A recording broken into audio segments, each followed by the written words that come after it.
Memang boleh menang 2-0. Saya tengoklah SRG punya game sebab saya tak pandai sangat tapi saya tengok daripada apa yang diorang main tadi. So memang diorang ada je cara ataupun ada je teknik yang nak masukkan kalau kata sesuatu problem tu.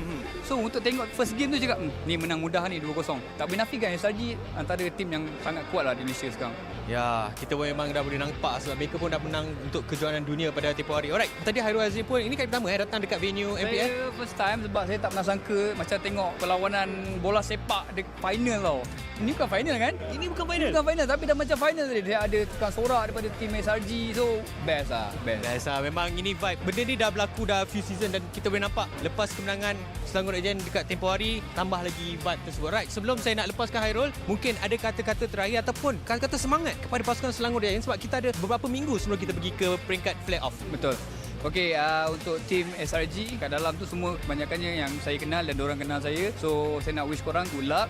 Dan untuk Mobile Legend ataupun Montun, saya rasa sekarang ni artis ramai main Mobile Legend. So mungkin kita boleh buat satu tournament ke. Come on lah Montun. Sebab kita ada ramai. Fat, Aceh, Challenge Zero, Fauzina Wawi, ya Iqmal, semua boleh main Mobile Legend. So kita boleh fight lah. Saya rasa untuk nak lawan tim pro player tak susah kot untuk kami. Tapi diorang tak boleh nak berlakon. Nanti diorang tak ada job. Korang dah boleh berlakon, korang boleh main game. Alright, thank you so much Hairul. InsyaAllah kita akan jumpa lagi dekat play-off. InsyaAllah. Okay, alright. Alright, thank you so much. Jadi apa-apa, stay tune dengan MPL Malaysia. Hi guys, this is Rose dan sekarang saya bersama dengan Team Vamos untuk main konten ataupun game Siapa Dalam Team. Okay, so I akan list out a few questions pasal korang point dekat player tu yang paling lah dalam team. Boleh? Okey, boleh. Siapa dalam team paling kelakar? Bani. Oi, kenapa Bani? Paling lucu. Paling lucu, paling comel. Okay, siapa dalam team cepat nervous? Bani. Bani juga. Kesian member dekat belakang tu. Kenapa dia nervous? Sebab dia suka gugup dan nervous juga. Nampak dia selalu macam ni. Oh, dia selalu shake lah. Okay. Siapa dalam team paling garang? Bani. Ni macam tak betul tadi. Tengoklah muka dia apa tu. Belah dulu pandang besar. Bani ke? Dia buat muka garang Bani. Pandang kamera buat muka garang. Siapa dalam team tidur paling lama? Tidur paling lama? Bani. Bani dah juga. Dia betul. Ni macam I risau je. Adakah ini the reason dia tak main lagi? Sebab dia asyik tidur masa screen? Macam mana? Dia memang dia cakap semua betul. Okey. Siapa makan banyak? Bani tak boleh ambil. Bani. Bukan you. Bukan kau lah. Bukan kau. Tengok ni. The most gemoy. Okey. Siapa dalam Bani. Belum belum. Sabar Zon. Okey. Siapa dalam team paling lambat? Selalu lambat. Oh, Bani. Bani. Siapa cepat marah? Diorang semua. Okey, last. Siapa cakap paling banyak? Bani. Fix Bani. Betul. Kenapa betul? Bani selalu cakap betul. Bukan awak. Alright then, that's it. Thank you to Team Vamos.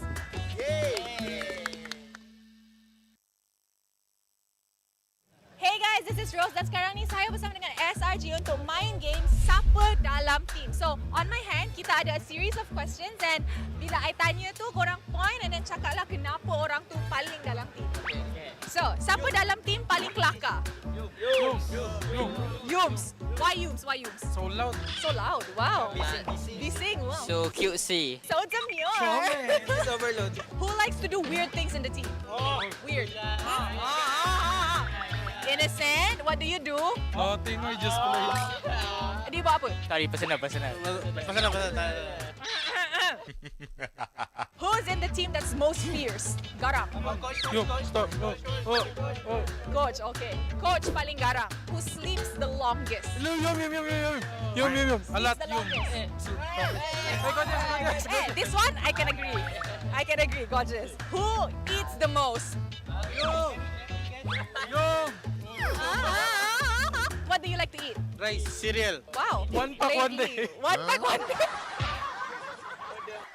Who in the team is always late? Seconds.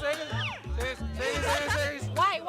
Because they always wake up late to the training. Oh? Sometimes. Seconds number one. Oh, okay. Who gets angry easily? Angry bird of the team. Gram. Grab. Why are you the one who gets angry the most? Pag may nangyayaring pangit sa laro. Oh, dia cakap kalau anything bad happen in game, dia cepat marah. Betul. Strict. Okay, last question. This one very fast one, ah. You guys will point to the person. 1, 2, 3. Who talks the most? So who's the answer? So, okay, I'm pretty sure we got it. Everybody talks a lot in this team and they're all very, very cutesy. Thank you very much to Selangor Red Giants.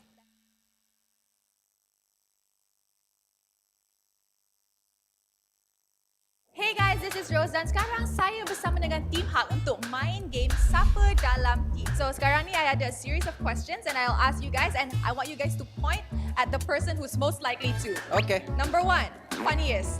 Miko. Why Miko? He makes a lot of jokes. Always not serious. Oh, it's not serious. Okay, who gets nervous easily? Miko. Why Miko? Yeah, he's sweating now. Who sleeps the latest? Miko. Miko. Last night 4 AM. Oh, okay. Who sleeps the longest? Miko. How many hours does Jesus sleep? So long, 10 to 11. Who eats a lot? Miko. Can see the stomach.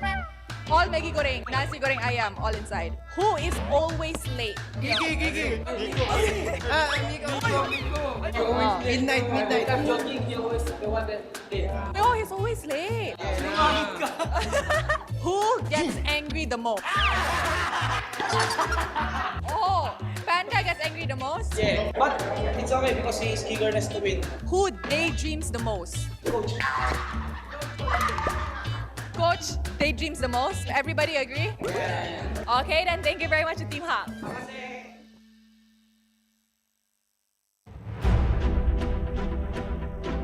Semua orang boleh menyarung jersey kebangsaan. Jadi once you pakai menyarung jersey kebangsaan, you rasa sangat-sangat berbangga, you dipilih atau diberi tanggungjawab untuk mewakili negara. Perasaan bangga tu you tak terangkan dekat semua orang. Cuma feeling you pakai saja, once you pakai saja jersey tu, you akan rasa macam you want to give something to Malaysia. I think if you guys have any issues, so make sure lean on to each other, talk to each other as much as you can. I think just be proud because tak semua orang dapat this opportunity and also kena ada that winning mentality, tak kisah pun dekat level mana you guys pergi, and jangan rasa takut, jangan rasa macam you guys are not good enough. Apapun, just ingat bila you guys enter the arena, just do your best and all the Malaysians will be behind you and supporting you guys. Saya tak ada nasihat, saya kagum dengan apa yang anda semua lakukan. You are all to me personal heroes because I grew up in a time where gaming was seen as a waste of time, but you prove otherwise. You put gaming and you put Malaysia on the world's map. I think you are at a better place to advise me. So again, I want to say thank you for being who you are. Thank you for fighting every day. Thank you for competing for Malaysia because it's something that I can never do. And I live vicariously through you bila I tengok atlet Malaysia compete because what you do is very, very amazing. And I wish you all the best. Deliver for Malaysia because wherever I am on the day when you win for Malaysia, I'll be proud to raise the Malaysian flag and play the negara.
I'm a rock star.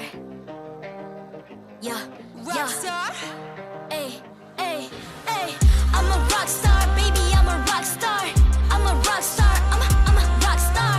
I'm a rock star. Panggil aku rock star. Ini kejohanan kita semua orang rock star.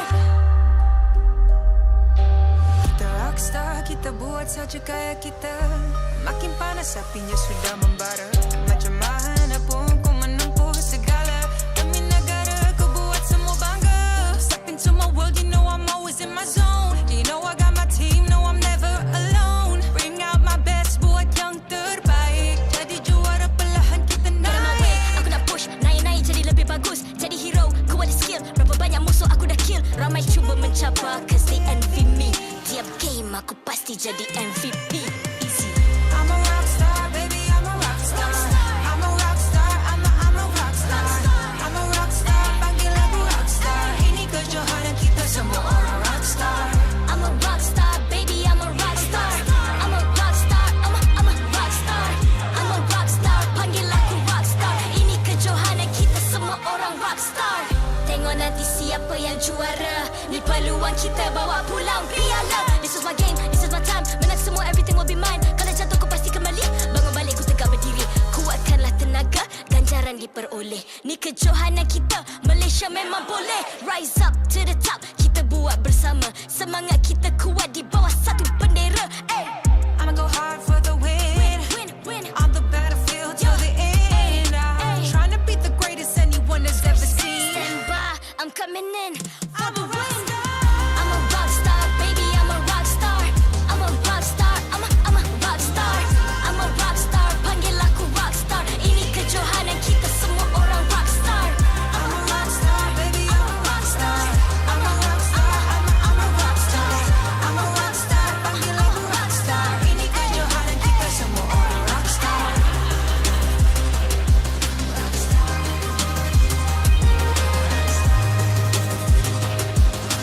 Ini kejohanan kita semua orang rock star. I'm a rock star, baby, I'm a rock star. I'm a rock star, I'm a rock star. I'm a rock star, panggil aku rock star. Ini kejohanan kita semua orang rock star.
MPL MY Season 14 is powered by Moonton, KPRG, and MSNJ.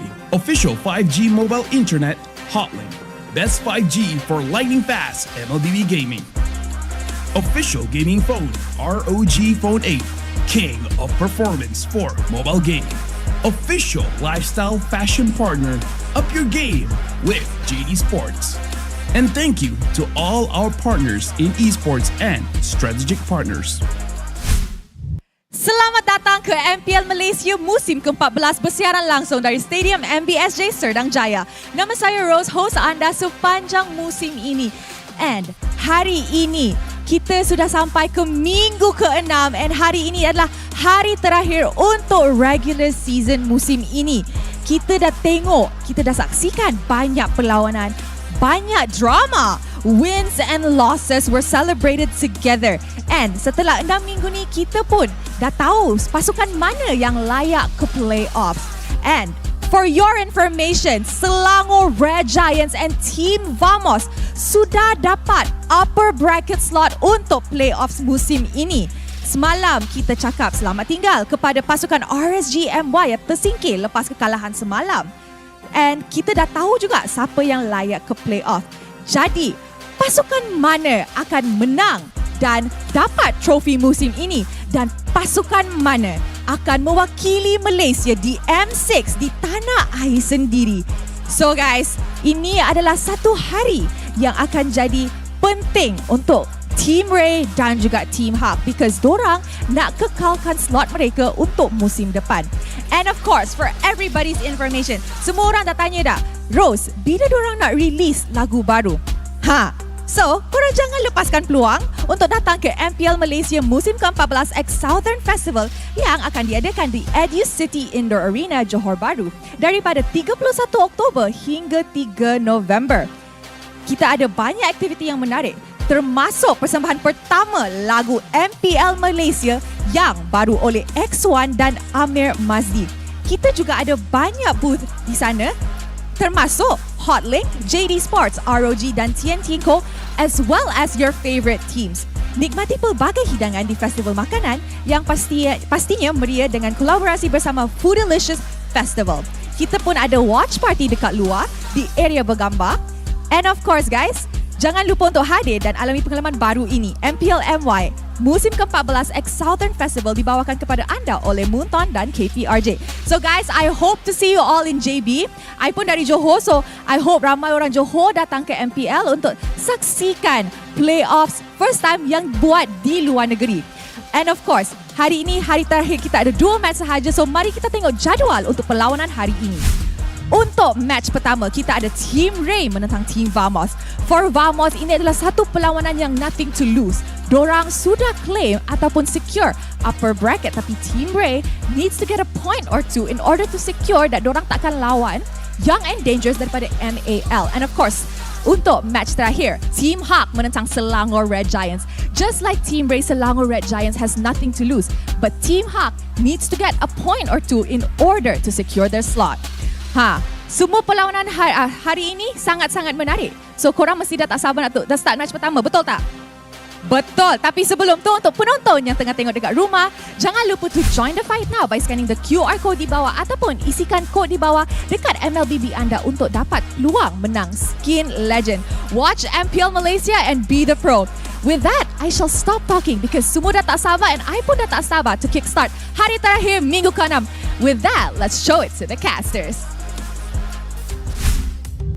Thanks so much, Rose. Welcome, everybody. The final day of the regular season is here at MPL MY Season 14. 6 weeks of grueling combat to finally end here today before we move on to the playoffs. As Rose has mentioned, a lot of the teams have already secured their spots. We're only going through these last couple of games. It's a pre-game ritual before we head on over to the playoffs. However, I will mention that the teams that are going to be playing here today, as you saw in the schedule, Team Ray is up on the chopping block against Team Vamos. We don't expect too much, but it was one of the games that both me as well as Sadafa here on the desk were excited for. How you feeling about it? I'm feeling very interested to see what will happen because there are actually still some stakes on the line here between Team Ray and Team Hawk. Mainly, neither of them wanting to drop into that 9th place position where they actually have to fight against MAL Team Young and Dangerous to secure a slot in MPL MY Season 15. Well, I mean, I'm already giving my biased opinion, if somebody will want to call it here, because again, Team Hawk will have to face off SRG later today, and I feel like the odds are not looking good against them unless maybe we got the SRG who was fighting MV the other time. Well, perhaps they need just a little bit of a boost in performance, right? Perhaps what they need is the best 5G for lightning fast MLBB gaming with Hotlink, where you guys can enjoy unmatched 5G network, low latency, and improved gameplay. All of this only with Hotlink. Don't forget, you can also enjoy 20% off in-game items to get the best MLBB experience gaming experience with Hotlink. So it goes to show the difference, right?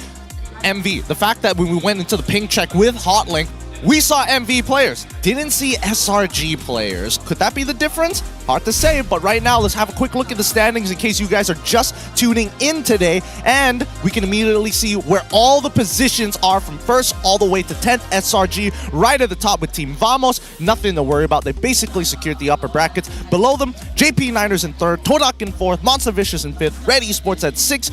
All these 6 teams will be going off to the playoffs. Then there's Homeboys and Team Ray currently not making it to the playoffs, but above the relegation zone. And then Team Hawk and RSG in the red zone. As we know, unfortunately, long-time MPL mainstays RSGMY are already confirmed to be eliminated to DMAL. But that 9th place spot is still not confirmed yet. If Team Hawk are able to get a 2-0 victory against SRG and Team Ray ends up losing 2-0 to Vamos, they can still take over.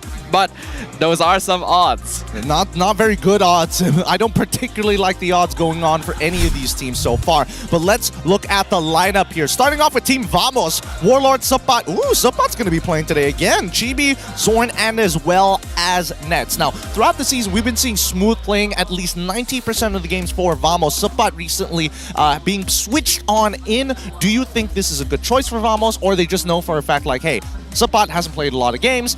We already have secured upper bracket. This is a good time to field him. I think it may be a little bit more to the latter, but also because they might be trying to discover between Sapat and Smooth who truly does have the better synergy when on stage, right? They started the season with Smooth, have mainly been playing with Smooth on the main lineup, but the few times that Sapat has been subbed in, he has performed pretty admirably himself. So since Vamos have nothing left to lose, it is the best chance for them to test out different lineups. I don't know, it feels like it comes at a very big sacrifice when it comes down to their team fights and overall macro decisions. If we're talking about macro decisions, the early game Team Array has got that down to a T. AJEV, Kidsz, Virgin, as well as Chaps as the main lineup. Now, fortunately enough for us, we've seen this team continuously grow and evolve. Do they have a completely solid game plan from beginning to end? No, but that early game, they've really had some good polish on it. Yeah, the coordination and team play is really, really clean, which makes me kind of sad that we're not going to see them move on into the playoffs. Unfortunately, their performance has been a little bit too up and down throughout the season to get the points necessary, but I actually think they are in a good enough spot that they could even put up a fight against Vamos. My biggest issue here is the fact that the meta right now asks of you to be able to play all stages of the game. And as we get into this ping test here with all of our players setting up their phones and making sure that they have the best odds possible, keep in mind, this is all thanks to Hotlink. Now, coming back into it, right? I feel like as much as we would like to believe that Team Ray has that polish, there's too many comeback mechanics in MLBB as of right now to say that early game is the most meta way to play the game. Yeah, but the momentum does help. If you're leading early, it usually gives you a lot more leeway to scale up into the mid to late game. But Team Ray hasn't been the most consistent in that regards, which I think is why they find themselves in this position now. But let's talk a little bit about this goal lane showdown. We got Nets and Trap, both of which have a very high number of unique heroes in the goal lane. I mean, just look at the shared pool alone, right? As both guys have the unique hero stat of 11 heroes already played here at MPL MY Season 14, with the overlapping being Wanwan, Ruby, Roger, Natan, Carey, Moskov, Claude, and even Harith. But we've seen some very interesting options as well, with Trap playing that Phobia's goal lane being one of the standouts, as well as one of the only appearances of Leslie in recent times. In comparison to Nets, who's still bringing back a couple of things that he has learned in his professional career. Melissa used to be a very big popular pick, maybe about a year and a half ago, 2 years I would say. Bruno as well, very popular in the previous season. Lunox as a response to Harith, and that's probably the newest thing that he's picked up. There's new ideas coming out from these teams, which I think is great, because with M6 right around the corner, you gotta always be able to innovate in terms of your gameplay style, because the world is not gonna wait for you. No, they are not gonna wait for you. I do think that the meta still has more to progress. I do think that at least crit marksmans might just come back into meta now that, you know, Malefic Gun changed ever so slightly, but good enough. I feel now you don't really have to think about it. You just buy the item, call it a day. Besides that, we also have Suyo making his debut this week, so a lot of interesting stuff. too much. It's too much for most people to handle, but don't worry, we'll break it down because it's time to bring out the teams up to the stage.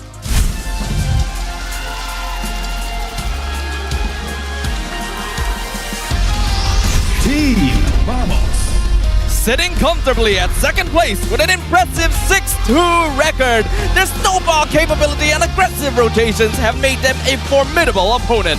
Will they continue their dominant form, or will their journey hit a bump against a determined Team Ray? Let's make some noise! Hello, vamos!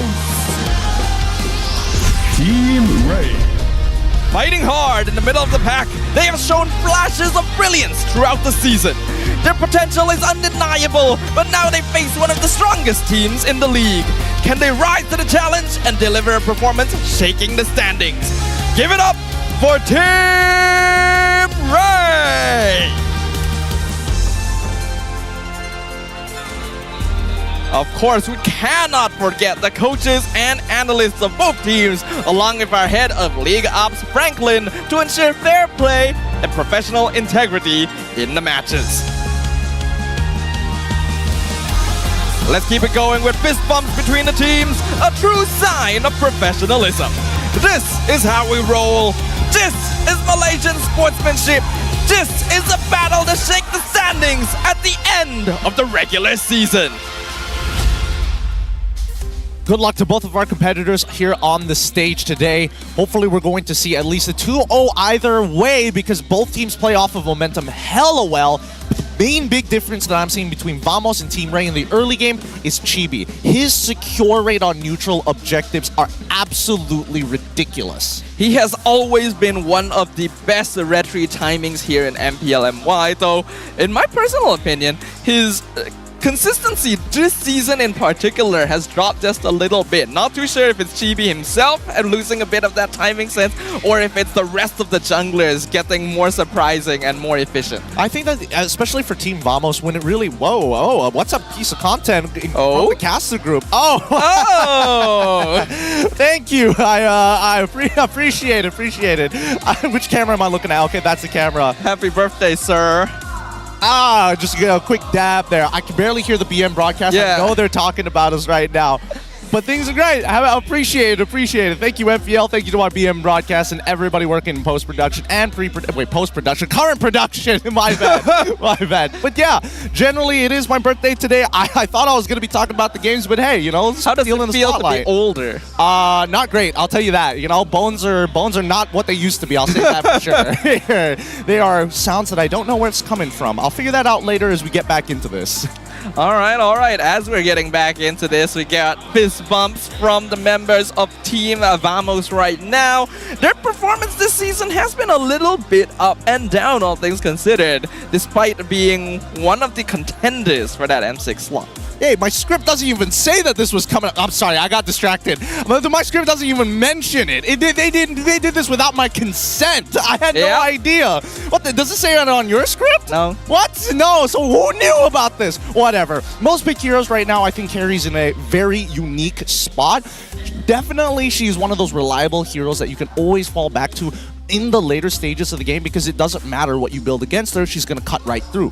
Generally, Sol has picked it up the most, and we have been having flip-flop performances from some of the other players as well. Highest win rate, though, does belong to Nets there, 75% overall, and I think that makes sense because Carrie is a hero that works pretty well for players known for farming quickly, and Nets is the more farming-oriented gold lane. He's not going to join fights too early on. He wants those items first, and so Carrie helps bolster that with her passive. I think people need to remember that Nets has been playing professionally for quite some time. He was part of the meta when Carrie used to be the go-to marksman before he started moving towards crit build marksmans and heavy lane bullies like Brody and Bruno. Absolutely. So that experience does come into play, but hopefully the experiences cultivated by both of these teams throughout MPL MY Season 14 shall avail them in their final visit to the Land of Dawn for the regular season. All right, let's get into the draft here. This is going to be the most important part, especially for early game teams, because there's a lot of heroes out there in MLBB right now that can do plenty of things, but not every single one of them can play in the early game.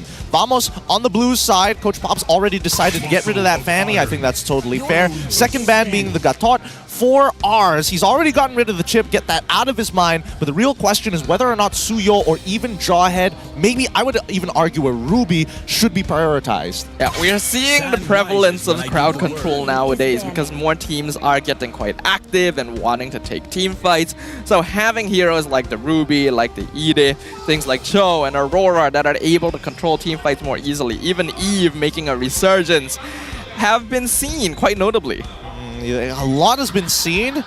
It's interesting to see that Ray banning out the Khalid, understanding that at the very least they need a winning matchup for Eevee. So there are conditions to the early game for Team Ray, right? As much as they want to have heroes that can play in the early game, there also is a limitation in terms of what is important. And I think in this case, Eevee has been a very large perpetrator of that early game. Same goes for Virgie as well. When he gets Khalid, and then you add Virgie on something that can invade alongside him, you see a double invade, level 1, maybe even level 2, depending on where the opponent starts. Yeah, when you add on to the fact that the interaction between Sabat and Eevee is quite interesting as well. Sabat has a tendency to want to join fights very, very early compared to Eevee, who is more of a sandbag EXP lane player. Because of that, denying Khalid means that it'll be harder for Sabat to get a hero that just easily wins lane and starts affecting the rest of the map. And that's going to get his priority pick here with the Harith in the gold lane. Team Ray could easily respond with Lunox, but what else are they going to pair with? Or do they want to make a hard call to say, hey, Vamos,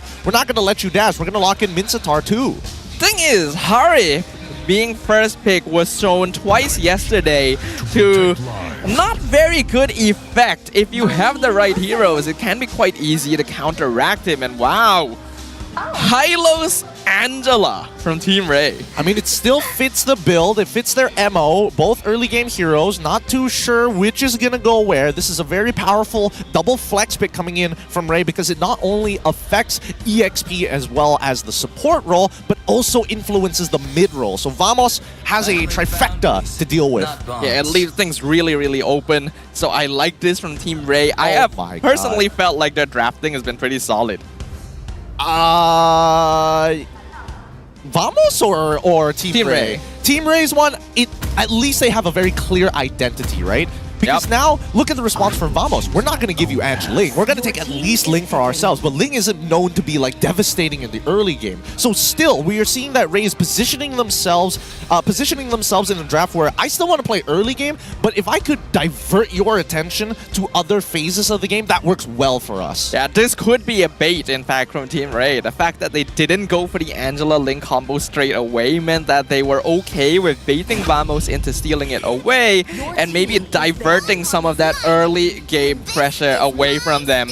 And the 1-1 going to be the final draft in the first phase. Extremely bold here because as much as you want to get 1-1 ahead of the metagame in terms of economy, Ling at max build against a 1-1 at max build, it can be tough, right? If 1-1 doesn't have an early winsome nature, there's a good chance she's going to get picked off a couple of times until that point. And 1-1 is typically picked up when the enemy team has a really bulky and slow front line like the Hylos or a setup hero like the Cho. Right now, Ray doesn't have either, and they are contending with highly mobile heroes on the side of Vamos, on which it would be quite difficult to proc the crossbow of Tang. I agree. But also, one more condition for the 1-1 is if the team is very heavy on the CC. The inbuilt Purify saves you in a lot of interactions, plus the iframes of the crossbow of Tang. Now, still a lot of focus in the early game here. We're seeing both Natalia and as well as Julian, both of which I was thinking for maybe the opposing side, but it looks like Team Ray and Vamos have done some very good homework. Faram is the follow-up ban to try and make sure that Warlord is unable to support his team. I think this is great from Ray.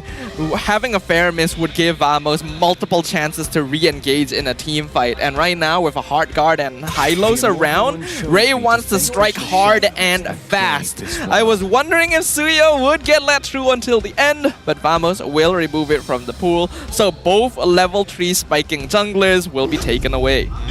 Does this ruin the plans of Team Ray? Doesn't look like it. They lock in the Jawhead straight away. Still early game oriented. No idea where a majority of these heroes are going to go. Let's see how Vamos closes up their side of the draft, because now that they have to worry about Jawhead, they got to start thinking about iframes, they got to start thinking about counter-engage.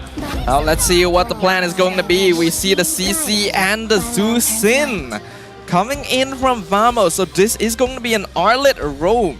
Okay, all right. I'm okay with the Arlet roam. I think that CC is totally fine if it's dealing with Hyloths or even Jawhead, as long as you maintain your distance. I think Arlet is a lot more punishable. Vamos have made some really good decisions here, but Team Ray, how do they finish off this lineup? They probably just want something to burst, right? Nolan probably makes the most sense as one of the few junglers remaining, unless Kidsz brings out the Fanny. No, that is already banned, so probably Nolan. Yeah.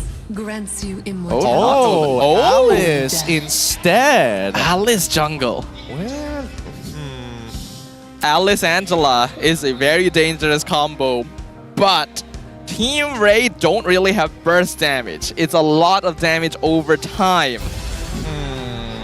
I don't know how to feel about this draft, because right now, based on what we are seeing, it's a lot of hard dive, and yes, 1-1 can technically keep up, but there's a very good chance that the backline is going to get left behind really, really quick, especially with an Alice.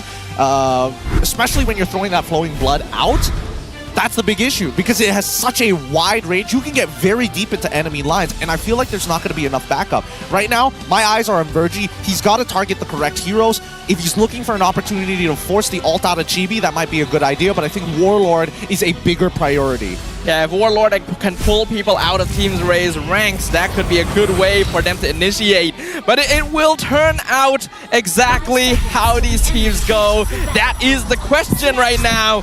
As we jump into the Land of Dawn, it is the final day of the regular season. Ladies and gentlemen, make some noise for Team Vamos versus Team Ray. Let's jump right into this. Vamos on the blue side, Chibi starting on his purple buff, Team Ray on the red side starting on their orange buff. We can assume that the gold lane is going to be on the bottom side of the map.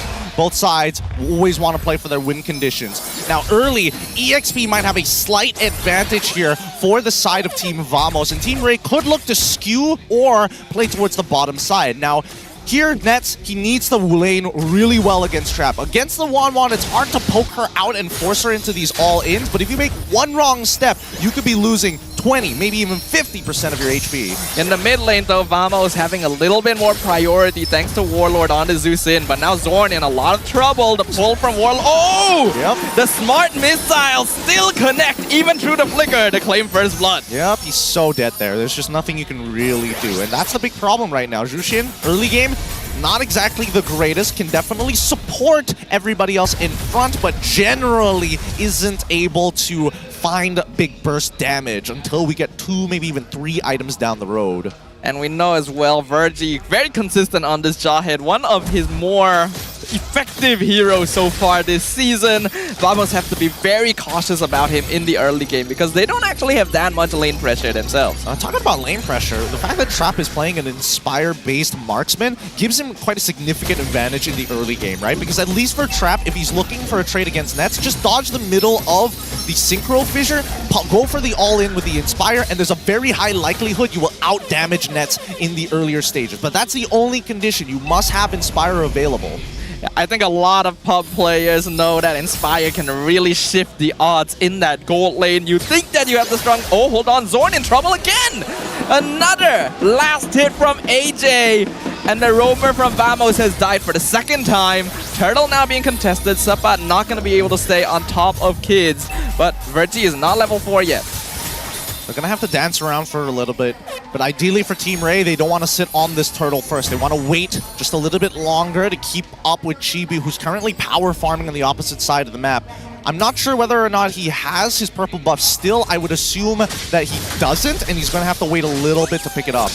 Yeah, most likely going to be the case. So if Team Ray wants to delay the turtle a little bit longer, Team Vamos are actually quite alright with it. Chibi actually going to be out farming Kidsz right now and actually contesting the purple buff down there. in the bottom half of the jungle too. He is a level up on Kidz, so I think it's worthwhile to go for this invade. You're wasting Kidz' time. If you force him to use Retribution, that's great. All right, Chibi does actually have his purple buff. Turtle gonna be contested. Ejector onto Sapat, he's in trouble, but Chibi does get the turtle. Tempest of Blaze comes out now. Heart Guard gonna be used on top of Kidz as well, as both junglers are just going crazy on opposite sides of the fight. Chibi gets that double kill. Warlord gonna be chased down, but is able to flicker away. Team Vamos gonna be able to come out with more kills. Good choice of battle spell from Warlord. He just needs the dodge key abilities, but right now, Chibi still very, very strong. We'll level ahead of Kidz as well. This is what we were a little worried about. Team Ray just doesn't have enough burst damage. Despite the fact that Ling should be a more late game centric assassin, against something like Alice, he actually does have more DPS. Zorn! This is starting to become a pattern. Yeah, Zorn, he can't get out of these situations. It's just Arlet's kit, right? He's very all-in, same like Jawhead. But when you pit them one against one, both Virgie and Zorn are more than happy to trade against each other until there's outside influences like AJ. But this is only going to go on for so long, right? Zorn, that's probably his last death in the lane. I would hope so. To be completely honest with you, Gideon, I have this personal thought that Arlet is one of Zorn's worst heroes. Just straight up, like no filter right there. I don't think he plays Arlet very well compared to other things. So when I saw them flex it for him, I wasn't too sure how to feel about it. Well, I think that he's good with the final slash. I don't think he's great when it comes down to early game decision making, right? Because Arlet gives you a false sense of like, I'm invincible because of my vengeance and because now they've reduced the mark from spawning 7 seconds to 6 seconds. Yeah, I can see where you're coming from there. Though Vamo is starting to exert some pressure themselves. They know that Team Ray not really in a position to counter. Kid's gonna get pulled over. Heart Guard used. Chibi steals the camp away. Now we see the Unstoppable Force committed onto Zorn. They're gonna chase him down. He flickers away. Zorn is finished off once again. But at this point, he's not really worth the trade. Not really worth a lot of gold anyways. Team Ray, they don't mind dragging this out. Oh, Crab jumping on top of Net, but here comes Chibi to stop him. Crab not able to get that crossbow of Tang, and Virgie not able to save him, but the ejector throws Net into Kidz. Here he comes. Virgie gonna be picked up by Tempest of Blades, and now Chibi doing a lot of damage, but we're gonna see the Hylos ult come in. Keep Eevee and Kidz both topped up. Chibi doesn't quite do enough damage to overpower all of this healing, but once all the resources are gone, Team Ray just has to back it off. We need item lists right now. Where is the anti-heal for the side of Team Vamos? I'm sure Warlord first item is going for that glowing wand. By now, he should be pretty close to actually achieving it. Oh, this is a 2v4 situation. Kid's dropping really low, has to take the Flowing Blood Black. Chibi gonna get that turtle, and now we're gonna see Susin pick up Kidz and feed him to Team Vamos. And now we are starting to see that Zorn is picking up the pace here. He is timing his stuns. Oh wait, hold on! Ejector throws Zorn under the tower. He's gonna get picked up, but Zaman Force under the tower as well. Nets gets the kill onto Eevee, and Sapat gonna chase down Virgie at the same time while claiming the mid-tier 1. And Zorn, despite dying, was still able to kind of tank enough damage for the rest of Team Vamos to start running through. Let's look at the item list real quick. 2 items already complete for Chibi. He's gonna be power farming exponentially this game. War Axe already complete for the side of Sapat, but I am not seeing anti-heal. Just a single glowing wand right now, and I would only imagine that Zorn probably gonna go for a dominance real soon. Yeah, I would think so. There's a lot of healing on Team Ray's side. Having some dominance ices, some glowing wands would go a long way for Vamos, but they're already in a very controlling situation. This is what I was worried about with the Alice pick. Team Ray just doesn't have as much early game pressure as they should have. Well, Alice will scale though. Now that she doesn't have to worry about stacks anymore, she's more worried about getting levels and picking up items as soon as possible. But you're not going to out-farm Chibi here. Never. Never. Chibi is 3 levels up on Kidz. Yeah, I mean, what can you do, right? Yeah, that's Ling for Zorn. Gonna be spam recalling. People will say he shouldn't be doing this when his score is 0 and 5, but I don't think Zorn really cares. No, the first 4 deaths were charity. The 5th one is where he was, okay, nothing much I can really do about it. But still, I think that Vamos is in a really good position because so far, the big thing that they're doing against Team Ray is baiting out the big spells. And right before neutral objective spawns as well. Yeah, this is looking pretty bad now.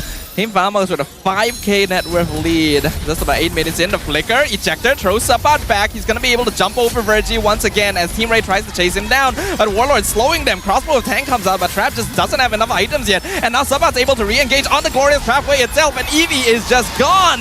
Melted away. The flicker final slash catches up Kidsz. Ejector tries to save him, but Chibi just jumps in, gets the mega kill. Tempest Blade is going to be used inside the base. Sapat with the killing spree, and 3 members of Team Ray fall in short order. Yep, when Team Ray commits all in, Team Vamos just has to kite it out, wait the duration, and then look to re-engage. The beauty of Ling, it doesn't matter where you are. If you're down to fight, he's down to fight. Warlord with the Sky Piercer. Wow, okay, Net's diving way too deep here, sir. Glorious Pathway gonna punish him. In a comp like this, Sky Piercer is actually perfect for Warlord. His job is to peel, but at the same time, especially for high health regeneration heroes and high sustain like Kidsz plus AJ, Heartguard plus the Alice combo, it really helps to chunk him down when he's 10%. Oh, Sapat, he should be okay, right? Yeah, Warlord's just gonna throw Kidsz away from Sapat, and Sapat does have a lot of mobility. Actually, a lot of damage as well. Gonna duel Kidsz, but eventually gets shut down. Ejector onto Warlord. Will give another kill to Virgie. Lord actually gets reset, but now Chibi has his eyes on AJ. Does he have Heartguard? He does not. So the Tempest of Blade secures unstoppable for Chibi. He's on the bottom half of the map though. Team Ray can use this chance to maybe blitz the Lord. Virgie goes in, wants the ejector onto Zorn, gets it into the Glorious Pathway. Zaman 4 is gonna be dropped down. Nets is actually not contested right now. Zorn will be finished off. Trap gonna now focus onto Nets. Crossbow Tang, but no, he doesn't. It's on cooldown, and now Chibi has actually made it back in time. Flicker from Virgie, not gonna save him. Ejector only delays the monster kill for Chibi. This fight is not even close. Not even close. Kidsz used his retribution earlier to get Sapat. Vamos, personally, I think that Chibi probably should not have retried AJ. He could probably still chase him down at the edge with just 2 swords from his Bladed Tempest, and I think that should have been enough. But regardless, he wanted some level of security. Had Chibi held on to his retribution, that might have been a free Lord in the middle of that fight because Team Ray had nothing left. Yeah, right now, Team Ray, you can see they're really playing on the back foot here. Every single fight they attempt to take, even when it looks like they may have control initially because their damage comes out too slowly, gives Team Vamos so much time to regroup and re-engage. It's a difficult matchup here as Team Ray are slowly but surely going to get outscaled. Trap, unfortunately, is unable to one-shot anybody from the side of Team Vamos. Maybe Nets and Warlord given the opportunity, but he needs to get his full build first. He is 1.6k down on Nets. Yeah, Trap is not looking good. Looks like he is trying to get out that Rose Gold Meteor as well, just to have some extra defenses. That means that he will not have access to full Trinity nor Wind of Nature for now. Lord crashing in, Glorious Pathway slows down Team Vamos. Oh, final slash from Zorn though, catches 2. Heartguard already used, but it actually doesn't matter. The members of Team Ray just drop like bowling pins to Team Vamos as Chibi claims the godlike and the crystal in quick and short order. Team Vamos dominating the matchup here. Really good drafting from Pops. Really good ideas being played against Team Ray. As much as Team Ray try to position Vamos where they can't bounce back, they just ran out of early game jungle options. Yeah, the draft from Team Ray looked good up until that final Alice pick. They really needed something more early game centric to take advantage of Jawhead's setup. I think that Nolan would have been great. Alice could have worked, but required a bit of a shift, and Team Vamos didn't give that timing to them. I think the mistake was locking in that third pick Wanwan. They should have gone for a Suyo, probably should have gone for a Ling. Early game. So Julian probably would have been the best option for him. Yeah, the Wanwan definitely was a mistake there. They could have gone for Lunox even, right? Or they could have saved the Lunox for later. They could have, either way, somebody had to take the punishment, but it did not have to be the jungle. Yeah, I like the boldness of it, but when you look at the enemy lineup, they already have so much mobility. I think if you really wanted to make the 1-1 work, you had to prioritize something else with the remaining picks in your draft. And Team Vamos just seemed pretty solid. I think that The Wanwan is okay when you see the Arlet. However, there are a couple of problems you have to deal with. And number one, generally it's assassins, right? Like Chibi is really, really strong. And especially if you're not winning out in your lane, you don't have an economic league. Generally a Ling is going to give you a lot of troubles. In these types of games, I would have expected Virgie to actually try to make a play of his own on the opposite side, maybe unlock Eevee, because right now, in the laning phases, Eevee was already having a tough time, Trap was having a tough time, mid lane probably was the only place that you could see kids make these plays, and that's why they forced it so hard, but it's the foresight. What do you do after that? You take out Zorn, they lose pressure, your mid trio still needs to make a rotation to find the impact. Yeah, Team Ray has always been able to secure games by having just dominant early game aggressions, but their draft this time meant that they couldn't really go for that. And that gave a lot of timing, where Chibi was able to rack up kills left and right. Zorn had a lot of deaths, but it didn't really matter at one point anymore because his job is just to get a good final slash at some point during the team fight, and then that's more than enough. And here we go, our MVP of game number 1 going over to Chibi, holding up the Vamos flag, making sure that their fans know that he's still in it to win it. The steal of the Ling to make sure that Team Ray wouldn't have the Ling-Angela combo. Maybe Ray predicted it. Maybe they wanted Chibi to go Ling, but if they did, they really needed more early game burst damage. Alice was not the response to this, and Chibi made them know it. 1,109 G. Is that the highest? I think that might just be it, yeah. I think that might just be it. I think he's broken the record. He's breaking his own records, to be fair. I don't know how, like, most people are going to be like, I'm unimpressed with the big numbers that I see up on the screen. The problem is he's the only one who is on the leaderboard to do that. Man, right at the end of the regular season, Chibi just decides, I want my high score to be a little better. That's all. Just it's so ridiculous. It's so ridiculous how quick he farms. As soon as he got those 2 items, you know that he's going to skyrocket from that point onwards. But I think that at least for Vamos, we are seeing that there is some level of foresight, attacking the opposite side of the map, expecting AJ to actually deal with the waves, and then looking for a solo kill to deny the hard guard, just so that you can join the fight back at Lord. Yeah, Team Ray, it felt like they were trying something maybe a little different here, but I don't think it was the right occasion to do so. Like, look at... 11 minutes. In 11 minutes, Chibi was almost maxed out on items. And that included items like BOD and Berserkers. That is crazy. Yep, he is one fast boy. That's why Chibi is very brave, especially when you give him an assassin with high mobility. He becomes very confident in walking in front of your face, even though he's the invader in your jungle. And if he still takes a camp away at minimum HP, we need to see a harsher response from Team Ray. In terms of the draft, the biggest mistake here was probably locking in Wanwan on that 3rd pick. They could have changed it for Suyo or even Julian at that point of time. Lock in that jungle and then look to play for either one your gold laners or your EXP. You can't bake your cake and eat it at the same time. I agree with you. I think Team Ray went into this draft with the intention to pick Angela early and then leave a secret Alice pick at the very end, which works, but you gotta be able to adjust based on what your opponent ends up drafting instead. Even if they did leave the 1-1 in, I think they needed to pivot away from the Alice once they saw the Zeus in, because that's a hero that thrives in slower fights, and you are just giving it to them. I am okay with Alice being in the jungle, but that's under the assumption that you have 2 strong side laners, right? The mid trio definitely can make something happen with the Jawhead as well as Angela. I thought that was a very smart, the high loss with the Angela already was a very smart opener, but pairing it up with the Jawhead as well after seeing the Arla to maybe punish him in the early game, great ideas. Overall, the concept is there. I just think there needs just to be a couple of tweaks, and I think it'll be near perfect. I agree with you. I loved the Angela Hylos opening. I really liked the Jawhead pick. I thought, okay, this is heavy early game burst. You get an assassin like Nolan, then you bully Chibi in the jungle, you punish Warlord for going Zeus in, then they pick Alice. This is, I don't like it. Here's the thing. If I were to adjust the draft, I would say swap out Alice for Suyo or Julian, a level 3 jungler, that's what you need. Wanwan probably swaps out for Lunox most likely. If it gets banned out, then you're leaning more towards Hylos actually playing in the roam role and maybe even throwing Jawhead into something that is more winnable. Well, I mean, Jawhead into CC is probably not that good. They probably would have to change the second half of their bans. Yeah, I agree with you, but that is in the past for them. Hopefully they'll get to think a little bit about this for game number 2.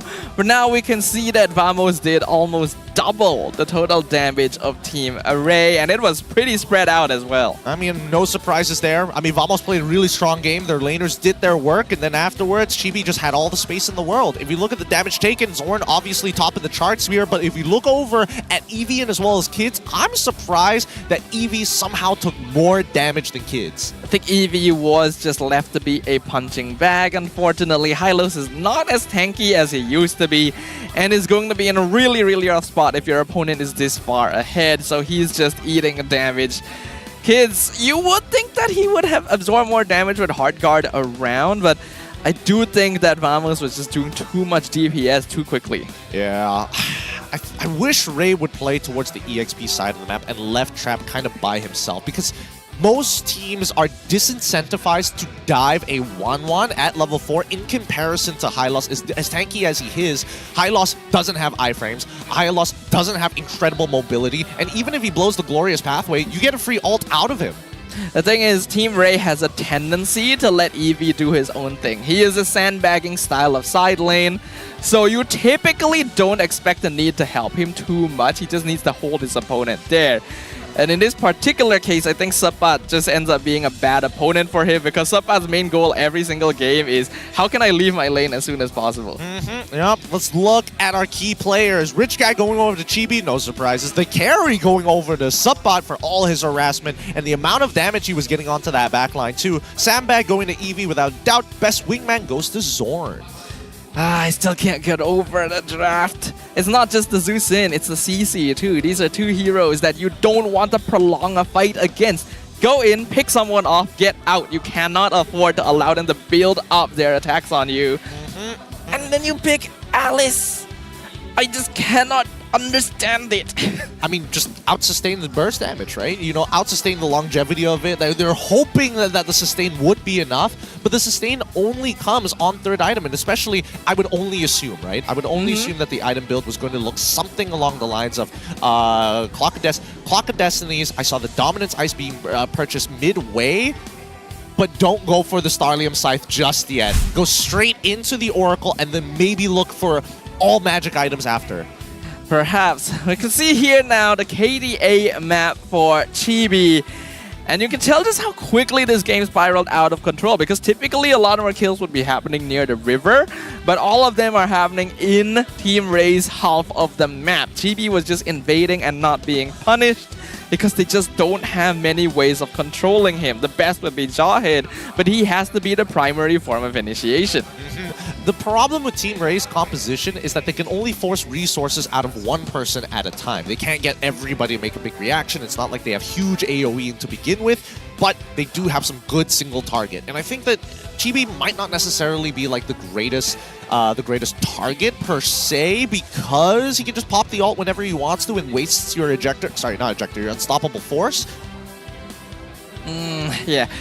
Basically, Team Ray's draft is built around, again, picking someone off as fast as possible. So, you get where you're coming from, right? I mean, there's a couple of things they needed to pivot. I agree that the draft was the main issue, but in terms of like the raw answer to what we saw specifically against Vamos, I think that's kind of a coin flip and up to the players and the coaches to decide. That's fair. I can concede that part. It'll be interesting to see what happens in game number 2, because I'm hoping Team Ray goes back to the style we know them for. Of course, but with that being said, it looks like we're getting word that something's happening off stage. Breaking news to you guys. Let's quickly check out what Rose is doing right now. Selamat datang ke MPL Offstage yang dibawa khas oleh Hotlink. Dan sekarang ni Rose tengah duduk sebelah side Vamos. So sekarang ni kita dengan satu fan daripada Vamos. So cuba introduce yourself kepada orang yang tengah tengok. So far kita rasa confident lah dengan kita punya. Bang, nama dulu bang. Yes. Nama dulu bang. Kita tahu confident Vamos menang, tapi nama dulu bang. Apa nama? Nama Koyum. Okay, Koyum. Risau aku. Baru tanya dia dah jawab. Okay, tak apa. Ya. So, you ni memang suka Vamos daripada season ni. Kenapa you suka Vamos? Sebab semua player-player Vamos ni kita orang support lah since daripada even orang pada homeboy pun kita orang more pada minat player lah. Lagi Nets lah. Nets? Ya. Where's Nets? Nets, say hi. Kenapa awak suka Nets? Sebab dia bos. Bos. You suka tu lah? Ya betul. Gameplay okay lah? Okay je. Gameplay ya, Harith dia jago lah. Oh, Harith je? Semua. Dia main banyak hero bang. Takkan Harith je yang jago? Mostly Harith dengan... Hanya bisa Harith ke tu, Nets? Okay, betul, now... You sokong Vamos dah layak dah ke playoffs dan diorang dapat slot kedua untuk upper bracket. So, adakah abang akan pergi ke JB untuk support Vamos? Mesti, kena pergi. Pergi? Wow, ini barulah fan. Okay, kalau abang boleh cakap apa-apa dekat Nets, apa yang abang nak cakap kat Nets? Nets, jangan marit Nets. Main betul-betul Nets. Main betul-betul Nets. Boleh ke Nets? Boleh, alright. Boleh Nets kan? Boleh okay, Baik, he said okay. Alright, now apa yang nak cakap kepada team Vamos sebelum diorang start game kedua? Pada player-player Vamos, even kita dah dapat pergi playoff, upper bracket, good luck lah. Pastikan jangan beria sangat lah. Sebab kata yang load kan. Oh, wow. Dah jangan quote. Okay, so you rasa diorang boleh menang 2-0 ni? Boleh 2-0. Okay, last question lah kan. Kalau pasukan mana yang you nak Vamos jumpa dekat playoffs? Rematch? Todak lah, nak sangat nak jumpa kita kan. Okay. Si Todak lah. Alright, it came from the Vamos fan himself. Marilah show it back to the casters untuk start game kedua. Match pertama hari terakhir MPL MY. Thanks, Rose. That's the offstage segment here with the Vamos fan himself. But Team Ray, they're looking to disappoint him. They're looking to take a point away from Vamos at the very least. Mind you, if Team Ray can get 1 point here, it is very safe to say that they will be keeping their slot into the next season. So getting a game will mean quite a lot for them. But before we talk about the upcoming game, let's talk about some WhatsApp messages. Yep, we contacted Team Ray, specifically Virgie, and we asked him any final words since the team is not making it to the playoffs. And he said, maybe the season is a learning experience. We'll be better next season. And then we asked him, will Virgie return to MPL ID? And he said, maybe I will stay here. I personally wouldn't mind. I think Virgie and Kidsz have done a pretty good job of assimilating with the members of Team Ray, and given a little bit more time, could actually be quite the force to be reckoned with. In the end, it is his own choice, but I'm glad that he is considering sticking around. I think that, you know, a lot of the imports who came by to MY, I hope that they've been having good experiences because they keep on coming back to MY even if they decide to go elsewhere. It's the food. It's the food. It's gotta be, the food's right? good. The food's real good here, man. Our diverse cast of man, there's no good way of putting it. I'm not thinking of the right words at this point. My vocab is failing me. The right amount of culture. Culture in our food. Oh, what about our culture of GPM high scores? I mean, are you not surprised? Oh wow! Oh, GB has 2 of the 5 slots Yep. out there. Like, are you? He's the top 2 by himself. Single-handedly crushed. Both in week 6 too. Yes, both in week 6. Wait, no, that's not right. He didn't. Amal didn't play Harith. He played Ling. Come on. Yeah, that doesn't seem correct there from Amal. Amal, the one-trick Harith player in the jungle. Sorry, that hurt me a little too much. But M6 Malaysia happening in Malaysia itself. Greater than ever. Redeem the code M1ENM1N88 for our non-visual listeners. Anyways, QR code is there as per usual. 35 more seconds until we get into the draft. Now, in terms of adjustments, I think that Team Ray definitely wants blue side here. There's just so much more control that you have in that first phase, which they already put a lot of focus on anyways. Yeah, I agree with you. Blue side would force your opponent to have to ban out things like chip and give you a little bit more leeway to decide how you want to start off your draft. And Team Ray did have a pretty good start to their draft previously. So let's see what will develop here. It's gonna be the draft for game number 2. Team Ray versus Vamos. 1 point. That's all Team Ray is looking for. Let's see if they can get it. Right. Now, if Team Ray is on red side, I hope they have a winning matchup for either gold or EXP. But it looks like Team Ray has jumped on over to blue, and the bans are quick. Ling, Khalid, Fovius for the side of Team Ray. Vamos on red side decide to ban Chip and as well as Fanny. What else will they want to ban out here? The Cho is a hero that, although got quite a lot of attention in week 4, hasn't really been seeing a lot of play anymore, and I'm kind of surprised about that. I mean, it depends on the pilot most of the time, right? Cho's a high skill expression hero. There's a very large ceiling for his mechanics, as we've all known based on, you know, YouTube videos, TikTok, literally the freestylers out there, they've made their own subculture just for playing Cho. Though if we bring up Cho, we also have to remember one of Team Ray's first games. The good old Cho Jungle! One last ride, boys! Oof! Oh, that was for the freestylers for sure. Now for the first pick, I'm waiting to see from Team Ray. Is it going to be the high loss here? Because they've definitely been picking up high loss as their early flex pick. Maybe even Angela to kind of replay the scenario. Ah, Matilda this time for Team Ray. Matilda's not bad at all, especially good for teams that want to play around the early game. So this will give Team Ray a little bit more map pressure. Ooh, we got some Ducati rolls. Come on. Any luck? Come on, come on, come on. You can get one. You can get one. Oh, all right. It's only his first bingo.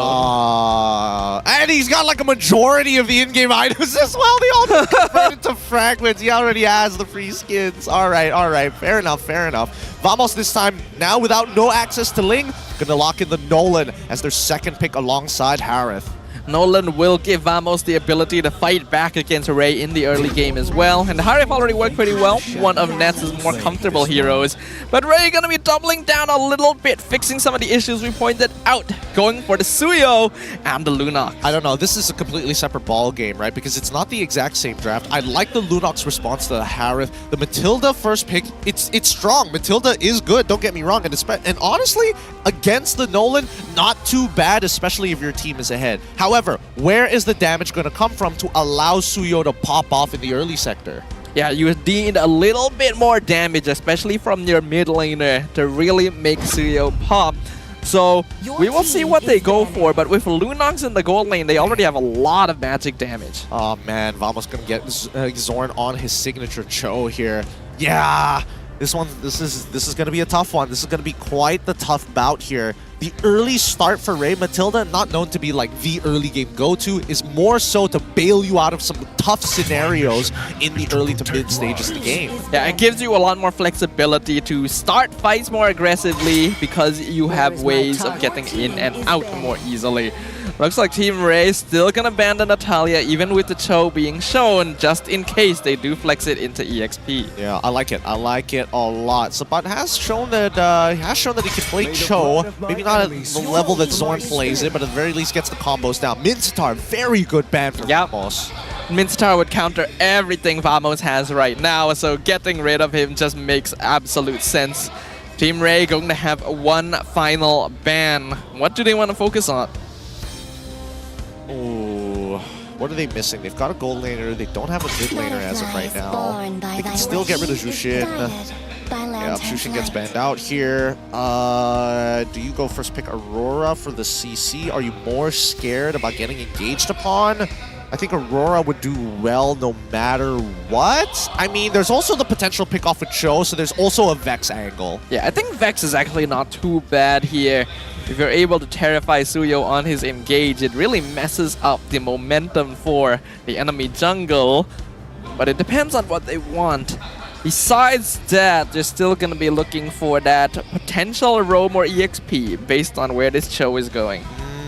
I can't think of like a good support in this for this game. What would be a pretty decent support in this? I would say Ruby. They can even lock in the Ruby if they want it. Whoa! Oh, dead. What? What is... I think this is not the first time I think Warlord has played Odette before in the past. Yes, he did in the past. And has stated specifically he quite likes Odette. I mean, sure, I guess. It may have taken an inspiration. Wait, Mars showing off his Savage with Suyo. 12-0-7. Wow. Hey, yo. Okay. This man's popping off on the new hero. What are you doing playing when you're on desk, sir? This guy, naughty boy, very naughty boy. One offstage segment and he's already in ranked game. Wait, we're checking out LaFell's one. LaFell's is a screenshot though. 3-1-25 MVP for that game for good reason. Good stuff, good stuff. Team Ray gonna hard focus on the team fight. We got Eve, we got Terizla for full AoE. I don't know about this. I actually think that Eve might be a bit of a mistake here. I think that Eve is a bit of a mistake. Am I wrong about this? Yeah, because Vamos has so many dashes.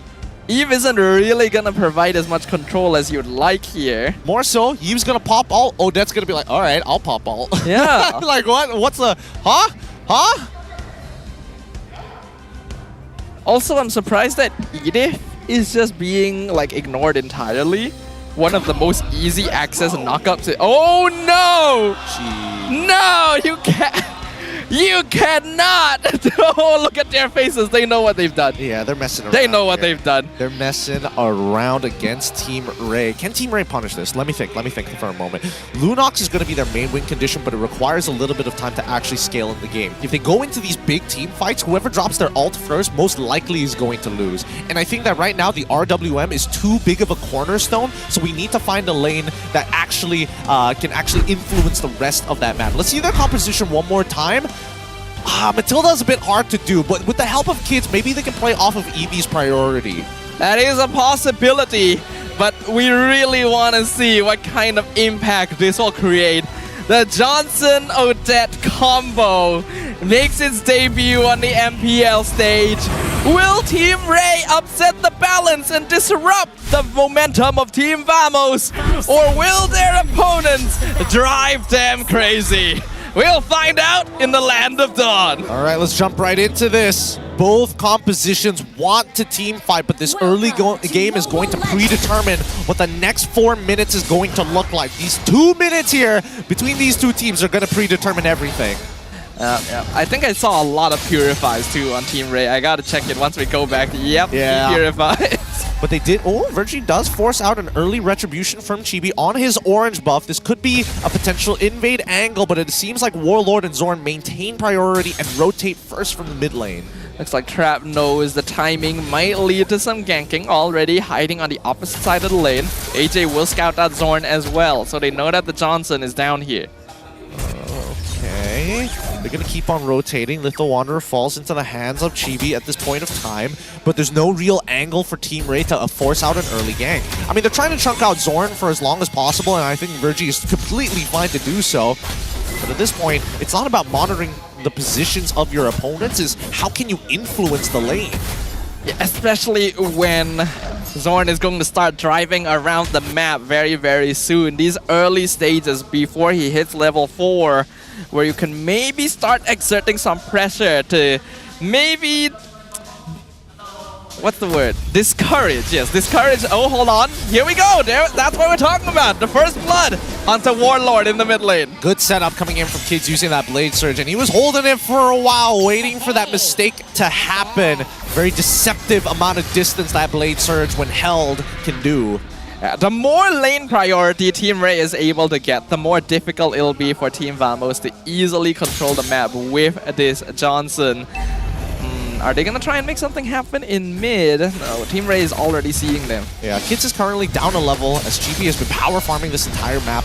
And now they have to take him out here, and they got to take him out quick. Chibi being chased away really far by Virgie and Eevee, and Sapat only going to be able to kick the Terizla here with no follow-up. So first turtle will go to Team Ray. Good choice for Team Vamos. As soon as the pressure has been lifted, they didn't want to re-engage. They instead decided, you know what, we're going to head back. Our buffs are about to spawn, and now Team Ray might just have an opening to actually contest for this purple.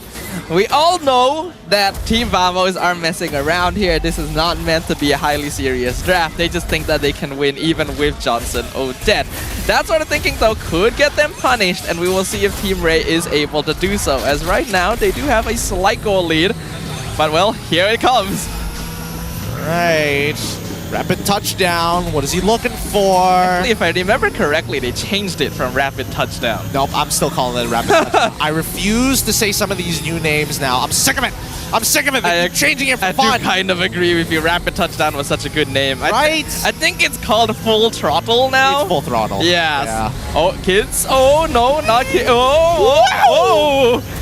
Doesn't work the way. He's CC and Moon, bucko.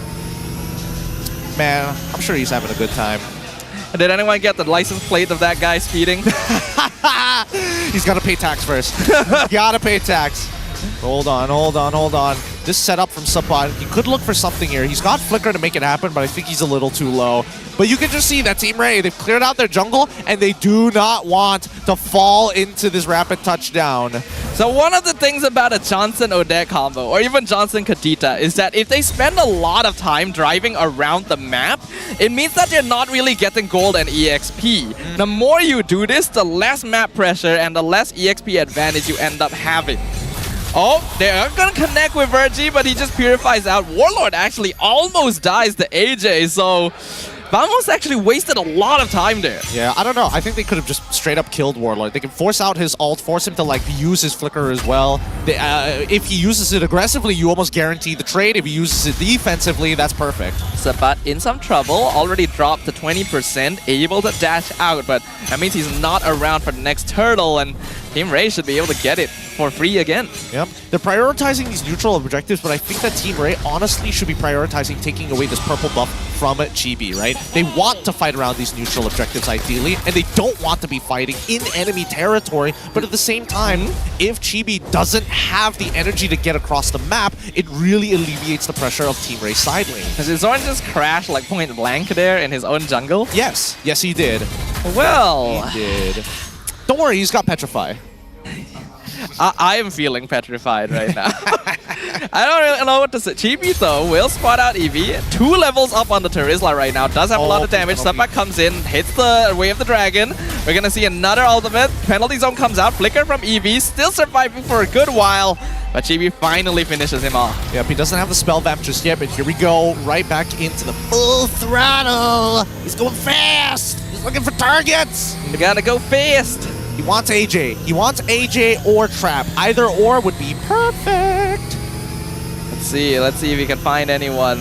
We have to note that right now their EXP level is pretty low. I like that we get a hand cam as well for the driving segment. Yeah, it's perfect. It's perfect. It's all right.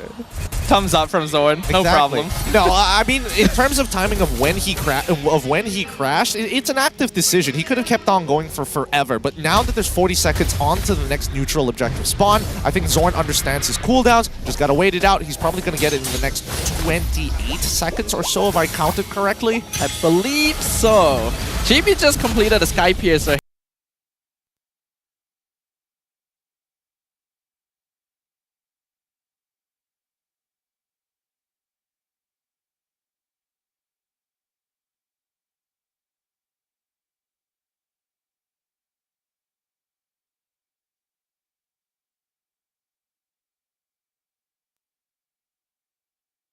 You're immediately looking for stacks. Okay, sounds like we might be back in. Another full throttle coming in. The more times this happens, the further behind an EXP Zorn and Warlord get, though. Oh, he crashes in, finds the turtle, gonna land. Real manipulation gonna land instantly, though, but Kid's already taken out. Zorn gonna be traded. Sabat as well. Chibi also falling to the Zaman Force. AJ gonna secure the turtle and a double kill, falling to the hands of Trap as they chase down Warlord and get 4 kills in the hands of Team Ray. Yeah, bad engagement coming in from Team Vamos. They cannot clump so close together. As much as you want to play around Warlord, let him do his thing. He's got Flicker. He's got mobility in the ult of the Swan Song, so just let him do his thing. Eevee, he got like, what, 3? Wait, no, more than that technically. Technically, because Nets had to Flicker out of it, it should have been 4 people in that penalty zone. Yeah, that was a pretty good setup right there. And that is one of the worries here. We were expressing some concern with the Terizla Eve because it seemed like it wouldn't work as well against Vamos' lineup. But once that Johnson got locked in, it actually suddenly becomes really good. Because the moment that car crashes, you just pop penalty zone, you pop RWM. Yeah, I mean, even more, what's worse is that Warlord needs to be proactive in looking at Eevee specifically, because he can cancel the Swan Song if he just drops the penalty zone on top of him. Same goes for Kidsz. I would make an argument for Virgie, but there's a good chance he gets blown up before that. He's fine, he's CC immune, look at him. Zorn gonna choose not to crash there, but he reveals Suppad by accident. Looks like Team Ray actually isn't gonna try and engage on him though. Okay, alright, that's fine, but look at that topside priority being given over to Chibi. The map is wide open here. Warlord may be down in levels, but he just needs one clean fight to catch back up. That is true. Will they get it though? It's so easy to counter them now with the composition that Team Ray has, as long as they're careful enough. And the top lane, Kid's gonna catch Chibi actually, and Chibi just going to stand there and accept his fate. He has no energy. He has no means to dash away from that scenario. And I think that Zorn, unfortunately, might have made the wrong turn. Instead of going in through the river, probably should have checked that L brush, and he probably would have helped Nolan out there. Chibi now in some trouble himself. He got that Sky Piercer earlier, but has died twice ever since picking it up. This Lord gonna be taken down very, very quickly because of trap on this Lunox. Team Ray taking control of the mid game. Yeah, but we haven't seen Supply get a nasty ult just yet. Majority of these fights have been leaning in towards Team Ray, as Vamos has unfortunately been kind of running at Team Ray at full force. They are kind of driving us crazy now, aren't they? Looking at this, there's so much time being wasted. Zorn and Warlord are both still level 8 compared to 9 and 10 on Virgie and AJ. So if you're gonna try and clear the Lord really far away from the rest of his team for some reason. Circling Eagle knocks him up, Guiding Winds pulls Kidsz in. Chibi, can he escape? Trap actually gets a kill on Zorn on the opposite side of the map. Kidsz will finally finish him off, but a nice flicker wave the dragon under the tower. Guiding Winds pulls Kidsz out to safety though, and now the rest of Team Ray have come in. Trap gets a double kill as Eevee is... I don't even know what to say at this point. Right now, Team Vamos, they need time to actually scale.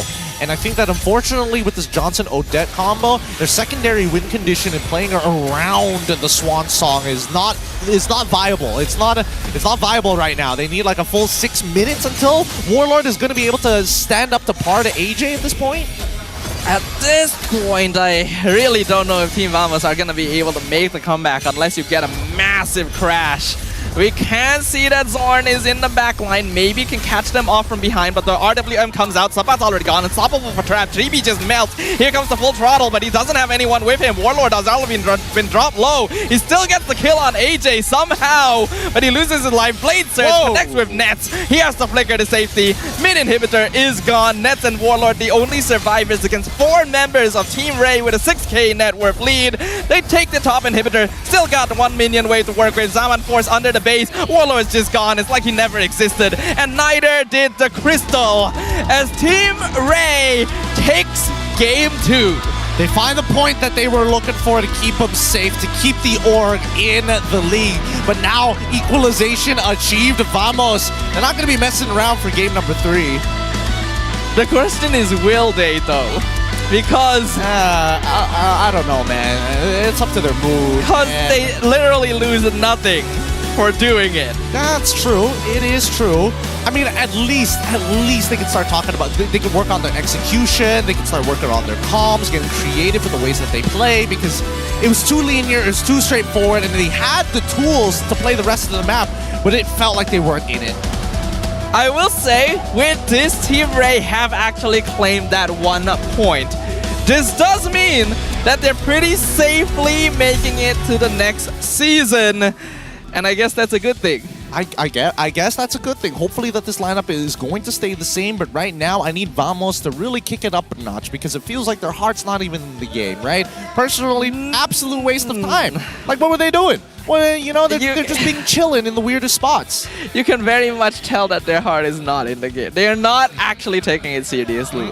I can't blame them because, yes, there's no stakes here, but Put on a show, guys. Put on a show. I don't even mind the Johnson-Odette, but put on a show, right? I mean, just look at these highlights, right? First things first, early game, they were looking for this big combination to start that snowball. They never found it. The coverage in this game as well, it's clear that Zorn is not looking to do anything crazy. He's not even following too many of his fundamentals. He just wants to rush level 4 as quickly as possible just to be part of these fights. This comp is not unworkable for Vamos. Genuinely, it can actually do some good things, especially if they give Warlords some time to get some farm, if they're able to get a kill or two under their belt, but so much time wasted in the full throttle without really aiming to do anything, and the rest of Vamos not really pushing forward with any true intent in mind. Yeah, there's not a lot to analyze here. No, but it's a GG move next angle for sure. But give it up for our MVP, Virgie, this time around. Sleeping on the job because that game is just too easy. But every once in a while, he might just ejector you. I mean, Virgie on the Matilda has always been very, very comfortable. And when the enemy has a car, it's much easier if you can fly. I don't know. I don't know about that one. The number of pigeons I've seen collide with windshields is a staggering amount. It's a staggering amount. Kill participation, though, at 100% with 2 kills and 11 assists by the end of this game. 100% kill participation is very, very solid. Being able to get that flask, getting the enchanted, no deaths, but I don't think there were a lot of deaths on Team Ray in general this game. There's not too much we need to say about it. Team Ray got thrown a bone here, unfortunately. I think they still played pretty well. They took advantage of it. They made sure that they did not let go of the opportunity that was given to them. Yep. I mean, they played to their fundamentals, right? If you know that Johnson's on one side of the map, how do you deal with it? You show no presence. And then when he does eventually show on the map, that's when you clear up your waves. Make sure that you have no resources on the map for your opponents to take, and then Johnson doesn't feel that bad. I really don't know what I'm supposed to talk about at this point. I'm gonna be honest with you. Hey, man. It was... Just enjoy the ride. It was a game. I think we enjoyed too much of the ride. It's the Don Toretto. It's the Fast series. This is the unscripted movie that we didn't get. They based their stunts off of this game. I don't feel like the stunts were particularly good, if you ask me. I mean, it doesn't look good in game, but it sure looked great on the movies because Zorn was clearly shooting for the moon, and well, they didn't get there, but at least in the Fast movies they did. Even so, 13-3, no surprises. Pre-11-minute game. At least they kept it fast. They kept it simple. Yeah, this is a much more complete lineup coming from Ray. We talked a lot about how their draft last game did not do them any favors, but I feel like the last pick, Alice, for Team Ray in Game 1, did very similar things as the Johnson last pick for Vamos. Because last game, they picked Alice into a composition that really wants to slow down the team fight. And in this game, Vamos picked a Johnson into a team that wants the team fight. I mean, their composition wants to team fight anyways, right? I feel like the combos could have been done a little bit better. The coverage should have been there for Vamos' side. Like, I think there was a turning point from between early to mid-game as we see Zorn zipping across the map and controlling their side. There needs to be a level of, well, not even a level of, but a predetermination of where the borders are. And I think he didn't expand his influence more than he should have. The thing about Johnson gameplay is you don't play like the typical tank. You want to try and catch the opponent off guard when a fight has already kind of started. The best timing is when your teammates have engaged, your opponents are about to start fighting, and then you crash into the back of them so that you can pincer in one movement, especially with an Odette. But Vamos were already behind. The only way they have to set up otherwise is Sapat on the Cho, and Chibi wasn't really playing near him either way.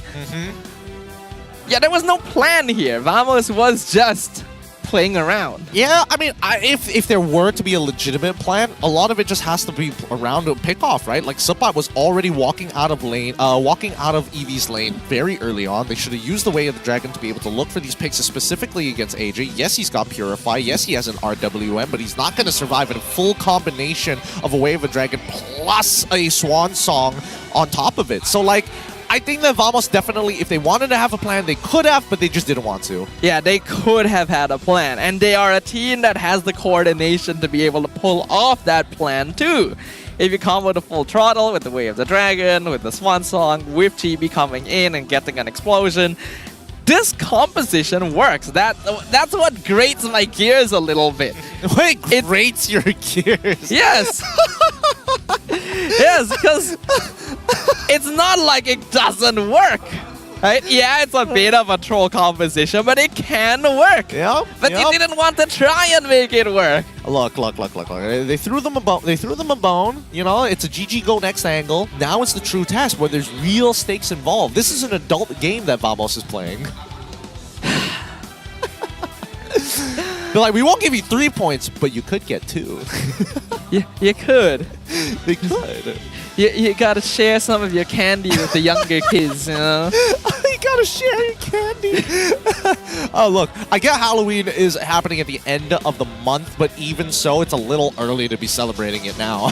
This is the epitome of trick or treat. Hey, at least we got both the sides. We got the trick and the treat. They got trick and treat at the same time. It's too funny. It's too funny. But for now, I mean, we can't even talk about adjustments. That's the worst part. I think that Team Ray, they adjusted well, thinking that, like, oh, maybe, you know, Vamos is going to do something pretty crazy. They've already shown off the Harith. They're already showing off the Nolan. They already showed off the Cho. This has got to be a real composition until Johnson and Odette showed up. Oh, okay. What other pub strategies? Ooh, could Vamos suddenly pull out? Let me think about this. What other, like, cheese pub strategies that they could go for? I'm thinking something with Franco. Oh, that could be it. Yeah, you know, I haven't seen Franco in a while. That would actually be kind of fun. Yeah, I'm thinking like Franco Cho EXP, something crazy like that. You know, the true chain CC where it goes way into Dragon, into the Iron Hook, into the Flicker. Once you connect the Iron Hook to get you under tier 2. I see. You may as well just go all the way with it, right? You add on like Edith, you add on Jawhead, just throw someone back to your base. You throw someone back to your base. Better yet, you have a Matilda as well, just to be able to kind of like yoink them, guiding winds to pull while you hit the pull at the same time. Get a Loi Yi on top of that too. I mean, look at the damage dealt. It is actually more than double from Ray. Damage taken way more on the side of Vamos, mainly on Zorn and Sapat, as is expected. Yeah, I mean, the numbers don't lie. This is exactly what we saw in the game. I mean, it's no surprises that these are the numbers as of right now. But hey, you know, hopefully you get. Maybe there is some saving grace. If we show the healing. No healing. We're going straight into the key players. Got it. Let's see the key players. Rich guy going over to Kidsz. Oh, okay. Rich guy going over to AJ. Sandbag going over to Sapat, and Best Wingman going over to Virgie. Actual trick-or-treating. Actual sharing candy with kids here. Getting Rich guy, having a pretty good amount of farm. I mean, you know what's stopping him? You know, Suyo is just having the time of his life. He really was having the time of his life. He was one-shotting the Odette pre-Swan Song, and now he can basically one-shot anybody in this game after that third item. I will say that maybe there is an argument that Vamos was probably, well, Chibi in particular was like, guys, we gotta make sure that they win this game real fast because Kidsz is catching up to my high score. I see. I swear. That is actually fair. It is literally when you're young and you're playing on your like PlayStation 1 and you start learning about speed running. Your mom tells you to let your brother have the controller. And then once he starts getting good, it's like, okay, no more. No more. Stop it. Stop it. You're catching up too quick. Yeah, you're Luigi now. You're Luigi. You gotta be player 2, sir. Oh boy. Oh boy. Now, at this point, hopefully we do get a real game out of Vamos at the very least, just to kind of test their mettle against Team Ray. I think as much as they built confidence over over the past 2 games, it would kind of stain their record a little bit if they lose this series entirely. But it's a very Vamos to just say, oh, it doesn't matter, we're going to the playoffs, it's fine. You know, that's the thing, right?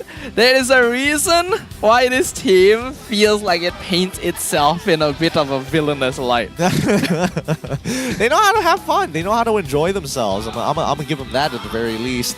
But even so, as they're walking up onto the stage, even Smooth is there just being chill. Wait. Hold on. Hold on. What's up? I'm looking at the main lineup from the stage. I'm looking at Ray. No changes. I see Smooth. He's going backstage. Are they running Smooth this time? Are they not? I still see Sapat up there. That's the thing. That's the thing. So I was curious to see why Smooth was just being chilling. I guess he misses the stage, right? Wait. Is Pop's about to sit down? Pop's just sat down. He's sitting down right now. He's chilling. Where's Chibi? Wait. Oh no. I'm looking at Nets, and even Nets is kind of confused, like, what's going on here? What's going on? Okay, he was trolling. I thought he was actually about to join the game. Speaking of which, Smooth is taking a seat now. Oh. Are they calling for a sub here? Unless I see an official. Oh my God. They're swapping out Chibi for Smooth in the jungle. It has been years since I've seen Smooth play the jungle. I actually think I joined MPL after Smooth stopped playing the jungle. And transitioned to EXP? Yeah, so this is new for me. Oh boy. He used to be a nasty Hayabusa player, I'll give him that. What if it's Zorn jungle? Zorn jungle? What would he play in the jungle? Cho. We had two very different ideas. Oh boy. Oh boy. All right. So if Smooth is playing, man, well, I need to dig the archive. He did play a good Fanny. Thank you to Zipper talking into my ear. He did play a solid Fanny, but it's been like, again, how it's many been years, right? So I'm guessing he might be a little washed on Fanny. If he plays Benedetta jungle, I'll be like, I'm impressed. That could be possible. And he used to be cracked on Benedetta more recently than something like Fanny. Looking right now, first pick selection, Vamos has a 77.8% win rate. Very, very respectable. But I don't think that statistic matters right now. Get that off the screen. I mean, we say that now, and and Team Ray is like, we want red side. Despite the stats, we don't care. We don't care. We're taking red side now. Now I kind of wish we got to see Pobs play. Pobs play? I don't know. He was sitting down. I was like thinking, oh, this is going to be interesting. I mean... But I guess he's not actually registered as a player, so he can't. Can coaches? Ooh. Can they actually? I haven't read this section of the rulebook, to be fair. I mean, they are registered under the team. But then, is there differences between... Because we have had coaches play before. I'll go talk to Franklin later or something. I'm sure the head of League Ops will probably know the answers to my questions. In the meantime, at the very least, both teams are going to get ready, and I think the pre-preparation that Team Ray actually had against Vamos might just go down the drain here because they're not 100% sure what Smooth is capable of in the jungle. By the way, to Pixie in chat, he said, these casters won't get rid of Cho jungle. Trust me, we would like to, but it just leaves way too much of an impact. Hey, look, I'm thinking that it's Smooth. I'm going through his previous history. He could play like pack jungle. Oh, I really miss when Paquito was like strong. Oh yeah. Because these days I've been trying to play Paquito. It's so hard. With the new skin, right? From Bren. And I'm just like, oh my god, I feel so weak. I feel like I can't keep up with anybody. Yeah. Everybody's just way faster than me.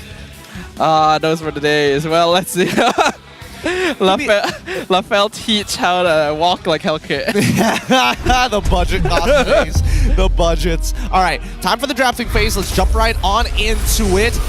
Let's start making our way to arm our weapons with the best arm our best players. Just on the best weapons possible. These teams got me tongue-tied, but let's see it. What is it going to be? They've been drafting pretty quick in that second game. I expect no difference here in game number 3. Alright, game number 3. Are we going to get an actual draft with Smooth in just to see how it works? Or is it going to be another Johnson Odette?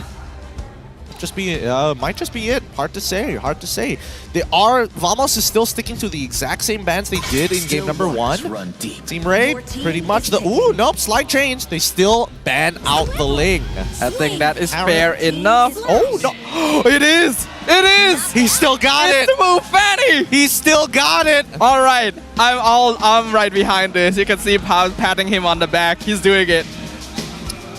Oh boy, this is going to be an interesting game, but it does allow Team Ray to actually go for Cho. Yep, there we go. Yep. Locks in the Cho straight away, no surprises there. Let's go for all CC at this point, like Cho, Ruby, Ide, all the... You just take it, yeah, take them all.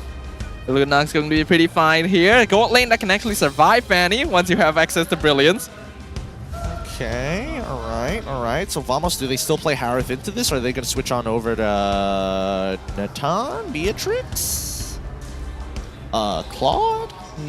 I'm thinking of like other lane matchups that might have a chance. Maybe Fighter gold lane.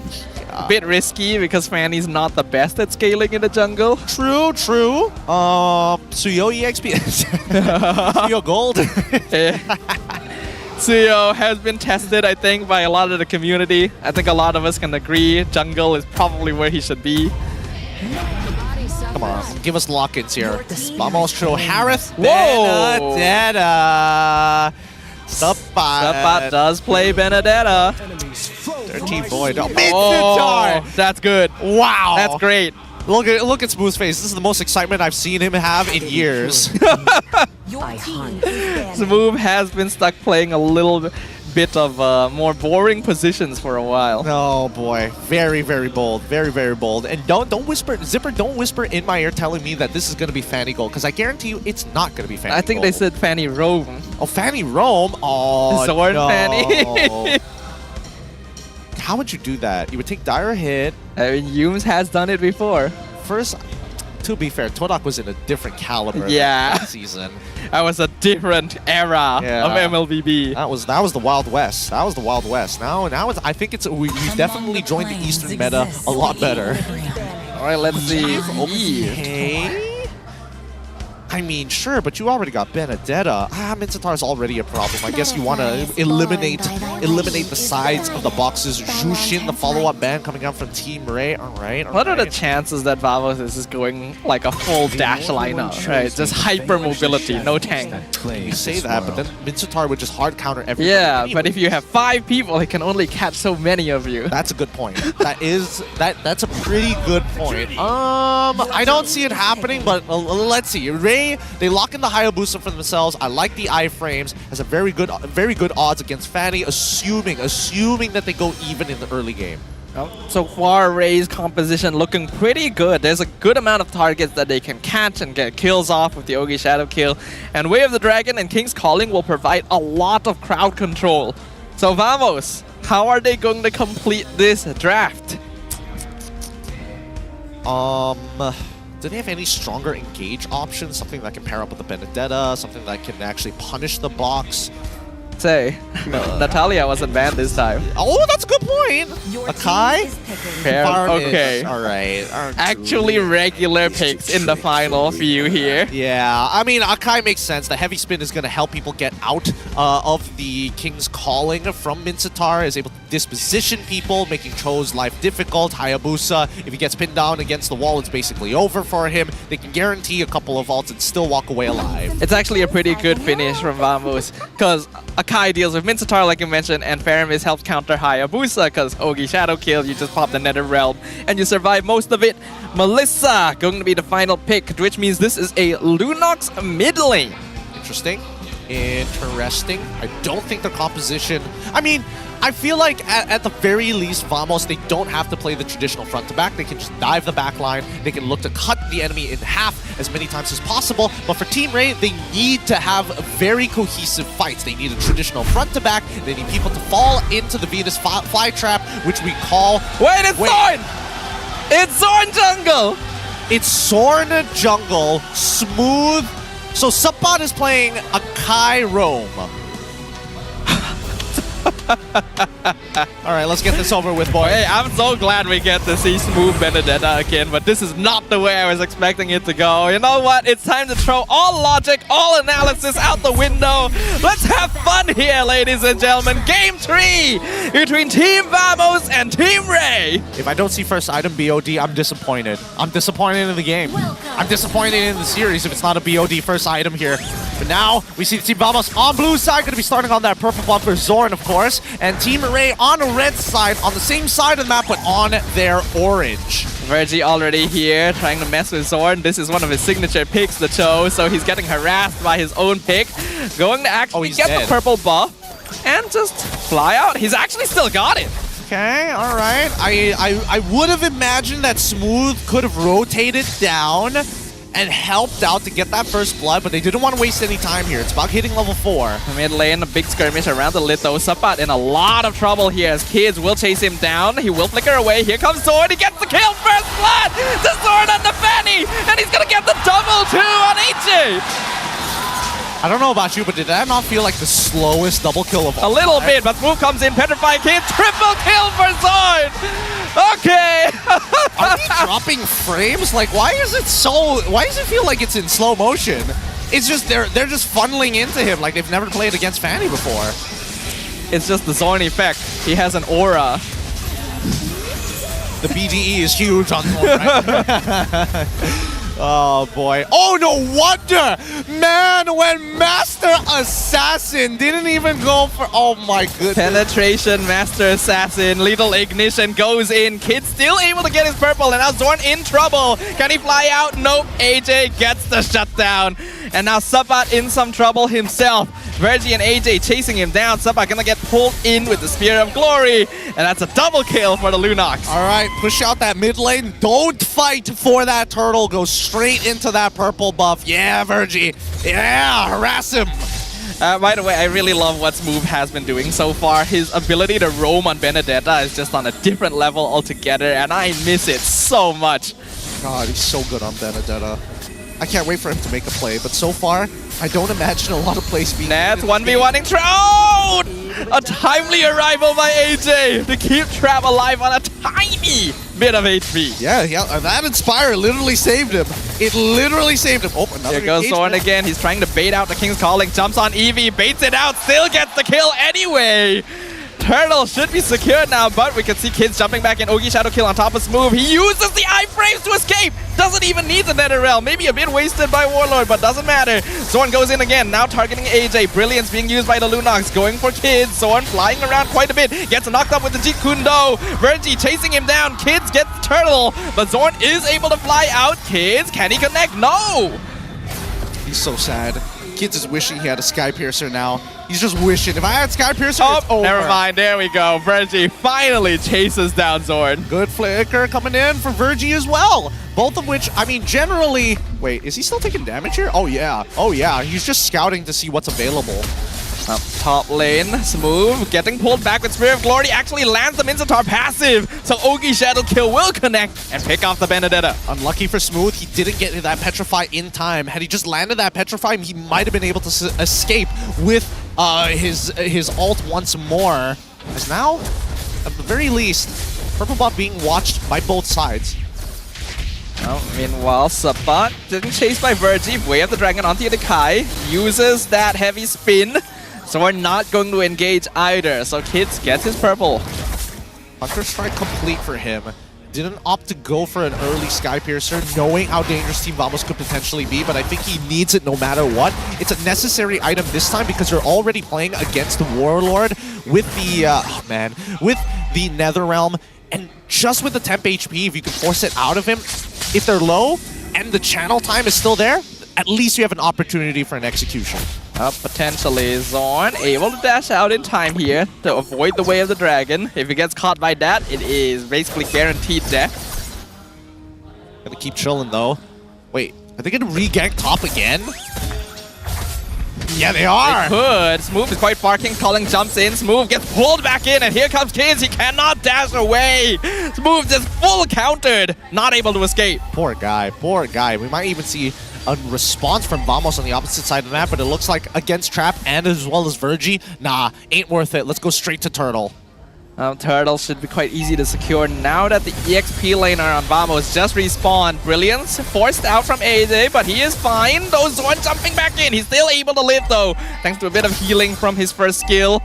Because of that, Zorn has to go back and recall himself. Although Eevee is in a very forward position here. Oh. Nets gets kicked, pop the Zaman Force. Here comes Zorn on top of Virgie though to save Nets. Trap is in the area. Can he stop him? Yes, he does. The Melissa ult zones them out. So nothing yet for Vamos. Good stuff coming in from Trap to save his boy, but now Kidz getting pinned. Heavy spin lands on Kidz. AJ though with the Chaos Assault gonna be denied by the NetherRealm. Kidz still able to survive just in time as Vamos a bit too late to get the kill. So the purple buff is still in contention. Electro Final Blow jumps in smooth. Very squishy though. Tries to chase down AJ, but he gives him a mega kill instead. At least Zorn steals the purple. Yep, he didn't use the Petrify Electro Final Blow. He just went in with Electro Final Blow to zone them off. But right now, AJ is 4-1-0. He is real strong. He's getting real strong, and I think they're getting to the tipping point soon. Yeah, this is a little worrying for Vamos. Their composition isn't the best in terms of late game scaling compared to Ray. Right now, Team Ray already in control. 3k lead, 6 minutes in. Virgie continuing to scout out the jungle to see where Zorn might be. Does he steal it? No, not quite.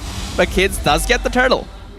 Okay, that's going to be the second turtle of the game. And finally, we might just see a structure actually fall bottom side. Fear of Glory connects onto Sunbot. He has heavy spin out. King's Calling not going to be able to stop him from escaping. And Warlord with the NetherRealm survives the Ogi Shadow kill, but that's a lot of resources gone. Zorn going to be denied by the Melissa ult again. A very effective tool to stop Vamos from engaging. Zaman Force doing a good amount of damage from Nets, but he's all by himself. Killing spree for Kidz. An overextension by Vamos. Team Ray, they've been looking for a series win, and I think they might just have found it here against Vamos. It does seem that way. Though Vamos was able to narrow the net worth lead a little bit there. Smooth going to be able to get some split push in on this Benedetta. So Team Ray has to worry about that a little. They're defending, right? They're making sure that this purple buff is always going to be safe. However, Team Vamos, they missed their early game timing. They missed a couple of their early game timings, but now that Warlord is ready to be proactive on that map, get ready for the upcoming battle here. Purple buff, heavy spin used. EV able to walk back to his tower though. Flicker Wave the Dragon lands on Subbat, kicks him into the team. NetherRealm comes out to save him, but not for long. And now Warlord himself is in trouble as the Ogi Shadow kill jumps into the backline. Trap already gets a double kill, and the rest of Team Vamos has just been zoned away from the river. Conceal play, can they find Smooth? Looks like the answer is no. Looks like so far so good. This Minsatar pick has been doing God's work, and now they don't even need to take this mid tier 1. They get to walk in enemy jungle for free.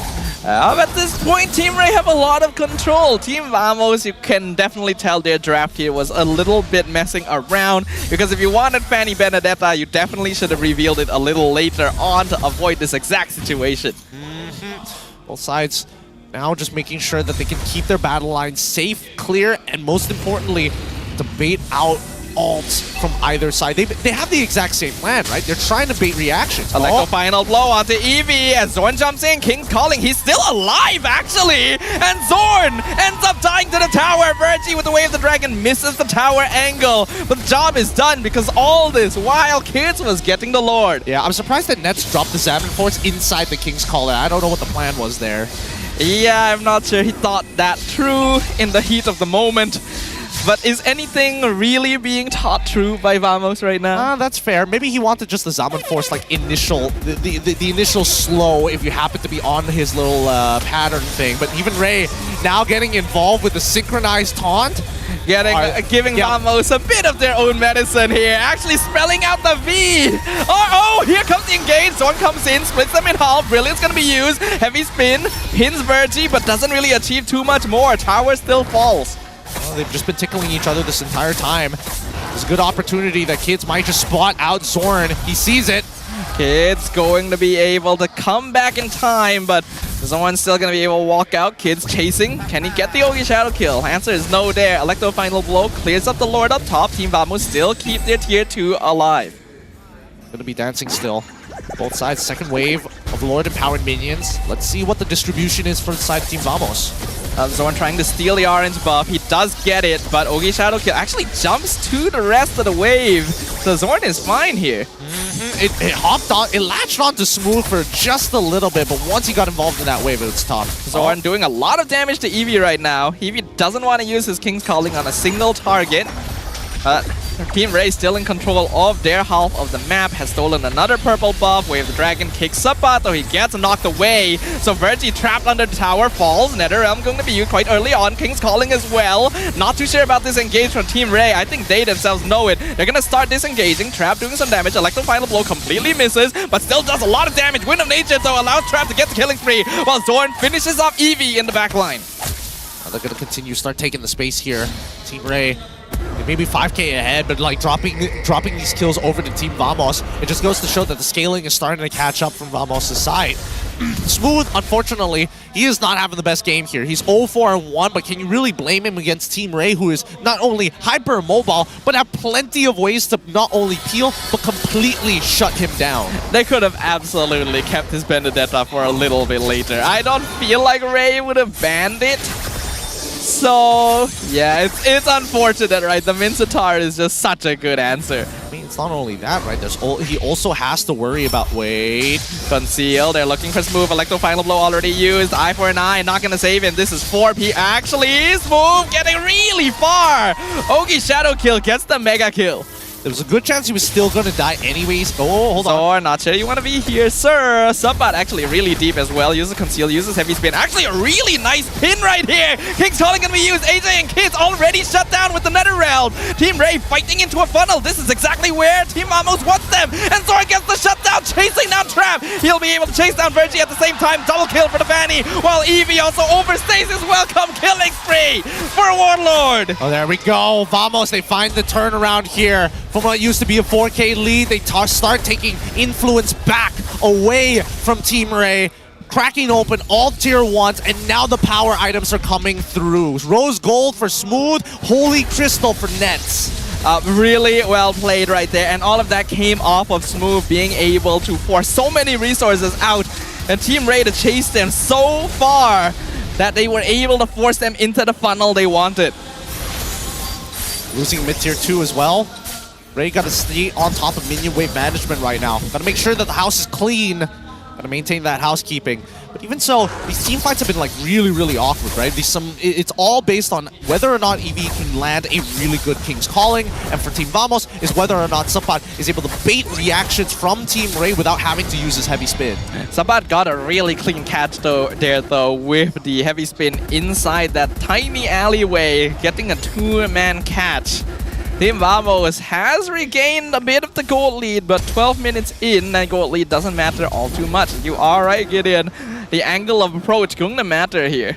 Yeah, I mean, the side lanes, as you can see, being covered by both Zorn and as well as Smooth. They're more worried about an ambush than they are pushing the waves. So that's why, as they synchronize these waves, they really take their time, but to make sure to soak up as much EXP as possible. The tier 2 on top side should guarantee fall to the Lord anyways, but the bottom side is where they're expecting resistance. Bottom side is being cleared up by Kidsz right now. I can hear the Malay cast laughing. Not too sure what they're talking about, but I have some ideas. Concealed play used by Sabat, flickers in. Heavy Spin on Eevee, doesn't let him use the King's Calling. Trap doing a lot of damage, but the NetherRealm is saving them from a lot of it as the Electro Final Blow gonna cut things off. Ogi Shadow Kill used in the mid lane to clear up the way to make sure to keep an inhibitor alive. They trade Sabat for Eevee.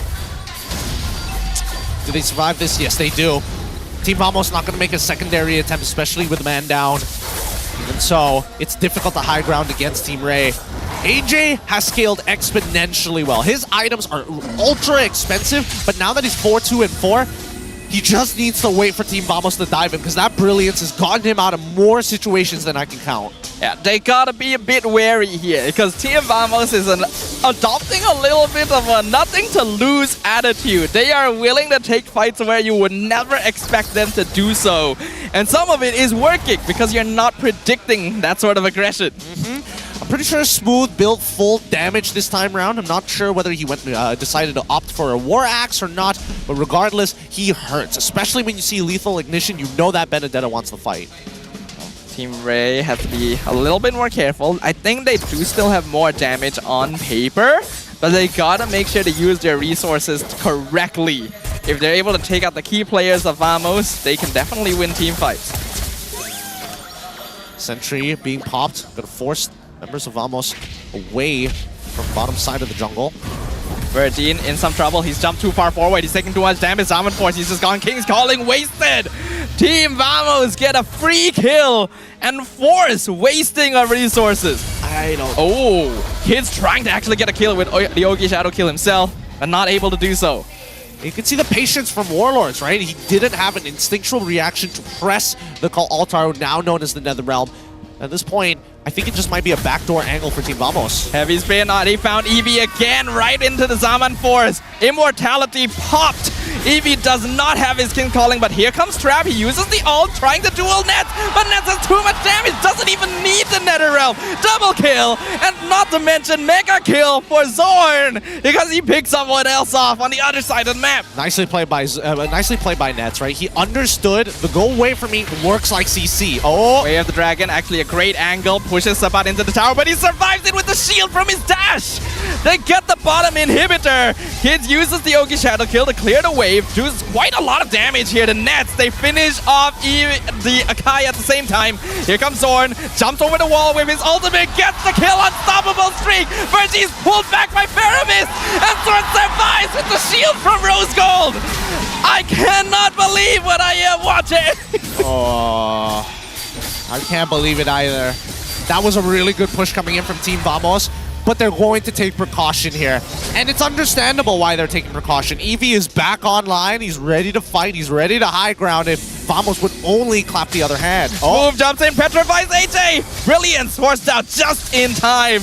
He would have popped like a balloon there. Yeah, good stuff, good stuff. And I think, you know, the way that he played it out as well, he's making sure that he's holding on to the Electro Final Blow until the very last second. He's not being generous with it, because he knows that at any time, if he's caught off guard, he needs iframes to play with, and he cannot depend on the eye for an eye.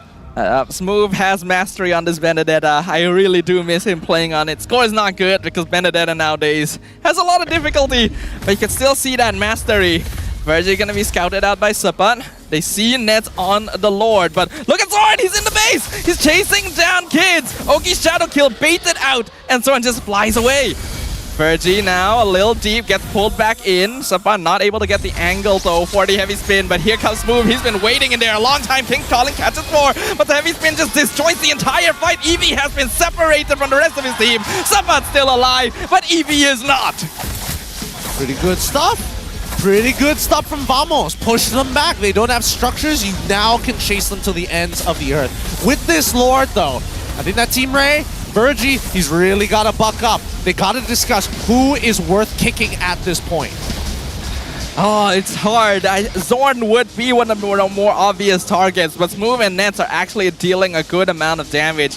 And the way their composition works allows them to be set up across the map. Team Ray cannot afford to be separated, but that puts them at risk of split pushing. Ah, darn it. I was about to say they should be targeting Warlord, but now that he has a Winter Crown, I guess you just have to lean into Nets. His Purify is still on cooldown. This is their best chance to catch him. The Luminous Lord gonna be pushing in mid. No structures left for Team Ray. Could this be the end game? I wonder. I think it is the end game, but in terms of like builds, everybody has basically been reaching their max builds pretty quick. Even Smooth going for a full damage Benedetta. Double Fury Hammer items. 3-man conceal, Lord crashing in, baited by Virgie. Heavy spin used very early actually to just push Team Ray away while they deal with Virgie. Immortality popped, Ogi Shadow Kill used in the top wave, King's Calling dropped down, but NetherRealm just denies it. Zorn gets the dodge-like, but AJ doing a lot of damage, already finishing off Akai. Brilliance chasing down Nets, gets the double kill, but now 1v1 against Warlord. Warlord gets the unstoppable Lord on top of the crystal, but it's been finished off by Eevee and Trap. Team Ray still surviving for now. Yes, they hold on. Another failed attempt from the side of Team Vamos, but it's coming at a big cost because Team Ray, as much as they've scaled, look at these minions. They're taking so long to deal with them. And this is such a huge effort. They are still able to hold on though. As long as they're still alive, there is a chance to turn things around, but they gotta find the angle. I agree with you, Warlord is a problem. This NetherRealm giving them a lot of space for aggressive play. Now they're going to continue pressing their advantage wherever they can. But with no inhibitors and super minions on every single angle, it seems very unlikely that Team Ray can even contest for this upcoming Lord. So Team Vamos, they can set up a backdoor angle with Zorn or even Smooth. Really doesn't matter. You just got to put them on opposite lanes. That would be the reasonable idea. I don't feel like Vamos is going to do it. I feel like they're gonna try and bait it though. Maybe, that's a possibility. But I feel like they want to win through a direct team fight rather than split pushing. And it's just a gut feeling. I wouldn't put it past you. I think your gut has definitely been right. Oh, Team Ray unable to walk out of their base so far as Vamos. Zorn is so scary. Yeah, I mean, he's showing that he has the mechanics, but at the same time, it's forcing Team Ray in their base, right? They now have to walk out to soak EXP in as well as gold. At this point, the members of both teams are going to start hitting their final items. The net worth actually still pretty even. 20 minutes in, Virgie finds a butt, Flicker kicks him, heavy spin pins him against the wall, Fear of Glory going to miss unfortunately. And now Virgie is just left separated. He's able to dash out in time though, and Melissa all zones Zorn away from the rest of the team. Eevee still not committing that King's Calling, will finally use it in the funnel. A beautiful Spear of Glory, but NetherRealm has been held on this entire time for this moment. Eevee flickers out after his immortality's gone. Winter Crown, gonna keep Warlord alive, he switches it, and the Electro Final Blow comes in, double kill for Smooth with the Petrify. Kidsz goes back in, Winter Crown from Smooth, keeping him alive still, and someone stops Kidsz from jumping away to his shadow. Virgie and AJ, the only ones left, make that only AJ as Nets gets the double kill. AJ jumps in with the Brilliance, tries to clear as much of the wave as possible, doing a lot of damage to Nets, but he's only by himself. He gets a double kill, but that's 5 members of Vamos, and somehow, against all odds, Team Vamos take the series 2-1, and you can see some of the faces in the crowd, the disbelief. They're like, no way, Vamos won on that fashion. Unfortunately for Team Ray, unable to beat them.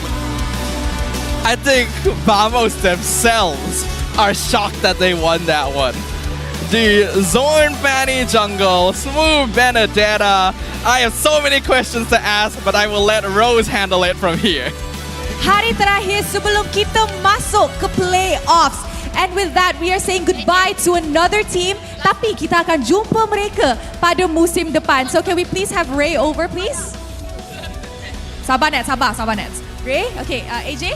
Mungkin AJ nak bagi last words kepada semua orang yang sokong Ray daripada minggu pertama sampai minggu ke-6. Assalamualaikum.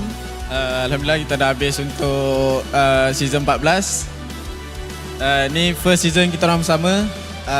Resultnya agak bagus lah walaupun tak lepas playoff kan. So lagi better dari season lepas lah. So saya nak ucapkan terima kasih kepada yang support Team Ray, support saya sendiri. Untuk kawan-kawan yang ke playoff, good luck lah buat yang terbaik untuk Malaysia. Banggakan Malaysia. Alright, terima kasih. Okay, so I will count in 3, 2, 1 and you guys boleh bagi your final bow, okay? 3, 2, 1. Guys, this is Team Ray. Kita akan jumpa korang pada musim depan. Thank you very much. Yeah. Alright, now, vamos. Sini. I memang banyak soalan untuk korang. Siapa nak dulu? Okay, I rasa kita dengan cepat dulu kot. Cepat. Okay. Come up on stage, boys. First of all, kita tahu that korang dah lock upper bracket. Betul. Tapi apa jadi game kedua tu? Game kedua tu sebab Hisham dengan Walot minta combo rank dorang. Combo rank? Combo rank. Dorang ni masih epic ke? Sebab biasanya kita nampak combo ni dekat epic, dark system sebab kita tengok face cam tadi kan. Masa Johnson di lock, Coach Pa punya muka macam tak boleh percaya. Korang ni buat tak minta izin eh? Minta. Sure. Minta. Macam tak percaya je. So untuk Johnson Karita jangan pernah guna sebab Hisham dengan Walot guna pun tak ada guna. Jadi korang jangan guna. Kalau Zon dengan Walot tak boleh bawa menang, korang dekat rumah tu, dark system tu jangan cuba-cuba, betul? Alright, maybe kita bagi cepat pula. Cepat pula, sorry. Kita bagi dekat Warlord. Kenapa combo korang dekat rank tak jadi dekat MPL? Sebab susah draftnya. Korang minta, korang cakap susah. Kalau di rank kita mainnya di Epic, ini MPL. So, moral of the story memang tak boleh lah. Tak boleh. Adakah kita boleh nampak pick pelik-pelik lagi macam ni dekat playoff? Kalau pelik-pelik mungkin ada. Mungkin ada? Weh, risau ni. Entahlah. Boleh tak tease sikit? Macam apa ya? Cici Meat Cici Meat, Bennett Meat. Mantap. I suka. We stay tuned for that. Okay guys. Semua orang dekat MPSJ ni kita tengok perlawanan yang menarik. Interesting. Siapa MVP? Mari kita tengok MVP perlawanan ini. In 3, 2, 1. MVP jatuh kepada Zorn. Zorn.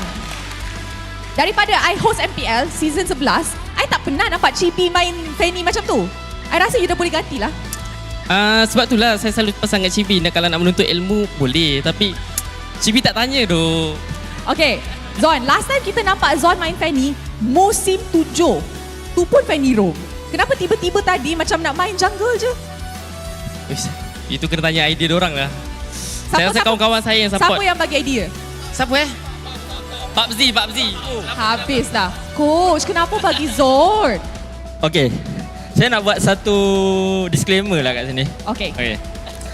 Tolong yang draft Coach Pau tau. Bukan saya So kalau nak marah-marah Coach Pau. Okay, Coach Pau, can we please have you here? Coach, a lot of people are asking that you should also say something. Coach, first of all, my question is, why did you swap Chibi out? Is he not good anymore? Huh? Yeah, he's not good. No. He's not good? No. Come on, Coach, be honest. Bakit? Why? Idea. Coach Pubs. Not mine. Pubs.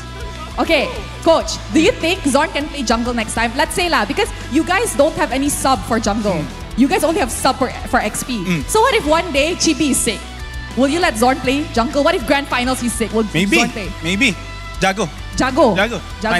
Alright. Can we please pass it to Nets? Semut. Nets. Happy? Happy. Happy ya? Happy. Okay. Ni last match. So selepas regular season ada cuti ke? Ada. Adalah.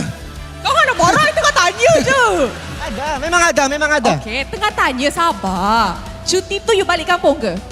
Tak. Pergi healing. Terengganu. Wah, pergi Terengganu, pergi beach lah. Healing, santai. Santai. You tak rindu girlfriend ke? Tak ada grade bunga. Oh. Sabar. Sorry. Janganlah marah. I tanya soalan je, Nets. Sorry. Okay, apa Nets nak cakap kepada sponsor? Tolong jangan carut. Behave Apa Nets nak cakap kepada sponsor? Semua orang yang datang sokong Vamos. Terima kasih untuk sponsor Vamos, Kopi Saigon, Critical, Alpa, KPRJ, and bos Olus, bos Anan, bos Abah, bos Kupos, bos. Semua. Forza Vamos! Let's go! Terima kasih. Fans Team Ray. Thank you. Okay, jumpa korang dekat play. Shout out Chibi. Chibi. Chibi nak cakap. Hello. Hello. Test. Tak, saya tengok tadi. Saya kan kat luar. Tengok Team Ray recovery untuk apa sebenarnya? Tahu. Untuk orang kalah ke? Taklah, gurau. Itu sahaja. No last words kepada fans? Last word suruh diorang datang JB tengok dia tak suruh diorang datang ke JB. Okey, depan saya Smooth cakap Smooth, okey boleh. Smooth cakap ke ni? Kan aku cakap ni. Okey, Smooth. Diorang ni memang bagi je mic ke siapa-siapa, orang tu tak ready pun. Cakap apa? Suruh diorang datang tengok Vamos di MPL dekat JB. Okey. Cakap apa dong? Okey, kepada semua fans MPL MY, jumpa korang dekat Johor playoff nanti. Sokong korang. Sokong kita orang. Alright, terima kasih kepada Vamos guys, a round of applause. Okay, thank you. You guys may now go celebrate your victory. Wow, berpeluh Rose. Duduk sebelah Nets ni memang agak risau lah kan, kadang-kadang yang keluar dari mulut. Tapi guys, untuk semua orang, you guys can vote for your favorite player by scanning the QR code. Ataupun kalau korang dekat rumah boleh klik link yang dipin dekat comment section. And with that, mari kita throw it to the mic check. Sebab kita semua nak tahu siapa yang suruh Zorn guna Fanny sebenarnya. Boleh Hamid? Aku bawa. BD bawah tu. Tenis. Coba sini midnya. Coba midnya. Boleh. Yo, hidup Liga. Kau dah pecah. Aku atamik. Baru. Nice one. Biru dia. Guys, closing. Ulti one. Aku datang. Boleh ah? Boleh. Go. Nice one. Pecahkan top passive bawah guys. Nice one boys. Mati. Dah ada wave. Dah. Lot boleh end ni. Boleh end tak? Kita. Dah boleh kerja dah. Tangguh guys. Dah. Baik kena. Bagi. Jangan. Nice one. 1,200. Pakai top kan? Go. Ni misi tak beduk lu hero kacau. Nice. Kiting. Aku kiting. Low. Lu nak. Lu harus flicker. Sabar. Balik Syam. Nice, balik. Dah flicker John. Rose goal bro. Nice, balik dulu. Let's go. Start. Baik bunuh cok.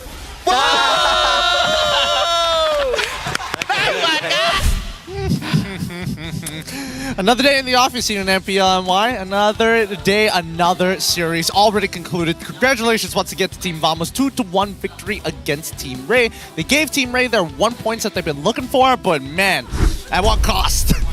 All things considered, despite the trolly nature of this game 3 was kind of impressive. Zorn on the Fanny was actually doing a really good job. Sapat on the roam, Akai actually setting up some pretty good catches once we got into the late game. Smooth had a hard time, but was still able to show why this is a hero worth respecting. Man, Same opinions. Same opinions. I'm not gonna lie. I get paid to watch video games, but man, was that... I don't know whether to feel like it was a treat or it wasn't. Maybe I'm just getting older here, but... It's a trick and treat. Yeah, it does feel like a bit of a trick and treat. I will say that Sapaya has some pretty good angles on Akai, though. Yeah, I'm actually kind of surprised. Like, we know that Sapat is very good at team fighting and likes joining fights to set things up on heroes like Terizla or Ide. But on the Akai, you wouldn't expect this. Like, early game, he wasn't having the best time, but he was really popping off come mid to late game. Yeah, and I mean, even the target priority, when they realize, okay, we need to end this game, how do we do it? We gotta make sure that Mintatar goes down so that Zorn can play the game. Zorn. His KDA doesn't look very good, but if you separate the Arlet and Fanny game, it's just a different story altogether. I don't even know what to say. It's so ridiculous. That's why he's one of the more talented players in Malaysia. He's been playing since Season 1, and he's continued to grow after that. But it doesn't look like his mechanics have gotten any less rusty. He's still sharp. People have told us before that when Zorn is streaming, his Fanny is actually really, really good.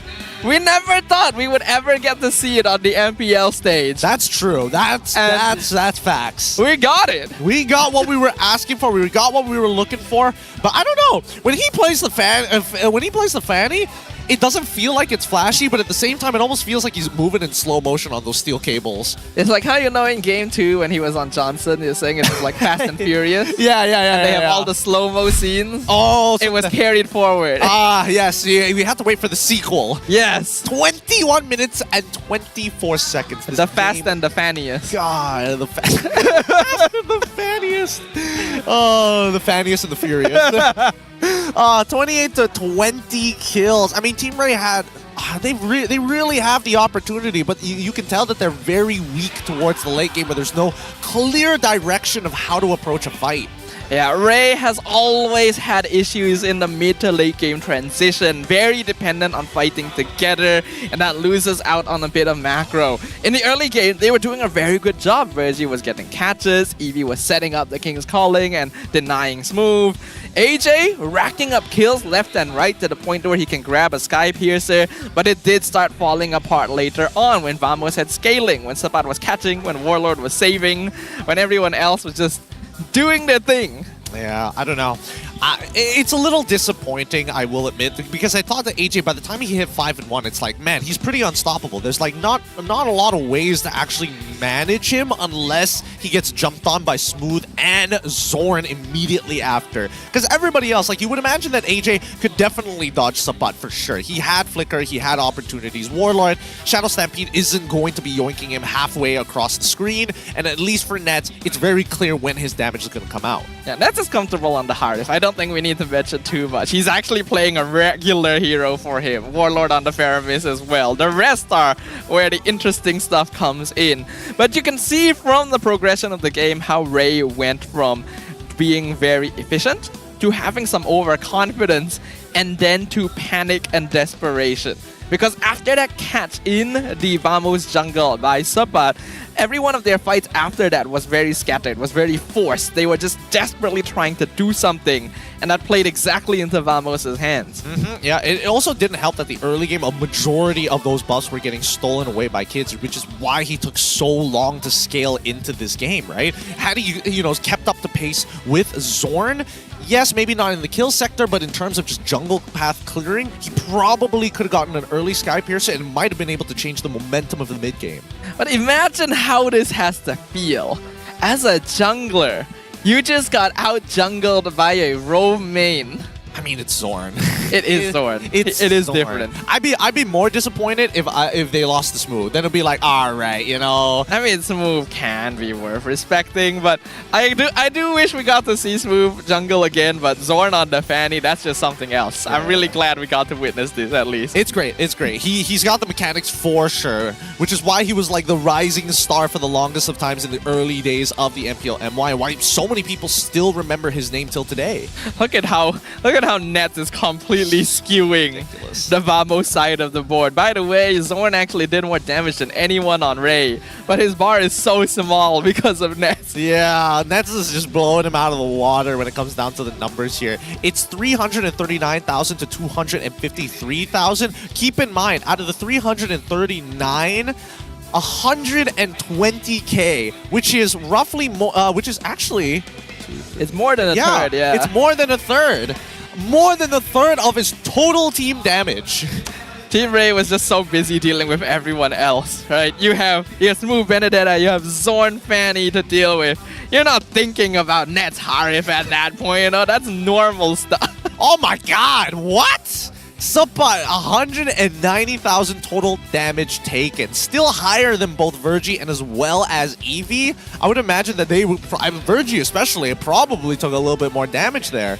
But dang, okay. I mean, Virgie and Eevee were doing a good job of forming the front line for their team fighting, but got very scattered the later the game went.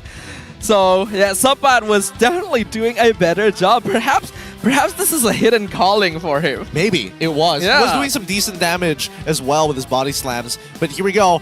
Key players, Rich Guy going over to Zorn, 711. The carry going over to Nets, no surprises. Sapat takes the sandbag. Best wingman goes to Nets. So Nets is both the carry and the best wingman. Basically, he's the one doing all the damage, and the others are taking the kills. Literally doing the heavy lifting. He's like, yes, hop into the backpack, and everybody else is like, nah, we'll sit in yours. Behind every weird jungle pick is a regular go lane pick. Gotta keep it standard, right? Gotta keep it to the meta. You gotta have a good foundation. And Nets is just there doing his job. Yeah, he is. Let's look at the item build progression. This might be interesting at the very least. Alright, what do we got? It was a pretty long game in the end, because Vamos did kind of have to turn it around later on. So everyone was basically full up on their build. Yep, Zorn going for the typical damage items into the Antique and the Rose Gold, which did save him in that final skirmish. He let us know in the mic check too, basically yelling it to the sky. He did do that.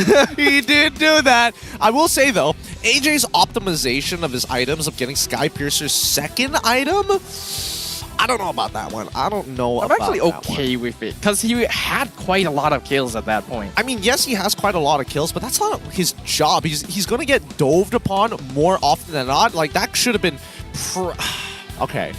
Okay, what else could he go for? He could probably go for Blood Wings there. That could have kept him alive a little bit longer. It could have been a Winter Crown Rush. Actually, maybe not a Winter Crown Rush. I understand if he goes into Holy Crystal, but that's fine. But I think that Kid's going straight into BOD, bit of a mistake there. He definitely had opportunities to actually find a lot of executions had he just gone for Sky Piercer. They just forgot to think about the fair miss, I think, in the draft. When you have a Hayabusa, you do always have to respect this, and because Ramos was drafting so weird, I think Ray was expecting the final few hits to be weird as well, but then it turned out to be fair miss, and Kid's just like, oh man. Oh man. Shucks, they got us. But at the very least, Team Ray keeps themselves out of the red zone with 10 points. Team Hawk either have to 2-0 SRG. If not, they won't even change the standings. The thing is, even if Team Hawk 2-0s SRG, somehow that would put them at 10 points, and then their aggregate points are below Team Ray. Then they would be at 4-5 compared to 3-6, and then that would actually no, it would put them up, right? 9-13, and then their aggregate points would be even. It would be 9-13 if they 2-0, so that means their aggregate points will go down by 1. So that would put them at like -5, 10 points, and then we'll calculate based off of head-to-head. Oh yeah, we're gonna have to check with the people behind the scenes after this. Maybe Team Hawk still has a chance, but their opponents are the Selangor Red Giants. They've dropped the game this season, yes, but they are still the ultimate final boss.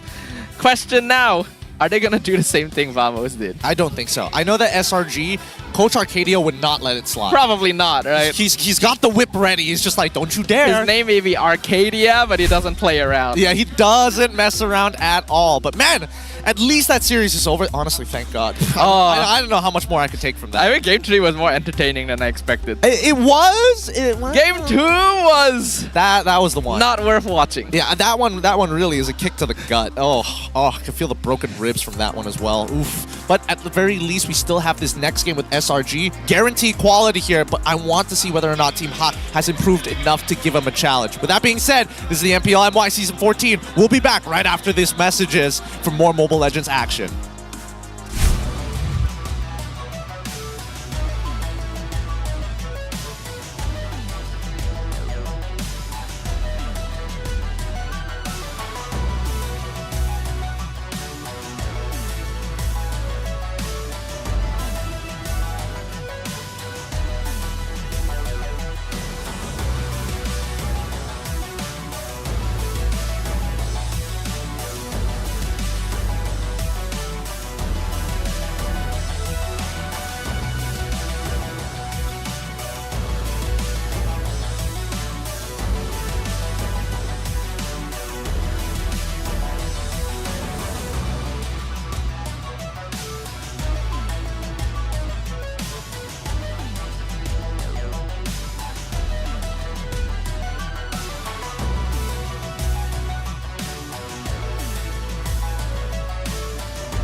Jago sukan apa jua? Jagokan lagi dengan rangkaian 5G termantap dan tak pelik. Gaming sepantas kilat. Menang di Land of Dawn.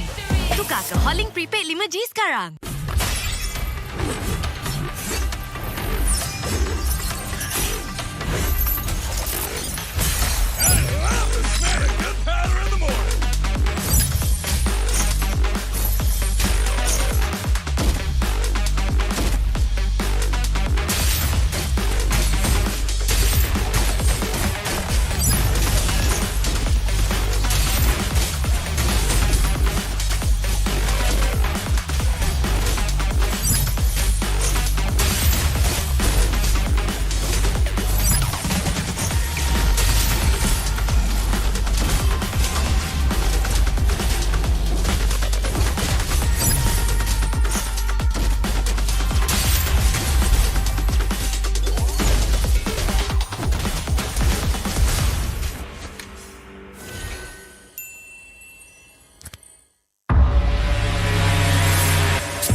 Tangan aku kenapa ni? Aduh, lemu lagi, gatal sangat. Gunalah Head and Shoulders.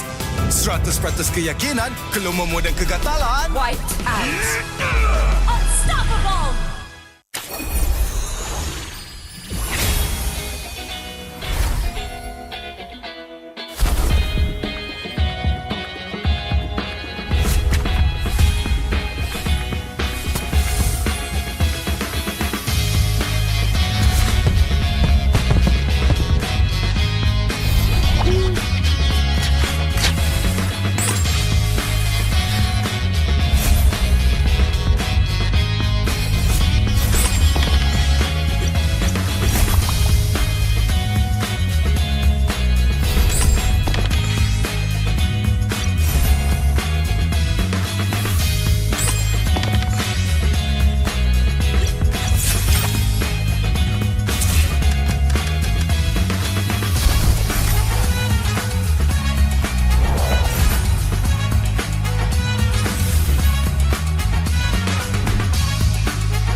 Panas. Itulah, panas gila. Kau ada payung? Ada? Kau tak dengar ke Kagura selalu cakap? Sediakan hujan sebelum payung untuk M6. Cik kau. Sediakan payung sebelum hujan. Oh, iya ke? Tapi apa kena-mena dengan M6? Apa kena dengan M6? Ha.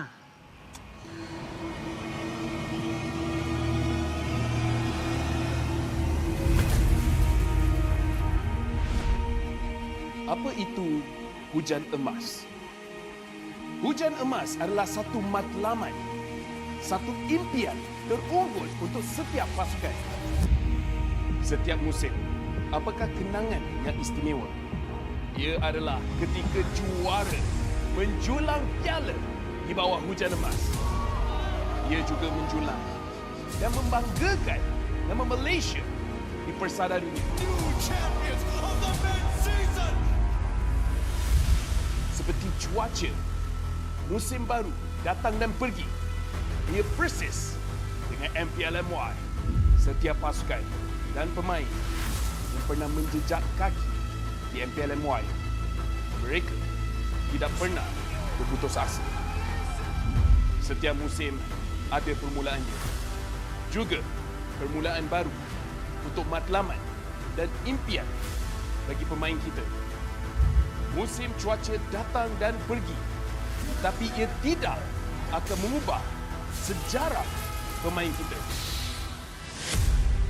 Dengan harapan musim hadapan yang cerah adalah satu pemangkin semangat bagi pasukan yang bertarung. Komposisi musim lalu tidak penting. Yang penting adalah kesetiaan kepada permainan. Tiada guna mengerti hujan emas dan berjuang demi Malaysia kalau kita tidak dapat merealisasikannya di M6.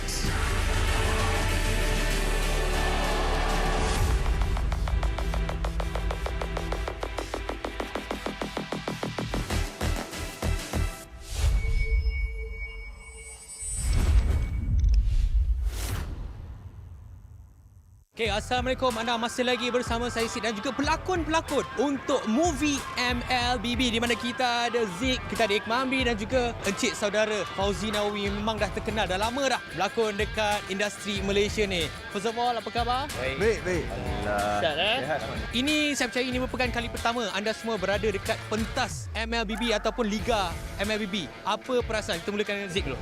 Sangat teruja. Ini first time tengok face to face game yang sangat best pula tu. Perasaan macam nervous bila tengok ramai orang macam kita tengok game bola, macam tak sangka MLBB sebesar ini. So macam proud lah to be a Malaysian. Saya nampak vibe dalam e-sport ni makin maju dah 2024 ni. Yang paling penting vibe juara tu wujud pada hari ni. So tak rugi kita orang datang lah. Boleh jangka tak yang sebenarnya nanti satu hari nanti, which is hari ni, game ataupun e-sport boleh jadi sebesar ni sampai dah ada movie? Sebenarnya bila awal-awal Mobile Legends Bang Bang ni berada di Malaysia, saya tak expect bahawa penerimaan masyarakat khususnya peringkat remaja ni boleh sampai ke tahap ni. Ini dah boleh challenge bola dah ni. Sikit hari lagi saya tak heran 2025 yang akan datang population Mobile Legends ni akan jadi lebih besar.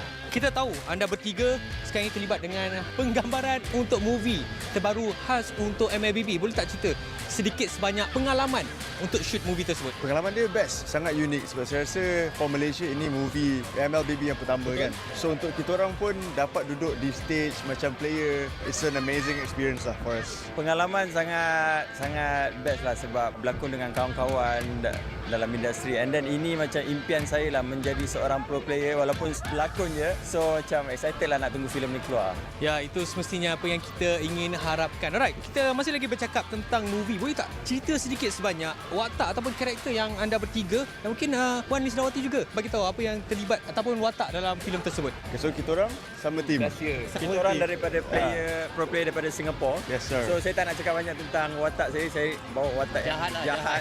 Sangat-sangat paling jahat lah. Orang akan menyampah lah tengok dia sebab saya sendiri pun menyampah tengok dia masa syuting. Okey, watak Cik Fauzi? Tanyalah buat saya pula. Ibu kepada watak hero dalam story. So dia sebenarnya ada true story yang telah di-plan untuk jadi lebih menarik untuk tayangan filem Mobile Legends. Alright, jadi anda semua dah dengar daripada pelakon-pelakon sendiri. Terima kasih ucapkan kepada Zik, Ikma dan juga Fauzi Nawawi bersama dengan isi Puan Lisdawati. Jadi stay tune, keep in touch dengan kita orang punya social media untuk saksikan movie terbaru untuk MLBB. Nak tahu dengan lebih lanjut, stay tune dekat kita punya social media. Bye-bye. Alright, Assalamualaikum. Anda bersama saya Sid dan sekarang ni kita ada tetamu istimewa iaitu pelakon terkenal daripada Pascal. Iaitu saudara Hairul Azrin. Apa khabar Hairul? Alhamdulillah, sihat bro. Okay, so apa perkembangan terbaru? Ada filem ke ataupun ada drama ke upcoming? Sekarang saya dah tak berlakon. So saya sekarang tengah cari tim lah untuk nak main ML. Faham. Okay, alright. Bercakap tentang cari tim, saya dah tengok awak pun ada bermain sama dengan pasukan Selangor Giant, tapi berlakon cerita-cerita yang gempak. Tapi kenapa pakai Nana bro?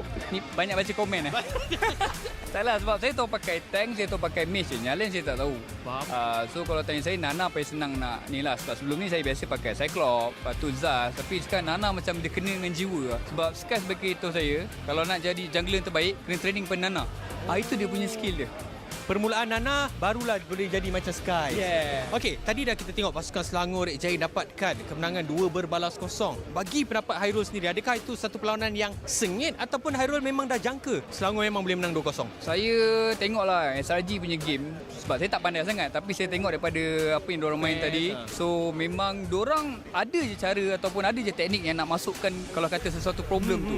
So untuk tengok first game tu cakap ni menang mudah ni 2-0. Tak boleh nafikan SRG antara tim yang sangat kuat lah di Malaysia sekarang. Ya, kita pun memang dah boleh nampak sebab mereka pun dah menang untuk kejuaraan dunia pada tempoh hari. Alright, tadi Hairul Azrin pun ini kali pertama datang dekat venue MPL. Saya first time sebab saya tak pernah sangka macam tengok perlawanan bola sepak di final tau. Ini bukan final kan? Ini bukan final. Bukan final tapi dah macam final tadi. Dia ada tukang sorak daripada tim SRG. So best lah. Best lah. Memang ini vibe. Benda ni dah berlaku dah few season dan kita boleh nampak lepas kemenangan Selangor Giant dekat tempoh hari, tambah lagi vibe tersebut. Right, sebelum saya nak lepaskan Hairul, mungkin ada kata-kata terakhir ataupun kata-kata semangat kepada pasukan Selangor Giant sebab kita ada beberapa minggu sebelum kita pergi ke peringkat play-off. Betul. Okey, untuk tim SRG kat dalam tu semua kebanyakannya yang saya kenal dan diorang kenal saya. So saya nak wish korang good luck. Dan untuk Mobile Legends ataupun Montun, Saya rasa sekarang ni artis ramai main Mobile Legend. So mungkin kita boleh buat satu tournament ke. Come on lah Montun. Sebab kita ada ramai. Fat, Aceh, Challenge Zero, Fauzina Wawi, ya Iqmal. Semua boleh main Mobile Legend. So kita boleh fight lah. Saya rasa untuk nak lawan tim pro player tak susah kot untuk kami. Tapi diorang tak boleh nak berlakon. Nanti diorang tak ada job. Korang dah boleh berlakon, korang boleh main game. Alright, thank you so much Hairul. InsyaAllah kita akan jumpa lagi dekat playoff. InsyaAllah. Okay, alright. Okay, bye. Alright, thank you so much. Jadi apa-apa, stay tune dengan MPL Malaysia. Hi guys, this is Rose dan sekarang saya bersama dengan Team Vamos untuk main konten ataupun game Siapa Dalam Team. Okay, so I akan list out a few questions, pasal korang point dekat player tu yang paling lah dalam team. Boleh? Okey, boleh. Siapa dalam team paling kelakar? Bani. Oi, kenapa Bani? Paling lucu. Paling lucu, paling comel. Okay, siapa dalam team cepat nervous? Bani. Bani juga. Kesian member dekat belakang tu. Kenapa dia nervous? Sebab dia suka gugup nervous juga. Nampak dia selalu macam ni. Oh, dia selalu shake lah. Okay. Siapa dalam team paling garang? Bani. Ni macam tak betul tadi. Tengoklah muka dia apa tu. Belah dua pandang besar. Bani ke? Dia buat muka garang Bani. Pandang kamera buat muka garang. Siapa dalam team tidur paling lama? Tidur paling lama? Bani. Jangan juga. Dia betul. Ni macam I risau je. Adakah ini the reason dia tak main lagi? Sebab dia asyik tidur masa screen? Macam mana? Dia memang dia cakap semua betul. Okay. Siapa makan banyak? Bani tak ambil. Bani. Bukan you. Bukan kau lah, bukan kau. Tengok ni. The most gemoy. Okay. Siapa dalam Bani. Belum belum. Sabar Zon, sabar. Okay. Siapa dalam team paling lambat? Selalu lambat. Bani. Bani, siapa cepat marah? Diorang semua. Okay, last. Siapa cakap paling banyak? Bani. Betul. Kenapa betul? Bani selalu cakap. Bukan awak. Alright, then that's it. Thank you to Team Vamos.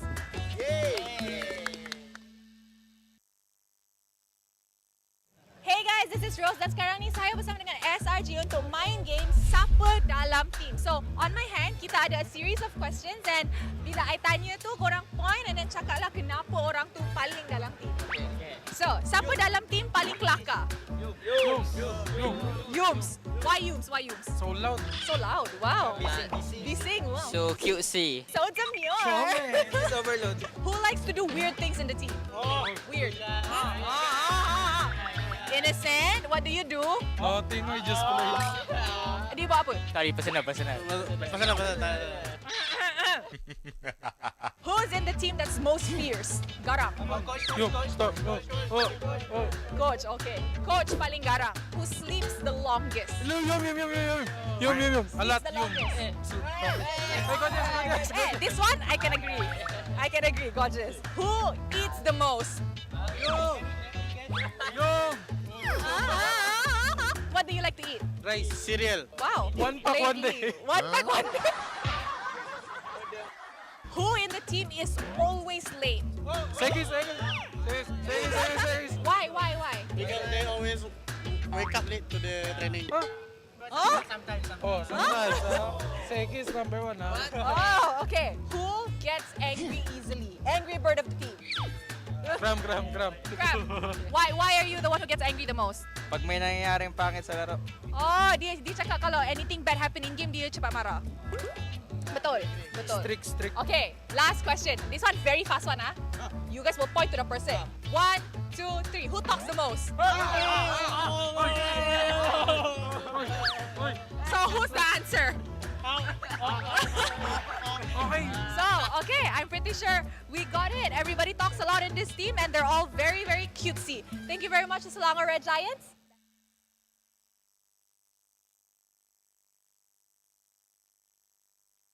Hey guys, this is Rose dan sekarang saya bersama dengan Team Hak untuk main game Siapa Dalam Team. So sekarang ni I ada a series of questions and I'll ask you guys and I want you guys to point at the person who's most likely to. Okay. Number 1, funniest. Miko. Why Miko? He makes a lot of jokes. Always not serious. Oh, it's not serious. Okay, who gets nervous easily? Miko. Why Miko? Yeah, he's sweating now. Who sleeps the latest? Miko. latest? Miko. Miko. Last night 4 AM. Oh, okay. Who sleeps the longest? Miko. How many hours does Jesus sleep? So long, 10 to 11. Who eats a lot? Miko. Can see the stomach.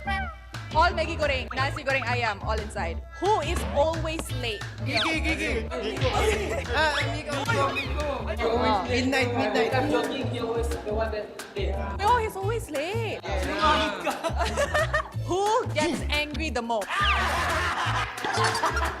Oh, Panda gets angry the most? Yeah, but it's okay because he's eagerness to win. Who daydreams the most? Coach. Coach daydreams the most. Everybody agree? Yeah. Okay, then thank you very much to Team Hak.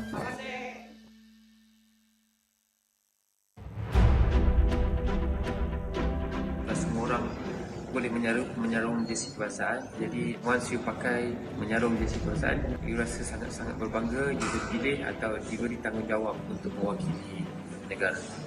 Perasaan bangga tu you tak terangkan dekat semua orang. Cuma feeling you pakai saja, once you pakai saja jersey tu, you akan rasa macam you want to give something to Malaysia. I think if you guys have any issues, so make sure lean onto each other, talk to each other as much as you can. I think just be proud because tak semua orang dapat this opportunity, and also kena ada that winning mentality, tak kisah pun dekat level mana you guys pergi, and jangan rasa takut, jangan rasa macam you guys are not good enough. Apapun, just ingat bila you guys enter the arena, just do your best and all the Malaysians will be behind you and supporting you guys. Saya tak ada nasihat, saya kagum dengan apa yang anda semua lakukan. You are all to me personal heroes because I grew up in a time where gaming was seen as a waste of time, but you prove otherwise. You put gaming and you put Malaysia on the world's map. I think you are at a better place to advise me.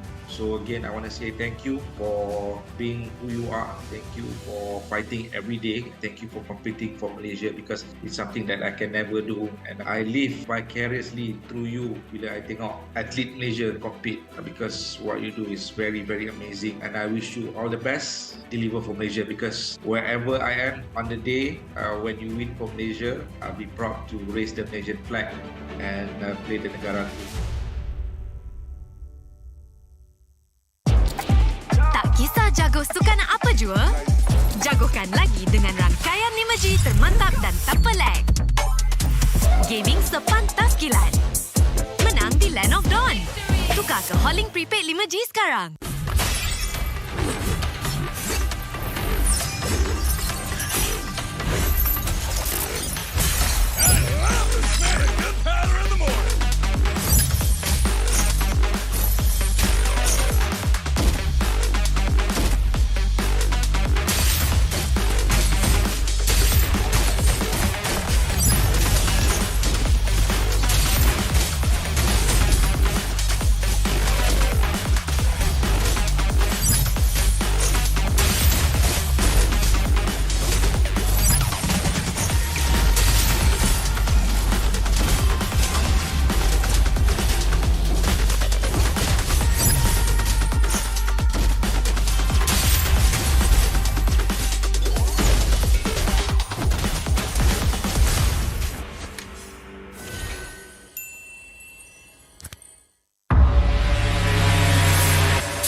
I'm a rock star. Yeah, rock star. Ay, ay, ay. I'm a rock star, baby. I'm a rock star. I'm a rock star. I'm a rock star. I'm a rock star. Panggil aku rock star. Ini kejohanan kita semua orang rock star. Kita rock star, kita buat saja gaya kita. Makin panas apinya sudah membara. Macam mana pun kau menempuh segala. Demi negara kau buat semua bangga. Step into my world, you know I'm always in my zone. You know I got my team, no I'm never alone. Bring out my best, buat yang terbaik. Jadi juara perlahan kita naik. Aku nak push, naik-naik jadi lebih bagus. Jadi hero, ku ada skill. Berapa banyak musuh aku dah kill. Ramai cuba mencapai, cause they envy me. Tiap game aku pasti jadi MVP. I'm a rock star, baby, I'm a rock star. I'm a rock star, I'm a rock star. I'm a rock star, panggil aku rock star. Ini kejohanan kita semua orang rock star. I'm a rock star, baby, I'm a rock star. I'm a rock star, I'm a rock star. I'm a rock star, panggil aku rock star. Ini kejohanan kita semua orang rock star. Tengok nanti siapa yang juara. Ni peluang kita bawa pulang piala. This is my game, this is my time. Menang semua, everything will be mine. Kalau jatuh kau pasti kembali. Bangun balik ku tegak berdiri. Kuatkanlah tenaga, ganjaran diperoleh. Ni kejohanan kita, Malaysia memang boleh. Rise up to the top, kita buat bersama. Semangat kita kuat di bawah satu bendera. Ay. I'ma go hard for the win. Win. On the battlefield till the end. I'm trying to beat the greatest anyone has ever seen. Stand by, I'm coming in for the win. I'm a rock star, baby, I'm a rock star. I'm a rock star, I'm a rock star. I'm a rock star, panggil aku rock star. Ini kejohanan kita semua orang rock star. I'm a rock star, baby, I'm a rock star. I'm a rock star, I'm a rock star. I'm a rock star, panggil aku rock star. Ini kejohanan kita semua orang rock star.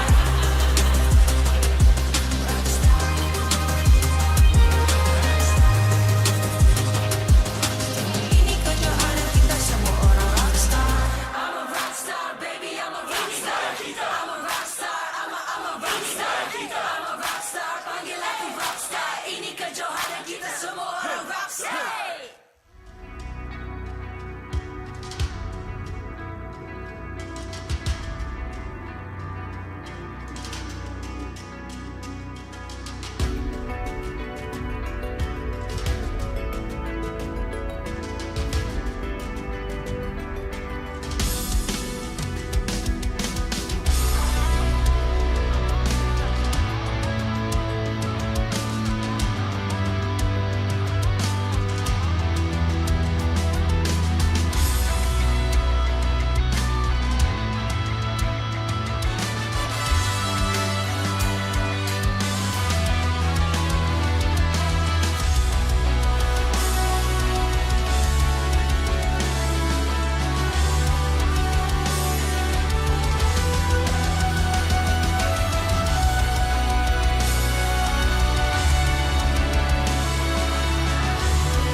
MPL MY Season 14 is powered by Moonton, KPRG, and MSNJ. Official 5G mobile internet hotlink. Best 5G for lightning fast MLBB gaming. Official gaming phone ROG Phone 8 king of performance for mobile gaming.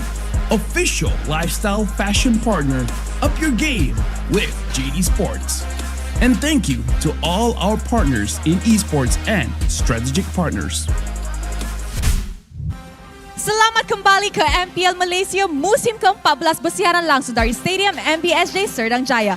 Nama saya Rose, host anda sepanjang musim ini dan kita berada di match terakhir untuk regular season musim ke-14. Kita sudah saksikan 44 perlawanan yang sangat-sangat sengit sepanjang musim ini. And of course guys, jangan lupa datang ke JB untuk saksikan playoff kita yang for the first time ever kita akan buat dekat negeri lain. Tapi the reason why I'm up on stage dan the reason why ada 2 envelope is sebab Rose nak buat satu announcement. Sebab year end ni kita selalunya ada award. Tapi untuk year end kita ada Legenda Award. Dan Rose akan announce calon-calon untuk 2 award.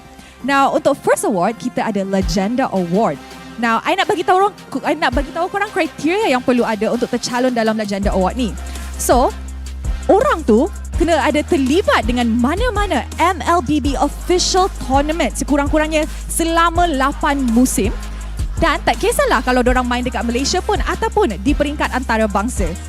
Guys, korang nak tahu tak calon legenda untuk musim ini? Lagi kuat. Are you guys ready? Alright, so calon-calon untuk Legenda Award musim ini adalah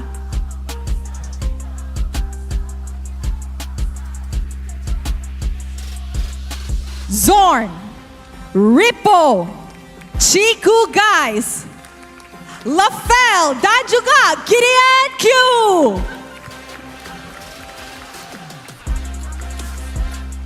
Alright guys, so nampaknya caster semua terkejut. Yes, Lafel and Gideon.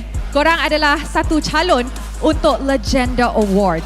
And of course, award seterusnya is the most improved player untuk musim 14.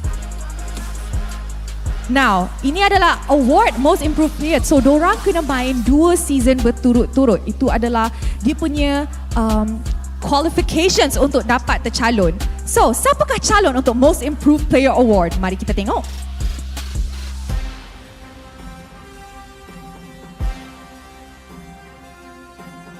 Most improved player award nominees goes to Max, Yan Lord dan juga Ruff. Alright guys, berikan tepukan sikit. Alright, so korang jangan lupa vote calon-calon ini and dorang akan receive award mereka di Grand Finals dekat JB.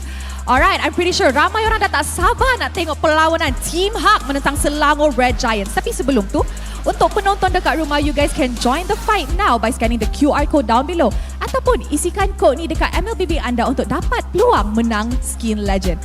With that, mari let's show it to the casters. So, hello to our Legenda nominees. God damn you. I knew they were planning this something.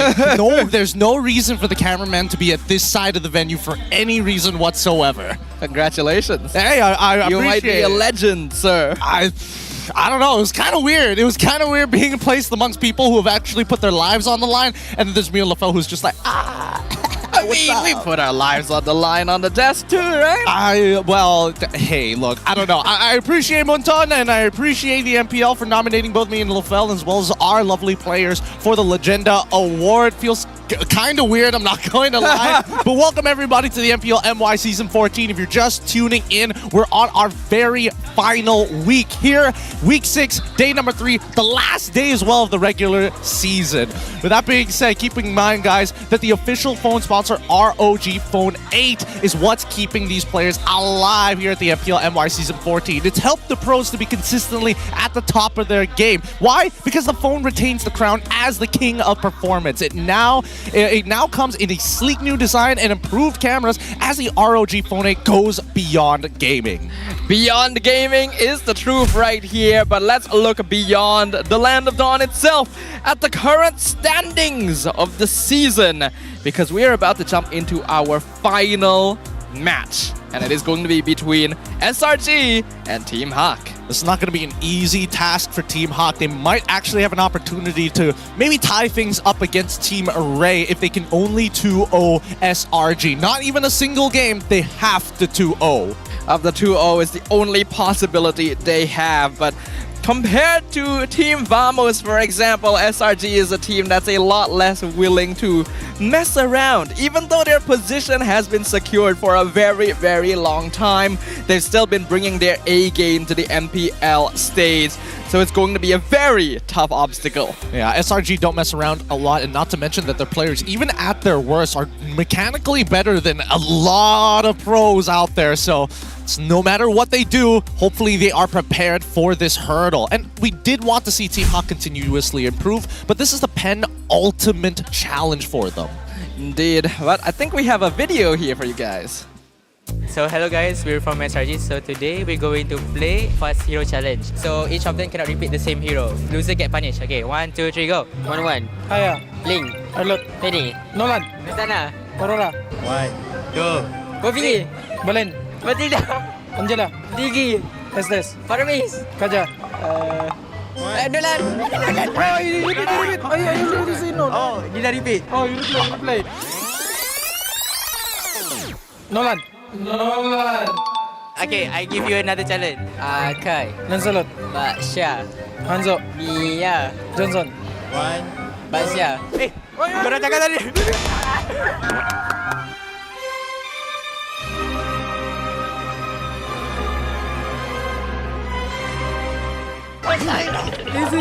Easy, coy. Okay, so the punishment. You want to sing or you want to dance? Okay, sing.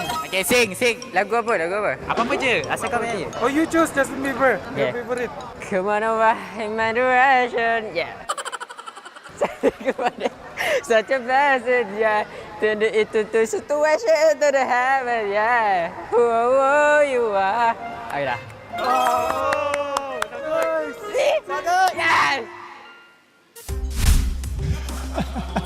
So good. So good. I think, to be fair, Sakai's reaction to both Innocent and as well as Stormy, valid. I'll give him a free pass for that one. Who would have thought that Skies was a singer as well as a great assassin player? But I love how panicked he was when listing out the hero names. You know, Stormy's just there. Innocent's just easily saying, oh, this hero, that hero. It's the way that Innocent is saying it, man. He's literally so menacing. He's standing there, hands wide stance as well. But today their opponents are going to be Team Hawk with Dinesh, Hesu, Box, Miko, and Panda to complete the lineup. Team Hawk has been on a downward spiral this entire season. Although they started out looking somewhat promising, many flaws started to show themselves, and they proved that there were a lot of issues they needed to work on. Very, very momentum based and quite dependent on draft as well. If conditions are not met, you can see Team Hawk have a lot of difficulty executing plays. I think, though, you know, the most difficult part about Team Hawk is that yes, they have some really good set plays, but the fundamentals coming out from them doesn't shine as very often, which is also a contributor to why their consistency hasn't been very good and why they're at the bottom of the standings. I think for them, they lack the foresight, but they also have to work on natural chemistry first before they can even get through that hurdle. Yeah, the chemistry doesn't seem to be there. We see a lot of times where Miko or Hesu tries to set something up, but the rest of the team just isn't ready to follow up. And I think Panda has grown and matured as a player, but it results in more passive play now instead of trying to carry the game. Will this be enough to face off against the Selangor Red Giants? I don't know. It's tough because these are your MSC champs here. Stormy, Cram, Sakai's, Yums, and as well as Innocent. They don't need any more introduction of this. They're good at their roles currently. Best synergy in the league by far.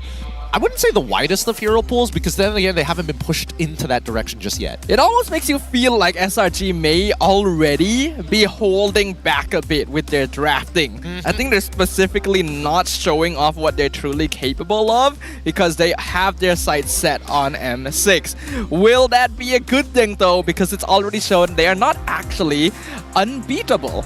They've already dropped a series this season to MV. Yeah, I mean, to be fair, that day against MV, it really felt off with them. And I don't know exactly why, but they definitely had a talk after the match. And even looking at the ways that they could look to fix it, it's tough. Some days you're just not going to be playing well. Yeah, everyone will have those down days, but the Giants right now are on a path to domination. While they don't have the same win streak they had in Season 13, they still have very high stats overall. Season 13, first blood rate, a 66% average turtle, a 2.06, an average rate of 1.7 compared to this Season 14, 61% first blood rate, 1.39 average turtle, and 1.55 average lord. So generally, the early game turtles is something that they're willing to sacrifice. In fact, I think SRG as a team are quite willing to sacrifice objectives, which is a good thing because it means they have their sights set on different targets and have different win conditions rather than just going for the same neutrals all the time. But there are also times where you can observe them being a little bit messy. This is a team that's always been willing to fight and even drop bodies to make something happen, but teams have gotten a little bit better at punishing them for that, so they gotta be careful. Yeah, so far their adaptation, they do need like a little bit of downloading time before they make an active decision, but at least their decisions are together. Now the question is, how do they kind of shorten that process of adapting against their opponents? And honestly, it's tough to say because the sky's the limit with SRG. The sky is the limit for sure, but all of these players are still very powerful competitors, so Team Hang has a lot to worry about. A lot of work. With that being said, let's get this final best of 3 on the road as the teams start walking out.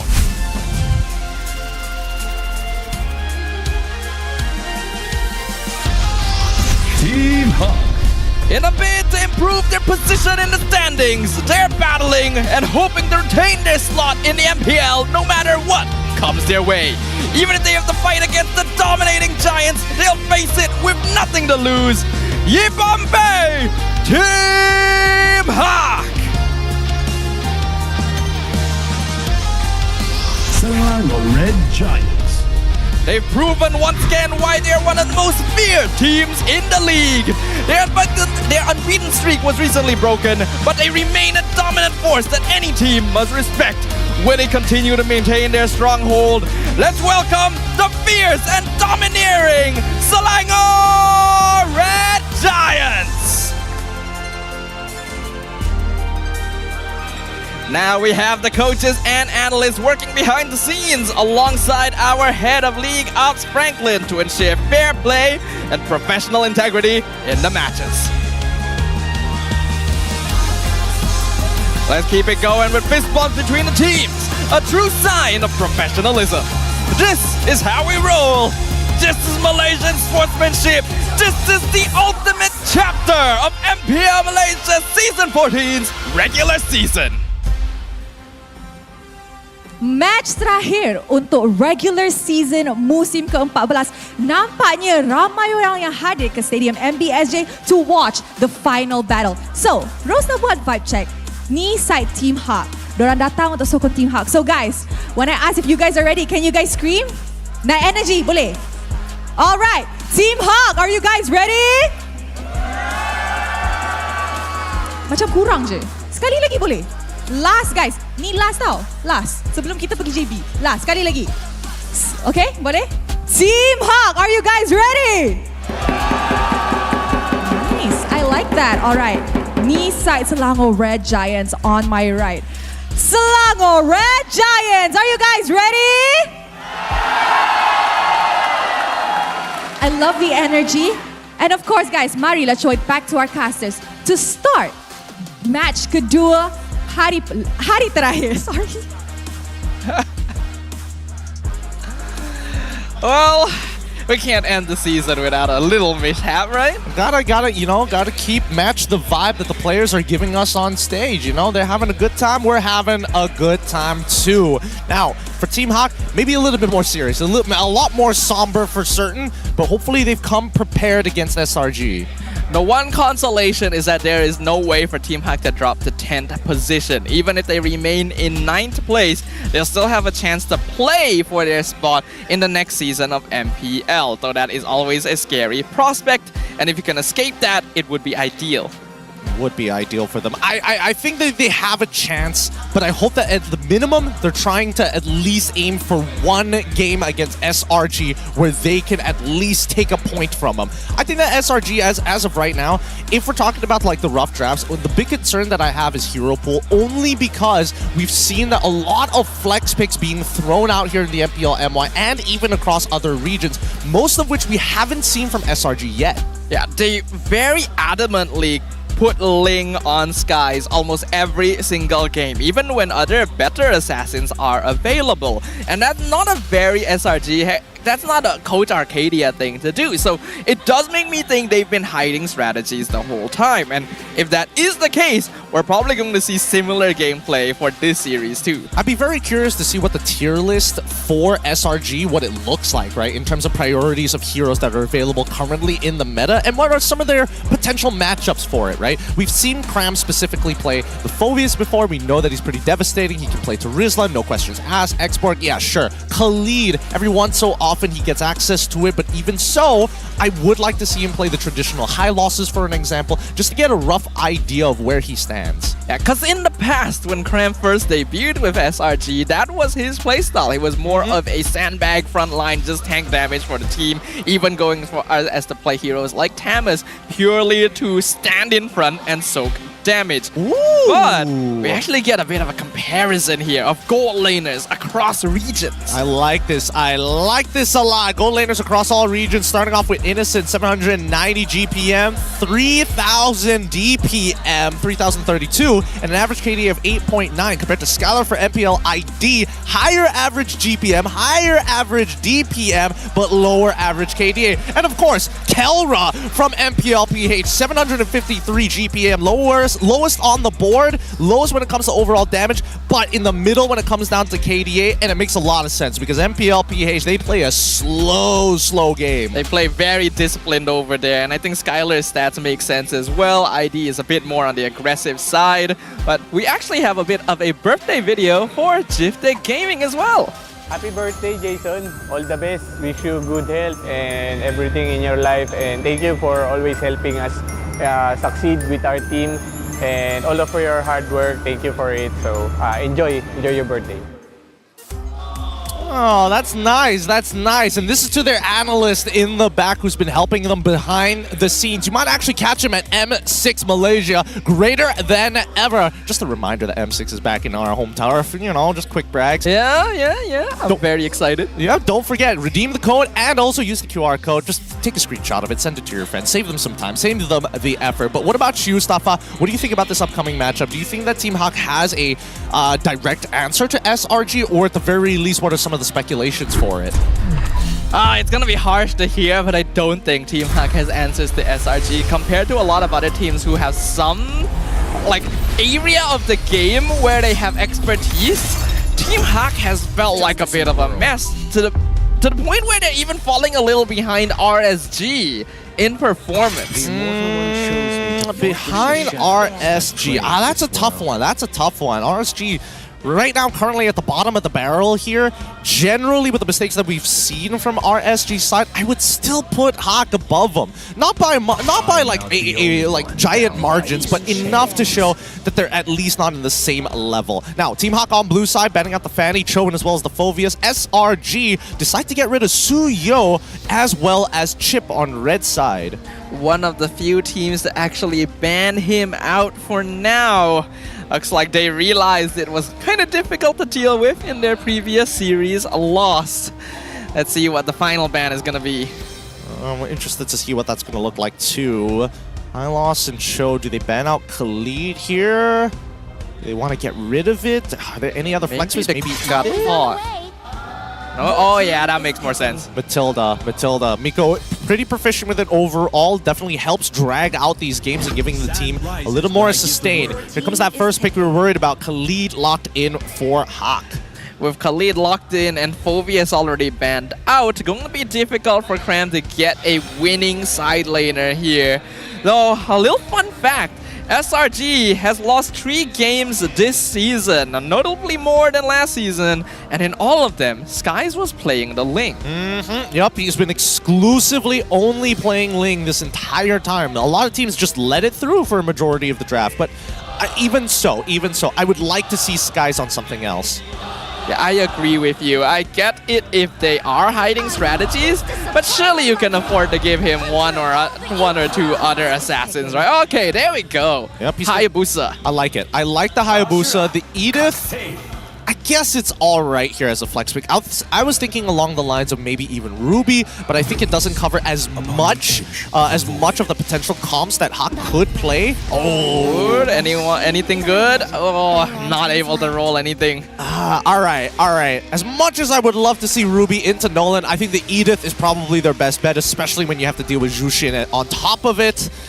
I mean, are we expecting Stormy to play Yve into this again like they did against Monster Vicious? I think it'll be a little bit more difficult to play Yve in this game, particularly because there's a lot of dive on the side of Team Hawk, but it can still work if SRG wants to go in that direction. It's just not going to be as effective as it could be. I think they just go Aurora here, right? Aurora's not bad. Aurora, Vex are both pretty alright, I think. Your team is Yep, Aurora going to be the choice. Very, very comfortable pick for Stormy as well. One of the first mid laners to really start picking her up frequently. I mean, it's a super safe pick here. I'm trying to get into the head of Coach Arcadia at the very least. I would probably give Stormy the exact same options. It's like, you want Zask, you want Zask, you want Vex, you want Aurora. Which of these 3 are you most likely going to pick up here? And Stormy has a tendency to lean into the Aurora, and I have to admit, it's a great pick, right? Nolan is going to struggle to execute Aurora, not to mention that she has enough CC to deal with Khalid in case he goes into the Quicksand Guard. And now that we go into the second phase of the bans, right? Gold laners have not been touched just yet, and even this Edith is a bit of a flex. But I get the feeling they are going to focus on the roam position a little bit more. There's still a good number of options open, the Gatot being the most obvious one. Miko does like to go for that. There's also things like the Ruby you pointed out earlier. There's still the Hylos open. They could, Arlet as well, though it's not as flexible now, so probably not. I think it's in favor of Team Hawk if they just ban out the Harith, right? The Harith. It makes sense. Still one of the stronger gold laners left. Team Hawk gonna focus on the EXP lane instead, so suspecting this Edith will go into roam. Alright. They ban out the glue here. I can't remember what that matchup looks like. Okay, generally glue has a slight advantage here. Maybe he can out-sustain the raw damage at level 1 and even level 2 with the snare. Yeah, so generally glue is going to have a much better time in that lane. It makes sense that Team Hawk wants to get rid of it. Is there anything else? You might as well consider Ruby at that point of time. Is there any other EXP laners that are hyper dangerous? If it's hyper dangerous, there's not a lot left. Khalid has a pretty okay matchup into both Terizla and Hylos. Yep. CC could be an option, but not as good here.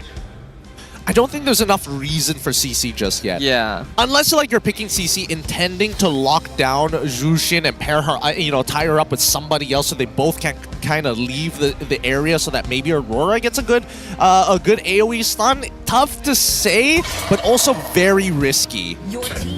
Terizla does get banned out.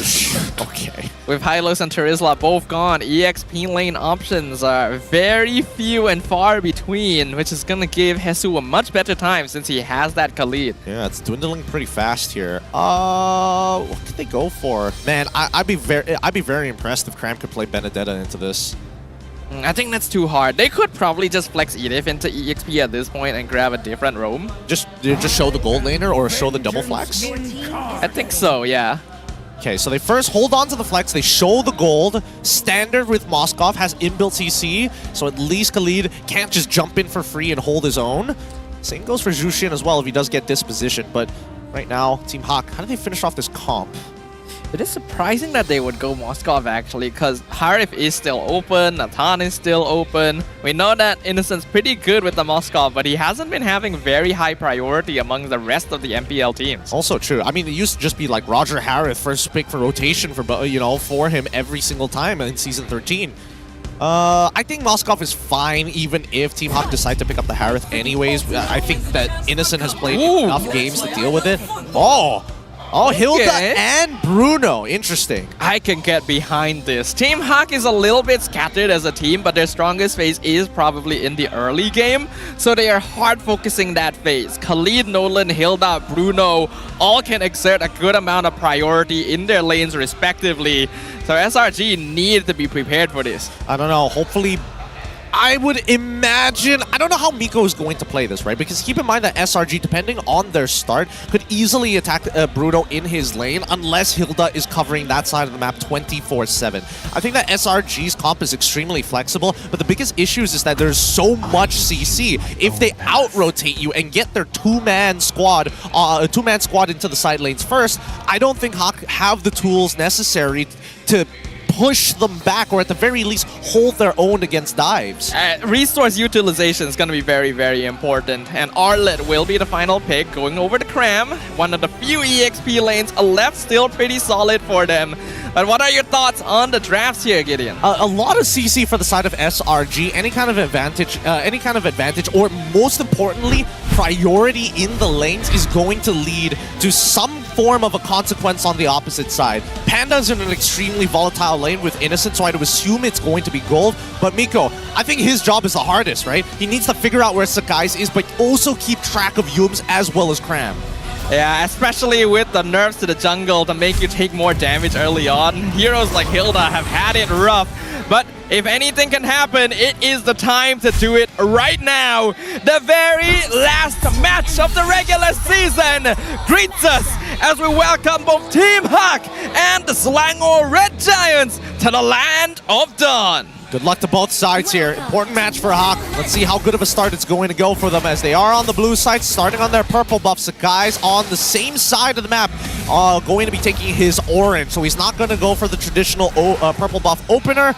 Begs the question, where is Miko? My purple buff. He did take the small purple buff though, so that's a little bit of reduced EXP for Skies. Both Yums and Stormy are here to make sure that Miko doesn't disrupt the Hayabusa's leveling. For now, Yums doesn't mind taking the damage here. Miko has the general regeneration by just sitting in these bushes. However, I am seeing a Master Assassin coming in from this Moskov, and even for Cram, he's got to be careful because in the early game, he does not win against this Khalid. He will need his first item. Yeah, it's surprising to see how aggressively he pushed up to take that duel, but Hesu is going to come out on top every time. Has more damage and more healing at level 2, so Cram cannot afford to be too greedy here. Not to mention that he took Brave Smite, Wilderness Blessing, and as well as the traditional movement speed. Even so, I don't know if that's the smartest choice here. It just goes to show that Cram doesn't want to be in this lane. He wants to be in team fights at level 4. Sky's going to be able to hit level 4 without too much issue here. And we're going to jump into a pause. I'm actually surprised. It's been quite a while since the last time this happened. Same. That's why I'm curious who called the pause here. I'm seeing a lot of members of Team Hawk looking over. I'm guessing SRG is the one who made the call. Not sure what type of technical issue it is just yet. Nope, I take it back. I thought they were looking at each other who had the technical pause. Nah, Yums and Miko are just messing with each other. Yeah, they're just making, yeah, you can see it.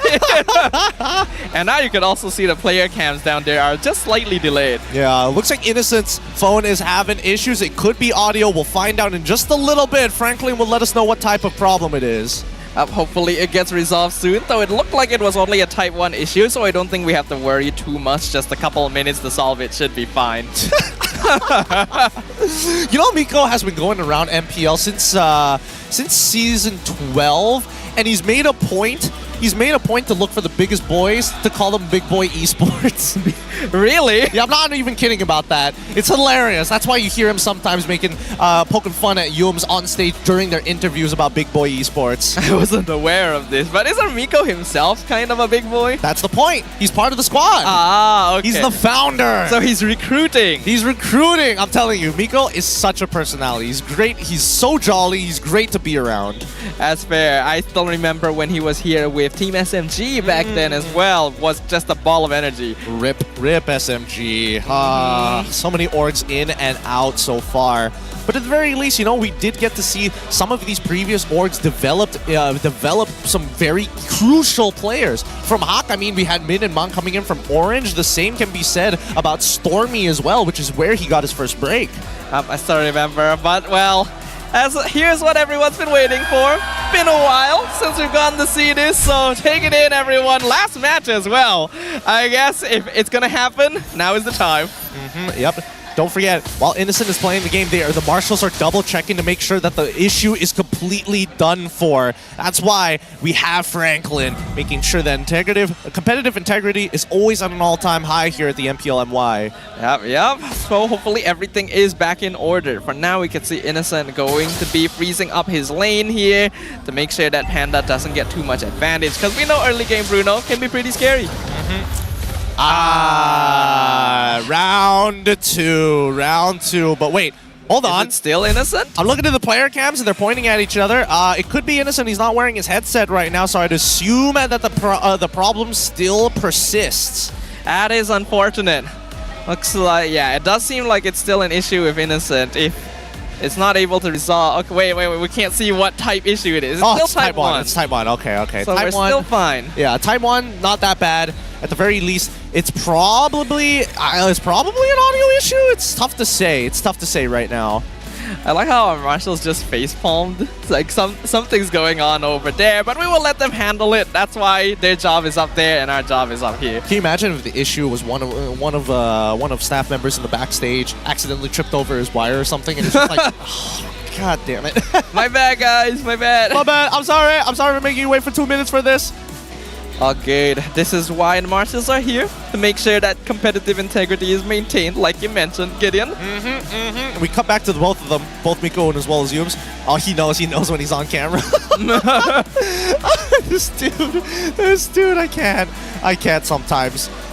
Let's take a moment to maybe talk about what Team Hack might need to do here. I think SRG has already done a pretty good job of stifling potential early game cheese, because neither Innocent nor Skies were disrupted from hitting their level 4. I agree, but at the same time, even Hesu, right? He's giving up his wave, knowing that both Stormy as well as Cram is going to hit level 4 on time by trying to blitz down the neutral objective. I don't know if that's a good idea, because again, I didn't see the last position of their mid laner as well, because if they don't have if Dinesh is not nearby to either slow down that rotation or to double down on the bursting strat, I just think that they're just going to get pushed off of it. It's a free neutral for SRG. I agree with you, and especially when Team Hawk has a lineup now which specializes in early to mid-game aggression, they gotta make sure not to give up too much a lead to SRG. Yeah. Bruno scales okay, but the rest of the team, not really. Exactly, right? And I think a lot of the weight currently is on both Miko and as well as Hesu to control the early game. And that early... Okay, are we jumping back in? Has the issue been resolved? We can see here the SRG Ultras showing up to every single game to support their team. Yeah, looks like we are still gonna take a little moment here, but currently team kills 0-0. I think that is good for SRG. Of course. I mean, the game is still in its very early stages. We've barely broken the halfway point of the early game. We haven't even started transitioning into mid game still, and the majority of the members on both sides haven't even hit level 4.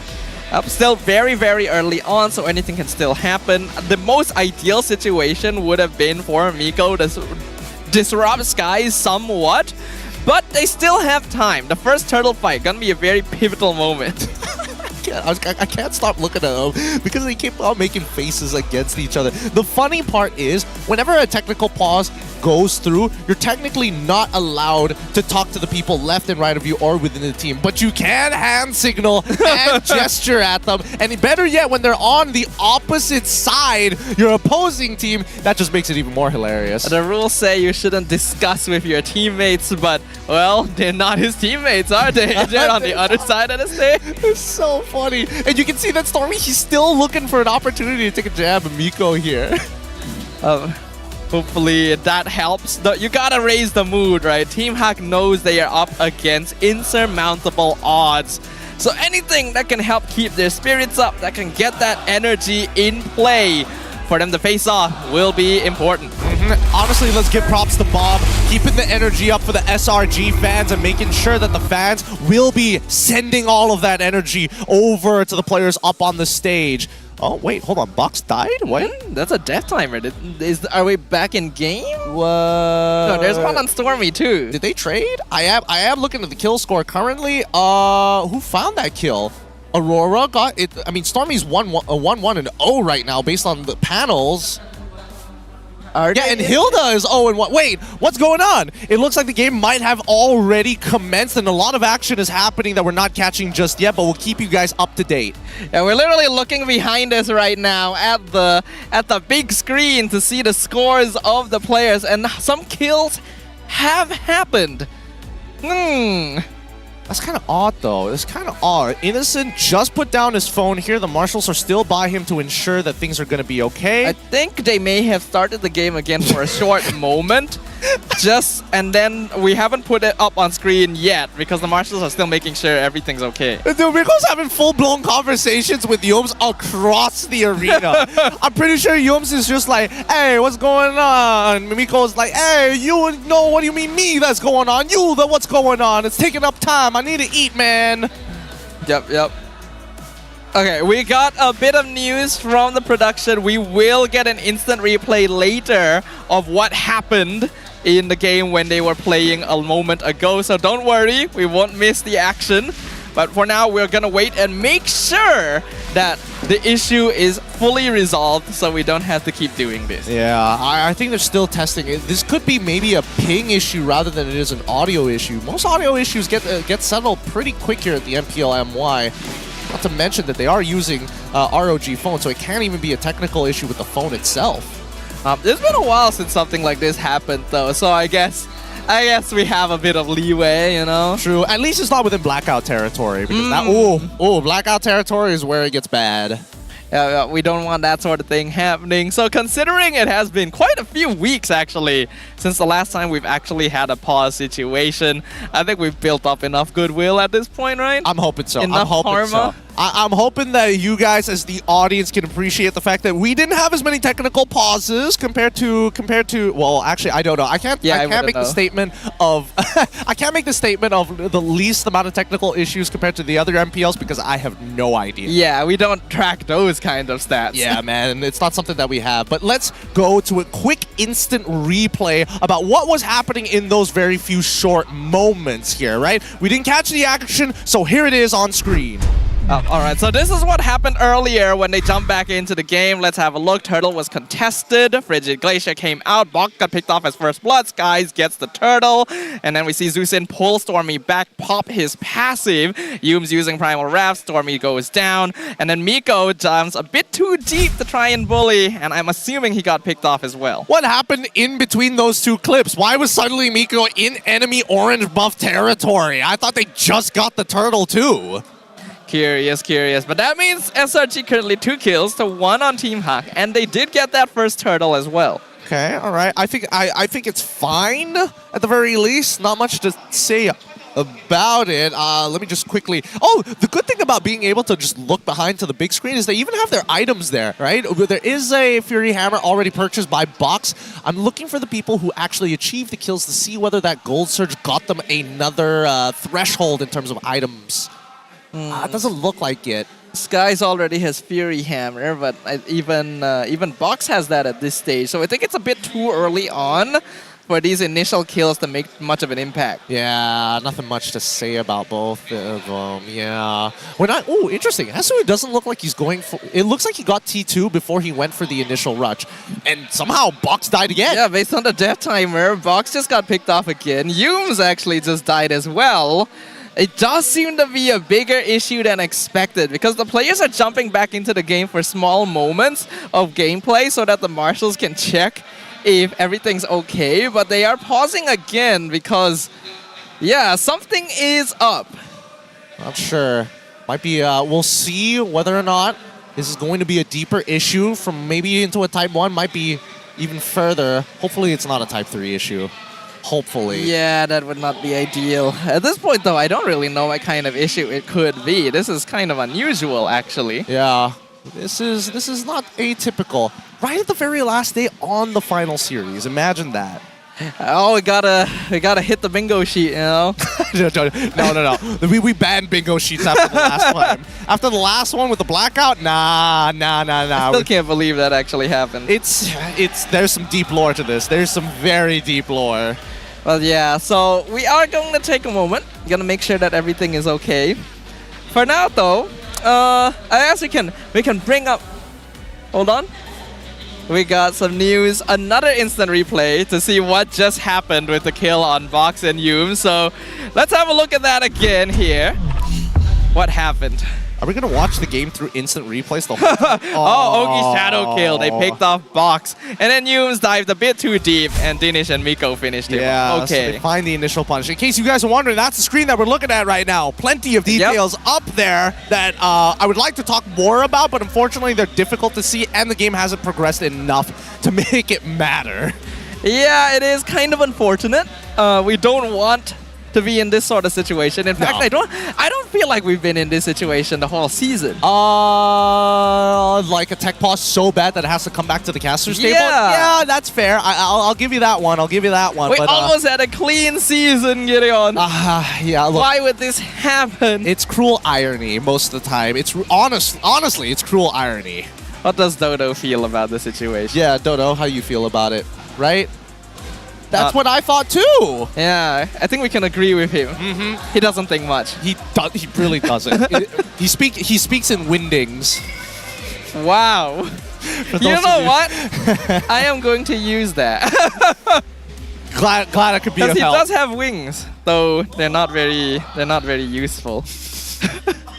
Aren't dodos a flightless bird? They are a flightless bird. That's why his wings are not very useful.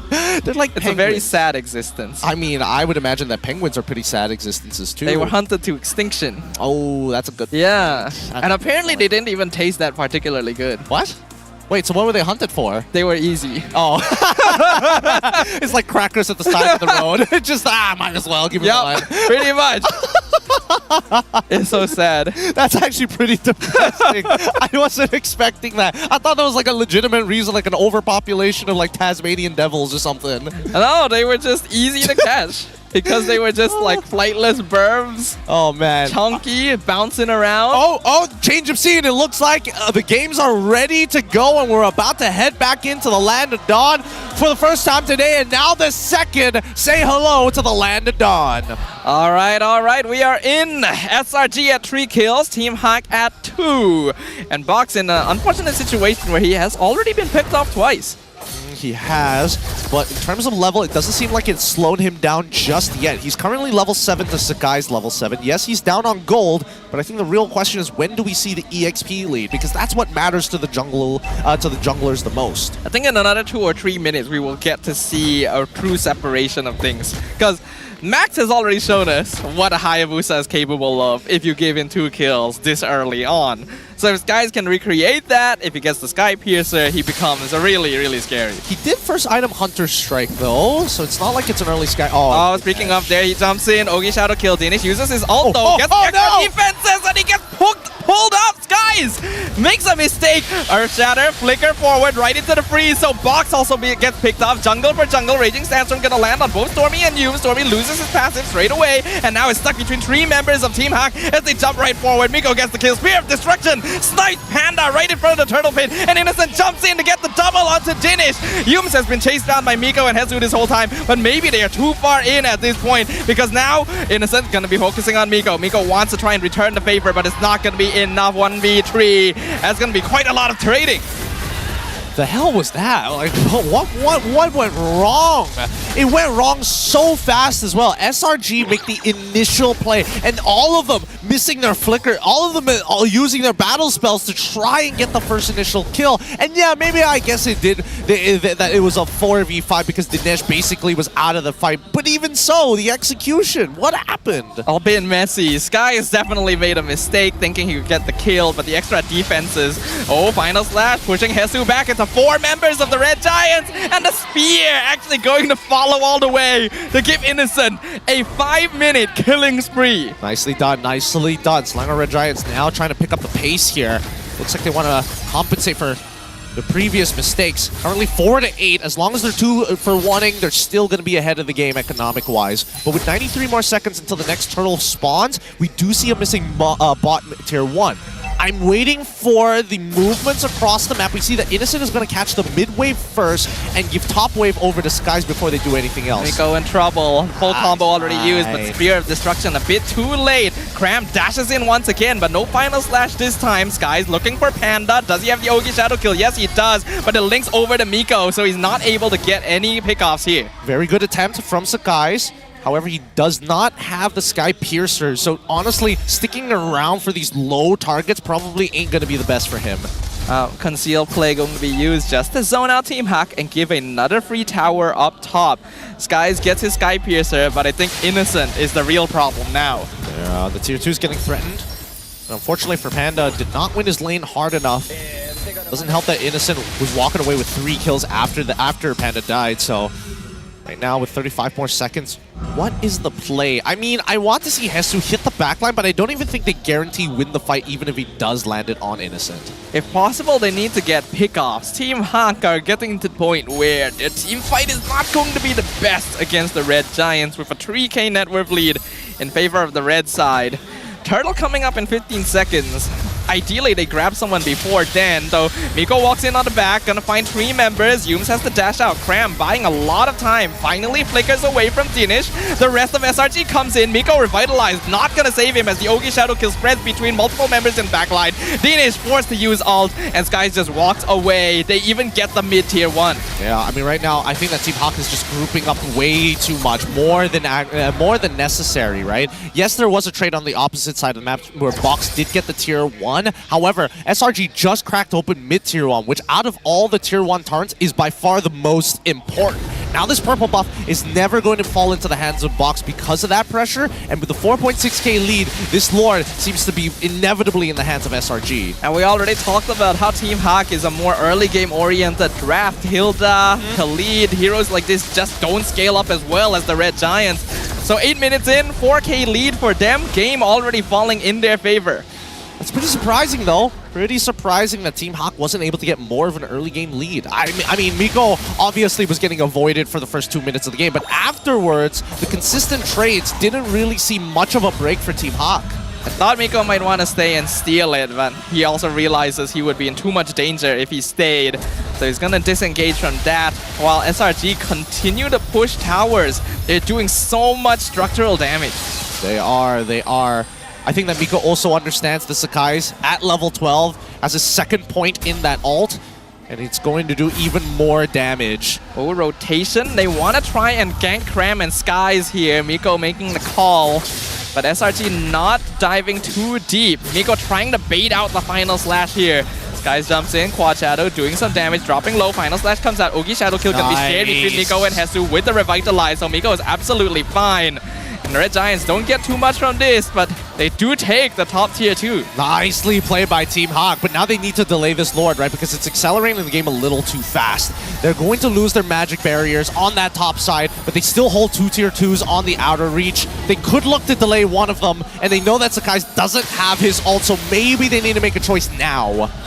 What kind of choice can they make though? Red Giants being very, very systematic.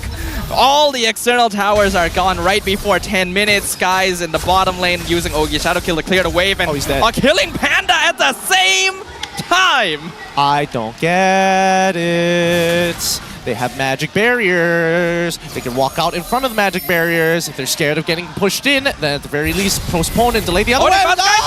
Okay, there's the CC they were looking for. The Miko Box combo picks off Skies. Oh, Final Slash actually going to be dashed away from by Box, but Miko still left outside. Yumes with the Primal Wrath almost picks him off. Not able to, but Innocent's already jumping into the base, aiming for the mid inhibitor. They still have minion waves on the mid and top side. Wind of Nature just persists by Innocent, so they can actually continue fighting, and that's exactly what Innocent is doing. Raging Sandstorm flickers forward, lands on 2, but there's no follow-up. Cram misses Final Slash again, but I don't think it matters too much for SRG. They just miss out on some kills. Yeah, but they're going to keep on pressuring this. They still need an inhibitor. Yep, and they will get it. Nothing Team Hawk can do to stop this relentless advance. Great kill on Skies, but it's not enough. Yep, it's not enough. I will say that Hawk, unfortunately, they have a very bad habit of hard tunnel visioning. They don't just look at the map and make decisions. They respond too much to SRG's pressure just because you have 4 man standing in front of an inhibitor doesn't necessarily mean that's their main focus. And just look at the way SRG is playing this right now. The towers are just falling with almost no sort of resistance. You kidding me? Guy still gets that? When he walked away? You're joking. Oh, that's so... I mean, sure. I mean, missing a purple, missing an orange buff, not the worst deal in the world, other than the 2-level difference. But Box will do something about it. Oh, it's just the mental that. Oh, he actually goes for it. Spear of Destruction onto Hesu. He knows Cram is nearby to follow up. Cram doesn't have Flicker, but Innocent can just dash forward. Mega kill for the Moskov, and now targeting Miko. He does not care. Stormy freezes him. Good seal play from Yumes and Skies. They miss on Panda, but he still uses the Purify. So that's a battle spell baited out. Okay, worth it, worth it. Yumes gets to keep his Flicker for now. I thought he was going to Flicker Earth Shatter first, sure. But after that Purify, it's like, all right, nothing you can do about it. Now, we got the Lord on our side. We're looking for the endgame scenario because it looks like they found the checkmate angle. AK goal lead 12 minutes in. Danish is alone. Has Winter Crown though, so survives the Yogi Shadow Kill. Flicker forward by Stormy. Gets the freeze into the onward Earth Shatter, and Box is gone. And the crystal is open, and Wind of Nature is popped, and Instant cannot be stopped as SRG take down the crystal with no real issue. Their fates are nasty. It looks like they're in the middle of a fight, and then you notice too late that you've already lost an inhibitor turret. You've already lost the tier 2. All of a sudden, Innocent decides to join the fight. You never know when their hands are coming right at you. It is so scary to see. Despite their attempts to disrupt the early game from SRG, SRG just plays it safe, goes for level 4. 2 kills onto Skies. They try to target Skies, but they give 2 kills to Innocent instead. And by then, there's not much they can do anymore. Yeah, tough to breathe at that point. I mean, once they lost that mid-tier 1, it was really difficult. You can see that as you mentioned, hey, in the next 4 minutes or so, we will start to see the level lead generate for this Hayabusa. And we saw by the end of it, 15 to 13, the big difference between the two. It is so impressive every single time to see just what SRG can do. This is peak fundamentals here. Micro is there, but they're not doing anything too special with their rotations. It is just textbook gameplay. I think the most advanced thing that they're doing is the way that they're baiting out fights to feint their opponent for bigger objectives here. Inhibitor turns being stolen away, and honestly, I thought it was pretty smart that Innocent just left that mid lane, mid inhibitor alive on purpose to focus on that top one. The shift of priorities from SRG has always been really, really impressive. We could see here in the highlights early on, there was a good amount of trading going on, but SRG doesn't mind trading. As long as they're even, they are winning against Team Hawk, and they had a lead. Yeah, and not to mention that if they just keep on doing positive trades, it's totally all right. It's not like they're trading down or trading up. Most of the time, they're actually trading up for the vast majority of it. Yeah, so Team Hawk, when they commit to this kind of draft, they cannot afford to be behind. When they are, it's already a bit too difficult. Even Innocent willing to dive this far in onto Hesu because he knows Cram can connect. He knows that the rest of Team Hawk aren't around to back him up. The spatial awareness, the information they can play off of is so good. Yeah, it's very good indeed. Give it up for our MVP of the game, Innocent. Goja still bench warming, making sure that everybody's spirits are high. Innocent, nasty marksman player. Innocent still shows that he has some of the best gold lane micro in the world, probably. Can play such a wide variety of heroes to such varied degrees of success. We were wondering if the Moskov was necessarily the best pick, but in Innocent's hands, anything is possible. He's just too good. He's too blessed at playing Mobile Legends. He's found his role, he's found his team as well. Things are only going up for him. But for the time being, we need to start discussing about potential ways of trying to beat our MVP. Because it's not very often we see Innocent actually fall micro-wise or, make that inevitable big mistake. And he holds himself to high regards because of it. He sure does. I think all of SRG hold themselves to very high regards, and I think that's a good thing. The influence of Coach Arcadia and Azora Vecchi has done massive strides for all of these boys. Because you have to remember, right, players like Innocent or Cram didn't achieve very good results back when they were in MPL PH. In fact, Cram and Hesu used to be teammates. They used to be teammates under TNC. Man, they've grown so much. Oh, looking at the items. Hopefully we get to see what I'm looking. No mistakes here. Everybody very efficient with their itemization. Ooh, even a Wishing Lantern coming in from Stormy. Getting a little cheeky there to punish Miko. Oh, a little bit, and you can't even blame them for being cheeky. This is full comfort for SRG. Game duration's very nice too, 12 minutes, 12 seconds. Ended very, very quickly, which is kind of to be expected.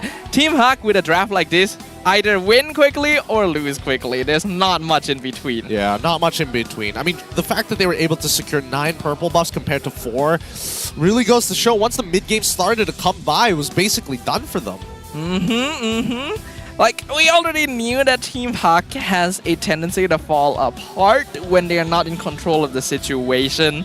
And against a team like SRG, who is so good at converting every situation into theirs, yeah, it's not even a matchup. It's not much of a matchup. I do think that Miko had a pretty interesting... I mean, I think that Hilda is interesting. I just don't think it's that good in the meta right now. Especially when you decide to take Revitalize as your spell. Like, I mean, sure, yes, maybe in the early game it makes you... It compensates for the extra damage you take by invading the enemy jungle when you do get into a kerfuffle. But I think that inevitably, once we start getting into the second half of the game, the mid-game more accurately, the anti-heal just makes it negatable. Yeah, this is why we don't see a lot of Hilda anymore. With the nerfs to the jungle where you take a lot of extra damage in the first 2 minutes, it's already hard to invade, and that's kind of Hilda's entire game plan. If you're not able to successfully get a lead by being annoying, then you fall off really, really quickly. I mean, let's look at the total damage dealt, right? Because overall, SRG were very involved in majority of this fight. In comparison to Team Hawk, where they were trying to avoid these fights and play on the opposite side of the map to try and find their own structures to destroy. The damage dealt double from SRG. Understandable, we saw how much they were dominating this game in particular. Innocent doing the majority of it, but Skies and Cram also really popping off. Yeah, they were. I mean, look at Box's total damage, right? He didn't get a lot of damage down in these fights, despite having side laners who are expected to win out in their lanes. For SRG, it's kind of the opposite, right? You have laners that have a high volatility, but at the very least, Cram, it's clear that in the early game, he's probably going to struggle against Hesu, and then later on, he's fine. Same story goes for Innocent, where maybe in the early game, he can just focus on wave clearing, minimize his trades against Panda, but as soon as we get into mid-game, Berserker's Fury to a corrosive Scythe, one item is clearly more powerful. Yeah, with a comp like this, you are pressured into a position where you have to make something happen before the level 4 mark. And SRG knows that, so they just don't do anything until level 4. Yums is in full defense mode too, to make sure that Miko cannot stop Skies from reaching that point. And once they're able to get that point, once they get the first turtle, Team Hak loses a lot of power instantly. Let's have a look at our key players of the game. Rich Guy going over to Innocent as well as the carry. Sandbag going over to Miko, and Cram takes the best wingman. Rich Guy and the carry, 2 titles that Innocent is claiming very, very regularly throughout this season here. Miko, unfortunately, going to be the Sandbag as the Hilda, and not really able to survive it either, just from how quickly SRG was farming. Yeah, I mean, they lost a lot of priority, and that's the thing about Hilda right now, that as much as you want to harass your opposing jungler, unless you can one-shot him, it's just not even worth the time. Mid lane is going to get pushed out, and then the reinforcements are going to be there faster than you can actually bring this assassin's health down. It's not a bad idea from Team Hak to try and go for this style. They are probably the most comfortable in the early game, and SRG actually is one of the more unstable early game teams, but it requires a lot of coordination, foresight, and initiative.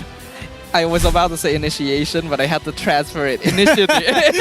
They need initiative. They do. Which Team Hak does not really have. That's the thing, right? Because again, if you're in Team Hak's position, how do you want to manage this fight, right? You want to come in with a Raging Sandstorm, but who's your target? Because every single one of the targets just don't feel worth it unless it is either Sakai's or Innocent. Innocent having Innocent having the flicker, so that's a different set of problems. It's not about hitting him. It's not about like locking him down. It's about hitting him to begin with.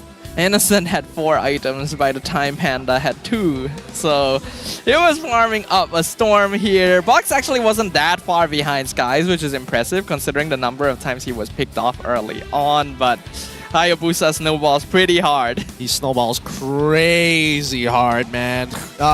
It's a difficult game for Box, but I do think that at the very least, he's got enough fundamentals to keep him afloat. 2-level difference, alright, at least it's not a 3-level difference, right? It's as low as you could possibly get as a professional jungler. Yeah, at the very least though, I think these players gotta up their game a little bit. And they want to up their game in style with JD Sports. Make sure you guys go check them out. They've got plenty of stores around and lots of really cool items. I know we've been talking about a lot of the kicks, but don't forget about their athletic wear. They've got a wide range of things to cover to make sure that your style is going to be the latest trend, or if not tip top. You want to be outside, no problem. JD's got you covered. You're more of an indoor, but you want to look fit kind of guy. JD's also got you. Yeah, sounds pretty good to me. So make sure you guys check them out. They are, of course, one of the sponsors that help make all of this possible. So show them some support. Just like I hope you guys can show support to both these teams for game number 2. Team Hak, they're already in a tough spot. With that loss, it is impossible for them to go up from 9th place. But I think we can just go ahead and throw it over to an offstage segment real quick as we prepare for game number 2. We'll see you guys in a bit. Selamat kembali ke MPL Offstage yang dibawa khas oleh Hotlink. Dan sekarang ni, Rose bersama dengan Bob dan Min ke Man? Min. Yeah. Okay, now I'm pretty sure korang dah tahu lah kan siapa Bob, siapa Min. Kalau korang tak tahu, dia adalah... Awak ni siapa dalam SRG Saudara Nabi. Saya Bob Husky, community leader untuk Selangor Red Giant, di mana tugas saya meriahkan crowd and tarik fans untuk kita cheer sekali supaya player lebih bersemangat. Macam yang korang selalu tengok, seperti yang awak pernah cakap, suara saya yang paling kuat dekat stadium, betul tak? Bila cakap goreng, you memang goreng betul-betul. Ya, betul. Okay, Min, apa role Min pula untuk musim ni? Sebab kita tahu sebelum ni Min dalam line-up championship untuk Team Hak kan. So season ni santai je ke? Datang support je? Apa? So role saya untuk season ni agak berat sebenarnya. Role saya sebenarnya adalah penonton lah sebenarnya. So Berat saya sangat. penonton, memang berat. Berat sangat. Okay, now kita tahu that kalau Team Hak akan jumpa Young and Dangerous nanti dekat MAL kan? You rasa line-up ni dah ready ke untuk jumpa Young and Dangerous and kekalkan slot untuk musim depan? So untuk Young and Dangerous, saya dah tengok gameplay diorang juga dekat sewaktu MPL. So memang saya nampak diorang ada potensi untuk mendapatkan MPL lah. Tapi bagi saya diorang belum bersedia lagi sepenuhnya. So saya masih yakin Team Hak akan dapatkan slot untuk MPL season depan. Alright. Okay, Bob pula. Kita tahu that Selangor Red Giants dah dapat slot ke playoffs dan juga dapat slot upper bracket. Now Bob, you akan pergi JB ke untuk tengok playoffs dekat sana? Oh, saya memang wajib. Memang confirm sah ke JB pada playoff 31 hingga 3 hari bulan di JB nantilah. So bagi siapa yang sokong Selangor, jangan lupa datang ke sana nanti. Wow, okay. Min, akan pergi tak JB punya playoffs? Tengok pasukan-pasukan. So untuk ke playoff ke JB ni, saya mungkin kena plan balik lah. Tapi saya rasa tipis nak pergi sebab mungkin sebab Tim Hak tak lepas. Faham. Okay, Bob. Selangor Red Giants playoffs, you nak dorang jumpa pasukan mana? Repeat lah, rematch dekat playoffs dan kenapa?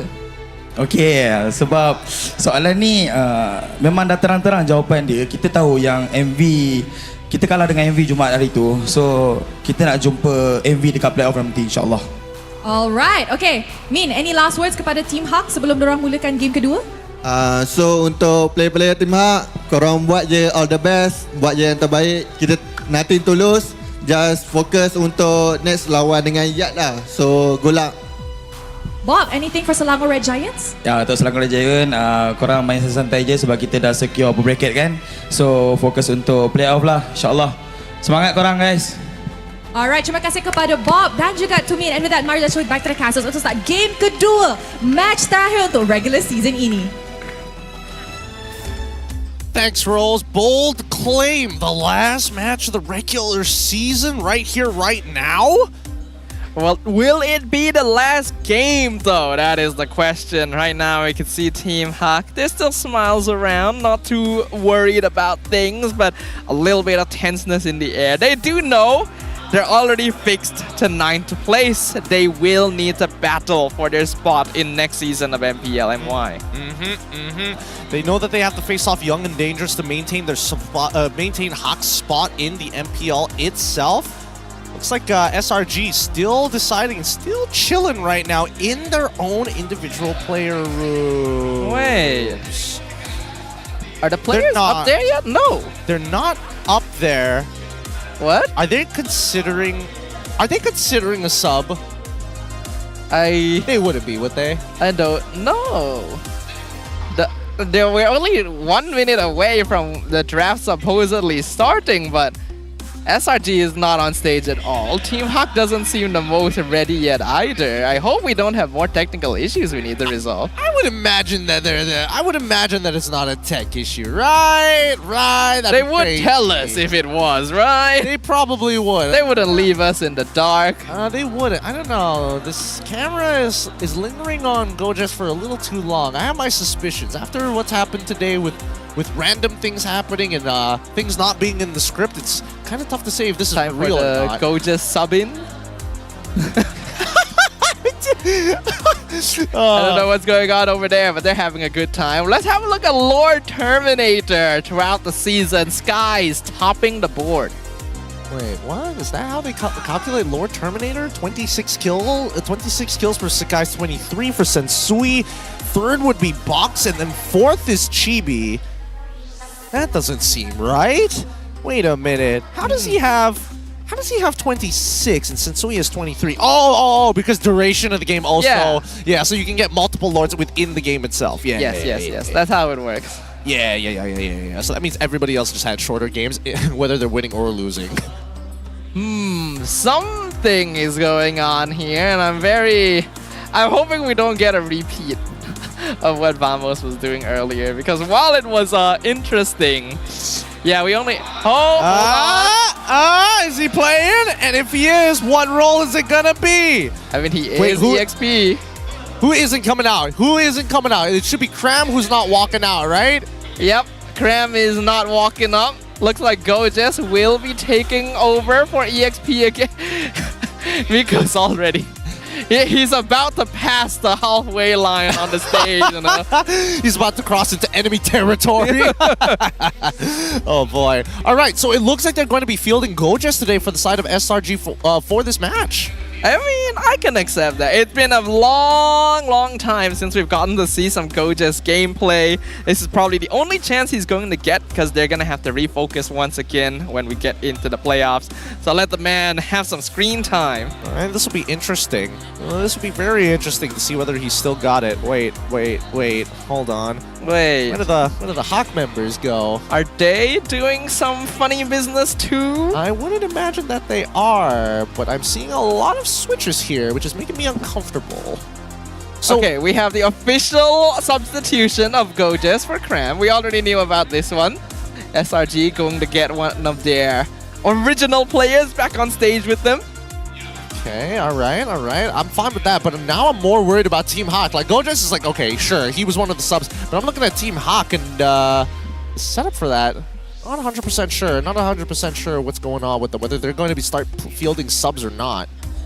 Because there's a good number of people up on the stage, but I'm looking in the player room, and Panda is still in there.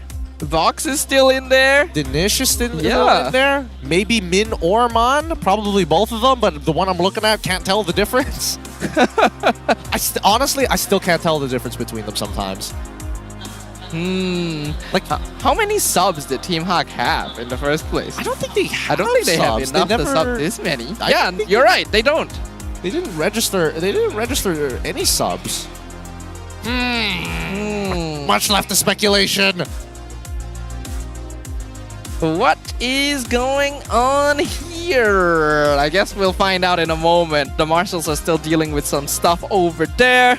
So in the meantime, we can speculate a little bit. If Gojas is coming in, what kind of heroes might he play? I don't think it's really going to change, right? I feel like it's going to be the traditional Phoveus. Maybe more inclination of picking up Hylos. To Rizla, you know, the usual. Oh, Edith. Edith, of course. Ah! Oh, we got a WhatsApp message here with Sif. We asked him, is this season more challenging for SRG? And he said, this season has been challenging for SRG because they've set a high benchmark. Other MY teams have been training not just to beat the strongest team in MY, but one of the strongest in the world. As a result, they've unintentionally raised the overall quality of their gameplay. Unintentionally, I don't think that's I don't think it's unintentional. It's more like they're not really thinking about it. Yeah. They're not thinking about it at all, right? I think for every other team who isn't SRG, they're gunning for SRG's spot. They're looking to knock them down a peg, ideally. Because we actually have a hometown champion for once, right? You don't have to wait until you're on the international stage to pit your mettle against a champion level team. True. That's also very, very true. And again, I mean, with the local lineups that we've seen so far, I think only MV and Todak have been the ones who. That's a nice roll. Oh! Blazing West, Franco. That's a pretty good skin. Let's go. One more. Okay, let's go. All right, that's not bad. Okay. Any more? Is that it? Come on. 2 skins is already pretty good. Oh, wow. Oh, another. Make it a third. It's a jawhead one. All right, that's fine. Come on. Give him a high quality one. High quality.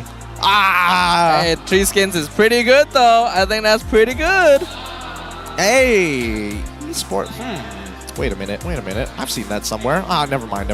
I'll come back to it some other time. Here, still waiting for the teams and the players and teams to get ready. It looks like there is a deeper issue here coming on for the side of Team Hawk. We've got our marshals already on the march here, ensuring. Ooh, wait a minute. Are they exchanging the phones? Hard to say. No, they're definitely not exchanging the phones. They're just replugging it in. All right. They're setting it back up. Yep, surprising though. I thought that if there were any technical issues, it would be on SRG's side. That's what I thought. Considering that Innocent was having some difficulty. For sure. All right, since they are still preparing, at least we get to look at Coach Arcadia's common picks and bans. We got an all-time win rate of 84%, which is insane, honestly. That's ridiculous. So ridiculous. And that's an all-time win rate. Now, I would like to see whether or not... No, then it'll be closer to like almost 90%, right? All-time at least is including the losses happening in the previous season. But it makes a lot of sense, right? He focuses a lot along the lines of his best players. In this case, it's going to be Skies. Last season, it was heavily centered around Innocent as well before Skies was there. Yeah, Coach Arcadia, I think, is a very accomplished coach, considers many different factors during the draft. It's not just about what your players are comfortable with doing. It's about that synergy. It's how well it counters into the opponent. What are the win conditions? The coaching that he has provided has elevated the Selangor Red Giants to brand new heights. And we can see that there's so much respect being given over. Fanny banned 12 times because of Skies. Cho being banned very often because of Yums. Even Cram showing that he can actually play it. It's ridiculous. So very ridiculous. I don't know. It's one of those situations whereby unless the rest of the competition is able to really make SRG struggle, it's going to be very difficult to identify what their weaknesses are, right? Especially with so many mistakes being made against this team. It feels like, you know, you're playing against a perfectionist. Yeah, it's good though to have a perfectionist here. The quality that Coach Arcadia has brought to SRG, and as a result to the entirety of MPL Malaysia, cannot be understated. And I'm curious to see what more heights this team can reach for now. But yeah, I mean, one thing I am a little sad about is that Roger is not on here. Remember Innocent Roger last season? Oh, that was something else. I mean, honestly, I think he's got like one of the most ridiculous KDA stats of all time here at MPL MY. I've never seen numbers go up so ridiculously high. I think the last time I saw that was probably when we were still MYSG, and even then, it was on condition. Now, from what we've heard actually from production, I think we were just told Team Hawk is switching their entire lineup. With who? I don't know. With their coaching staff? I mean, they've got Lexia. I know they have Lexia ready to go. We got confirmation. 3 substitutions, and then the remaining 2 players are switching roles. What? Where are all these people coming from? We know that Alexia, was replaced by Dinesh, so that's one substitution. That's but one. Who else is coming in? I think I see Boyka at the very far right hand side. You're right. That's Boyka. It's Coach Boyka. It's Panda, Lexia, Dinesh. One guy I don't recognize. Wait, Hesu is putting on... Oh, it's Hesu and Miko who are currently putting on the coaching and analyst headsets. I thought they were sitting down initially. Wait, is the coach and analyst both playing? Wait. Oh my god, it is. Is it actually? I may be short-sighted, but I didn't think I was that short-sighted.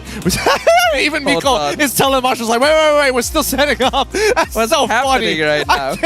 I can't. Miko cracks me up so much. I don't even remember what the analyst name was. I'm sorry. Oh, don't worry about it. Don't worry about it. At this point, I think that Team Hawk understands they got nothing left to lose. Might as well put on a May good as well show. have a good time, right? If coaches can have a good time, our coaches can have a good time. True.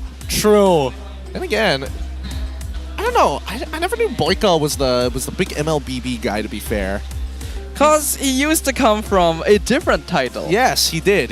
Under Bigatron, if I remember correctly. I don't know what happened until that point until now. Is it also? I think it is.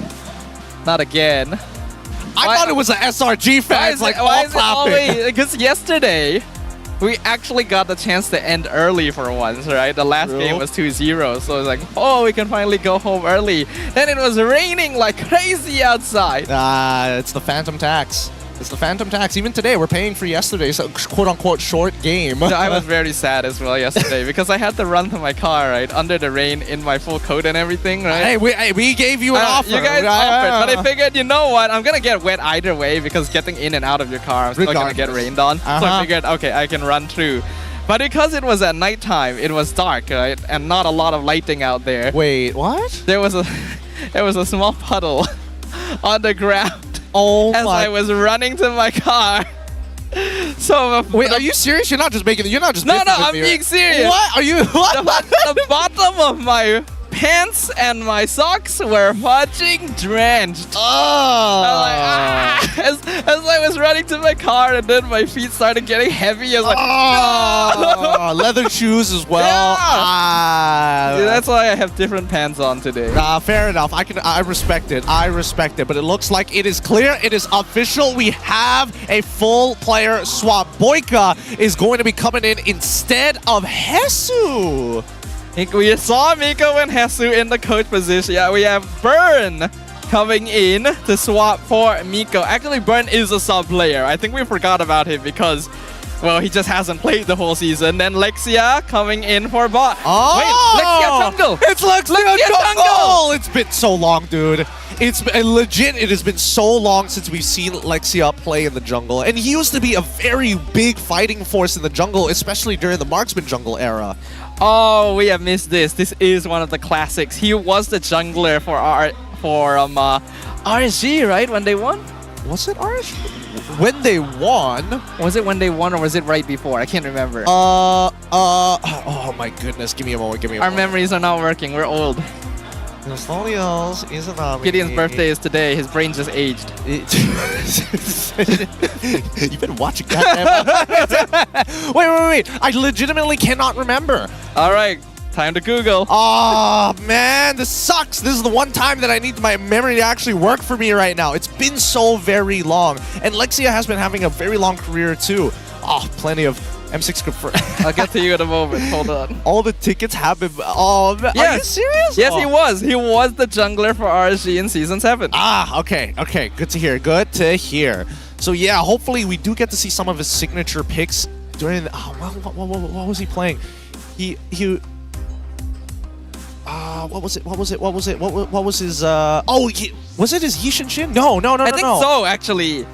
Was it the Yishin Shin or the Granger? I know he played both, but there was one that was more prominent than the other. And then in terms of assassins, Hayabusa comes to mind. I can't remember if he touched Ling.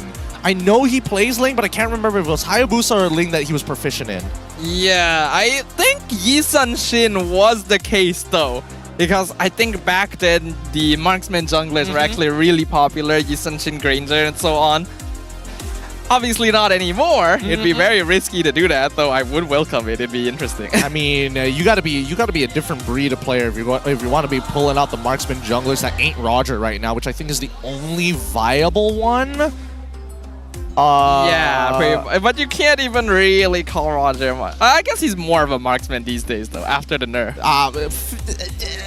Is he? Nah. I would still say he is hybrid because even his marksman form isn't like the strongest in the world. But that being said, it looks like we've been given the signal here to start heading on over to the drafting phase. Apologies for the wait, people, but it takes a lot of work to switch up the setup for a whole new lineup from Team Hack.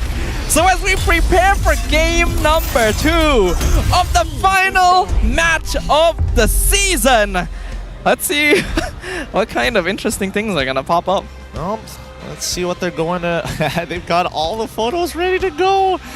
Man. All right, let's see how this drafting phase is going to go specifically for Team Hawk. SRG, they're going to be banning out the Matilda. Boyka is gold.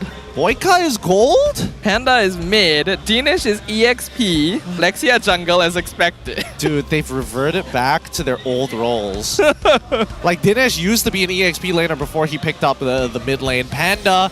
was Panda a mid laner? No, Panda was debuted as an EXP, yeah. He debuted as an EXP. He ended up playing a season as mid lane. Lexia, jungle, used to be jungle, now goes into the mid lane, but previously as a jungler. Boyka is the only one who was like, I don't know, man.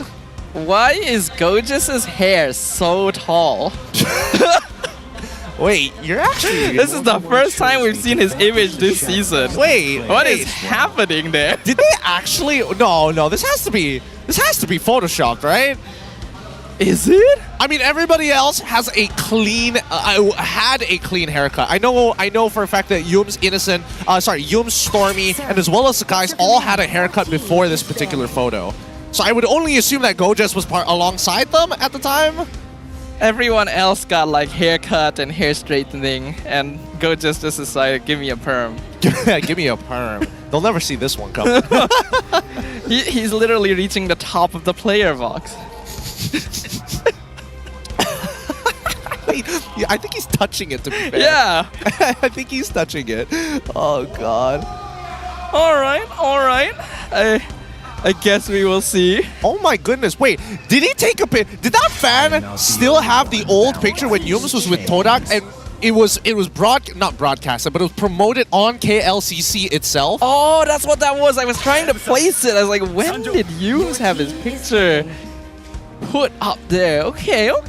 Yeah, it's been a while. A lot of throwbacks today. A lot of throwbacks on the very final day of all times. It's incredible. For now, the bands are pretty. Oh, wow. Bad Team Hawk. 109. Bad. Oh my God. Bad. What was that? Come on. Well, you know, the coach isn't drafted. Let me just double check. I'm going to quickly look at the main stage. Yeah, it's not even him. It's Miko and Hesu. The coach is playing. Miko and Hesu are the coaches right now. Wait, where is their coach? I'm looking around in the crowd to see whether he's sitting around, maybe in the player room. Yeah, he's in the player room. He's not even on the stage. I mean, Coach Boyka is right there among them too. All right, Nola, he is very excited. It's not often you get the chance to play on the MPL stage, so I can't even blame him. Yeah, I don't know. I don't even know what to say about this one. I'm just hoping that this is painful and quick. Oh boy, this is gonna be a good time right here.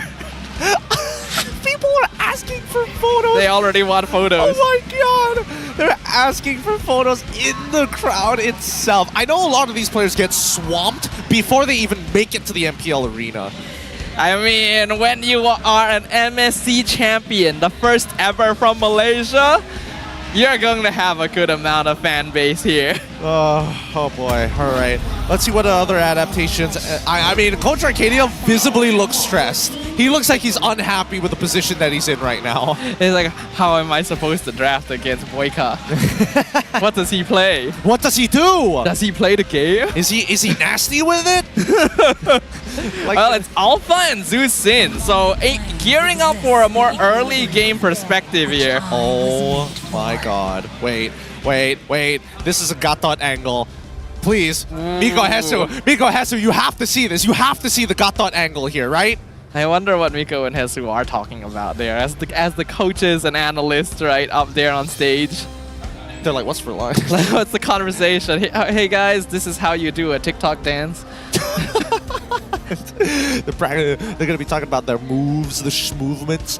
I don't know. I feel like as of right now, they need to ban Gatot. That's number one. Something that which actually Coach Arcadia banned out previously. Your team is banned. Okay, wow. Roger ban. We talked about this earlier. Okay. Kind of miss seeing it.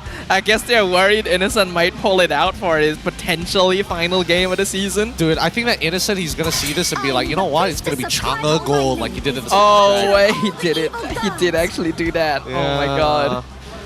Not this game, surely. I mean, he's up against Boyka.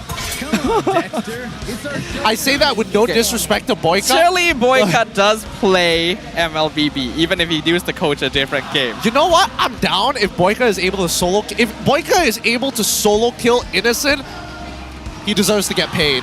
He deserves to get paid a If he's full able player to solo salary. kill Innocent, he shouldn't be a coach anymore. Go back to being a professional. Yeah. Claude, Roger, okay, all right.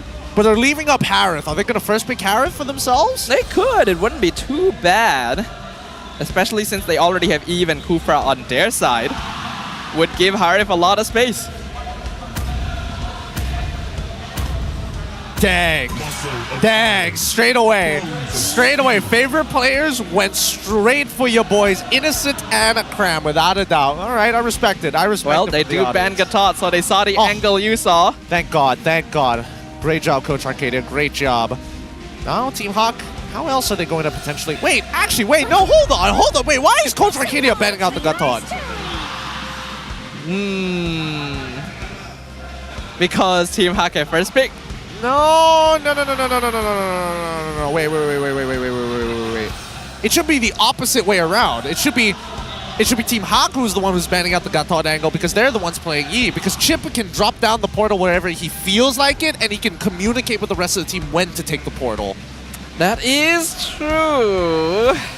We're not sure because Gojes is a bit of a chaos factor. We don't know what he has played ever since like 2 or 3 seasons ago. Give him to Rizla.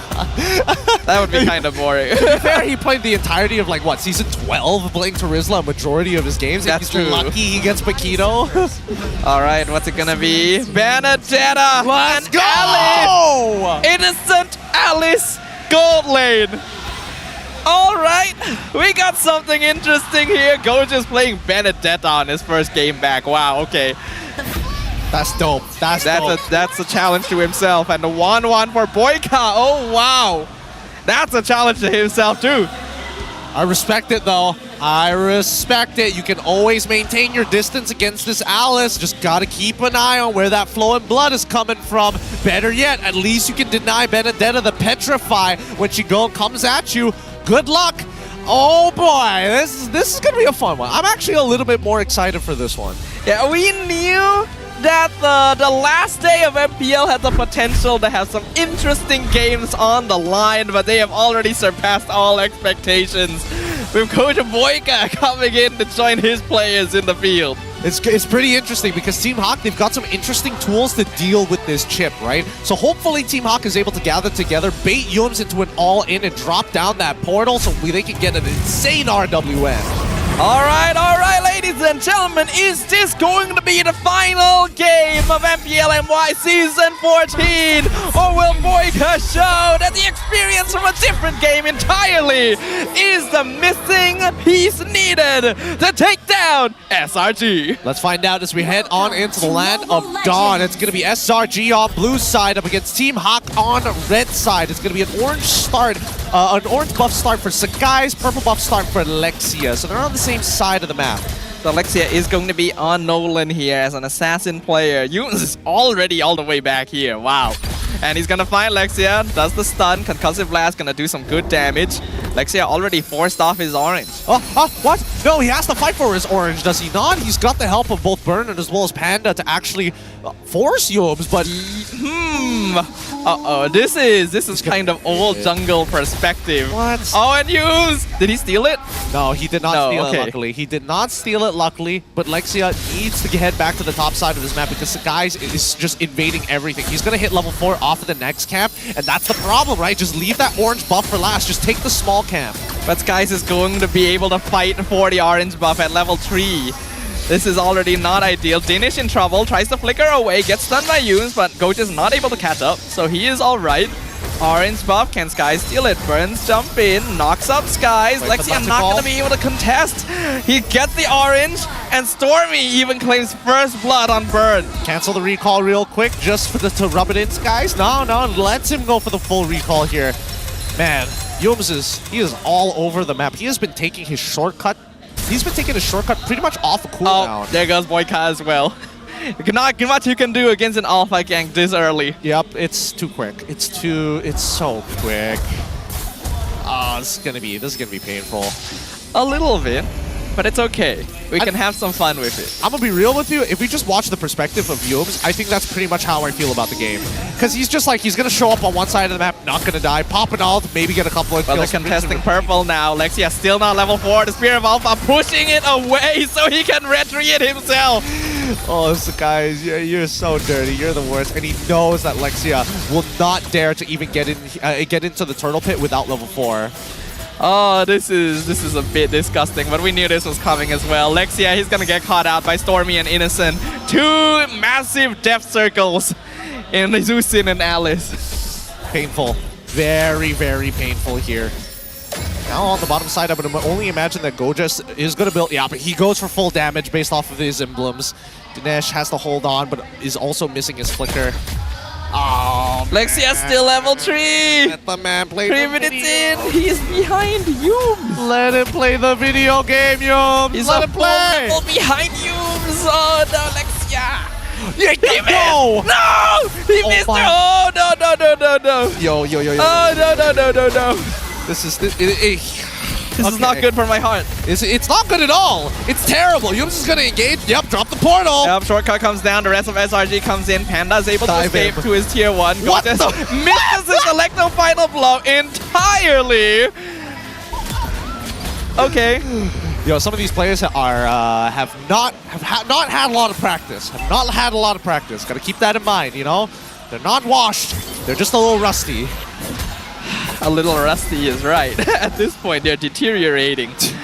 Nalango Red Giants with a 3k net worth lead, 4 minutes in. Lexia still only level 4. Yums continuing to be a thorn in his side.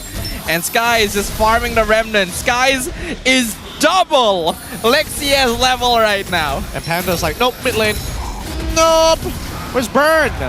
Where's Burn going? Oh, they're actually going to set it. They're moving up to the top side to try and set a play. Maybe. Dinesh 1v1 in Gojas. Innocent still able to escape with the flowing blood. Spear of Alpha actually misses while Yums tanks the tower. So Dinesh is fine.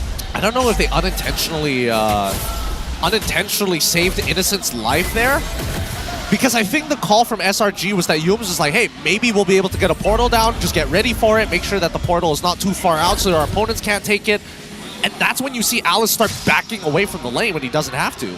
Yep, the awareness of the state of the game is very important. Boyka does get the cross. Oh, the instant jump! Flowing blood disjoins it. And now Alexia trying to steal away a purple. He does actually get it, but he's gonna lose his life in return. All while Skies is taking the turtle. Yeah, man, the change to that portal, the shortcut. It's just, it's nasty. Skies does so much damage at this point. I really want to know what his farm is because he just picks off Burn like he doesn't exist. This is just painful. I was hoping that this game was going to be, you know, quick, painless, you know, merciful, some may say. But this is just like cutting them slowly. We'll start with your toes and move up your ankles. The Red Giants are not known to be merciful hosts here. You want to have fun? Okay, but you're having fun on our terms. Gorgeous gonna be chased down by Danish. Electro Final Ball comes in. Petrify hits 2! Gorgeous with the double kill! Oh, man! He gets his moment to shine. Skies goes for the buff. Panda realizing he's walked way too far. Real world manipulation comes out, but it's not gonna do anything. Mega kill. Innocent is in the base. He is farming minions in the base. This is a mess. He's having the time of his life. I don't know. I'm gonna take a nap here. Don't mind me. I mean, Yeah. what else are they supposed to do? The lead is too high. Tyrant's Rage on Innocent, but he's surviving all of it. Shortcut comes out. Burn is gone. Unstoppable streak for Stormy. 5-0 on the Zeus Sin. The map belongs to the Selangor Red Giants. And right now, the only anti-heal that they have is in Panda. It's, they're gonna need a lot more. There goes Boyka. Having a fun time? Are you having fun, kiddos? This is so rough. This is legitimately a hazing for Boyka right now. The poor guy. Oh, poor guy. And right now, everybody is trying to scale up into this game, but they're not gonna let him. Like Innocent, he's done farming. Yumes continuing to live inside the Team Hawk jungle. Top tower falls very, very easily. Turtle should be claimed. An 8.5k net worth lead, 7 minutes in. Probably the biggest goal lead we have seen all season. Man. Go for it, Yumes. Go for it, Yumes. Go for it. He can, anytime, he could look for that Panda's jump. gonna get lifted, Yep. and Panda's gonna get got. Burn actually gets a nice catch though, so they get a kill, Yumes! Their first kill of the game at the hands of Burn. Let's go! Okay, Team Hawk, they've got some self-respect. At the very least, they're not making it a perfect game for SRG. Try to cut them back. But the buffs are still all gonna go to the hands of the Red Giants. Very, very comfortable for them. I get the feeling this was the intent too when they picked Alpha so early for Skies. Yep, he is just bullying Lexia right now, and it doesn't help that their laners wasn't able to kind of protect Lexia in that first initial engage.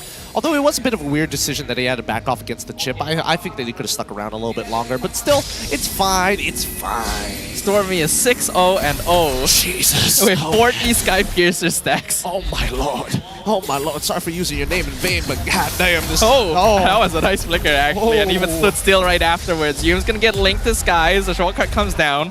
Stormy just pops in to say hi. Innocent 2 jumps back in, gets the stun on Panda and Burn. Panda's gone. Burn is gone. Yume somehow getting the last hit. Crossbow attack actually used, but the Winter Crown just denies it. They're not giving him anything. Godlike streak for Stormy. I don't know why Innocent isn't buying a Sky Piercer at this point. I mean, I guess Stormy has it, but you really gonna let him have the highest KDA here? Is Innocent okay letting that slide? Well, Stormy has been playing support the whole season for him, you know? Nah, that's also true. You can give him a little time. This is his this is his time to have a break for once. Yep. Oh, man.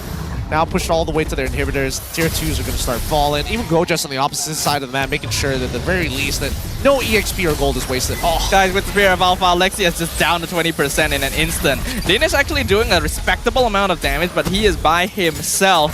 So SRG don't really mind. Yeah, they don't. And that's all the outer tier turrets. This is the biggest lead I have ever seen. 12k gold for Selangor Red Giants 9 minutes into the game. Have you not seen a more evident checkmate angle? Oh no. Innocent is jumping in, the 3-man stun, and Gojas follows right up, and Team Hawk disappears!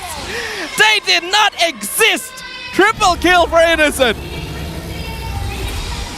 They're already dead, man. They're already dead. just snap the neck, man. Just put them out of their misery. Oh wait, no, there's still magic barriers. This wave is useless. Okay, they've got one more on the bottom side. They're still gonna be able to hold for a little bit longer, but SRG, they're just yeah, borrowing their home a little bit. Yeah, they don't even need to move. They can just stand there menacingly. I have not seen a single RWM just yet, by the way. Oh wait, yeah, Panda is also going for war crime, might I add.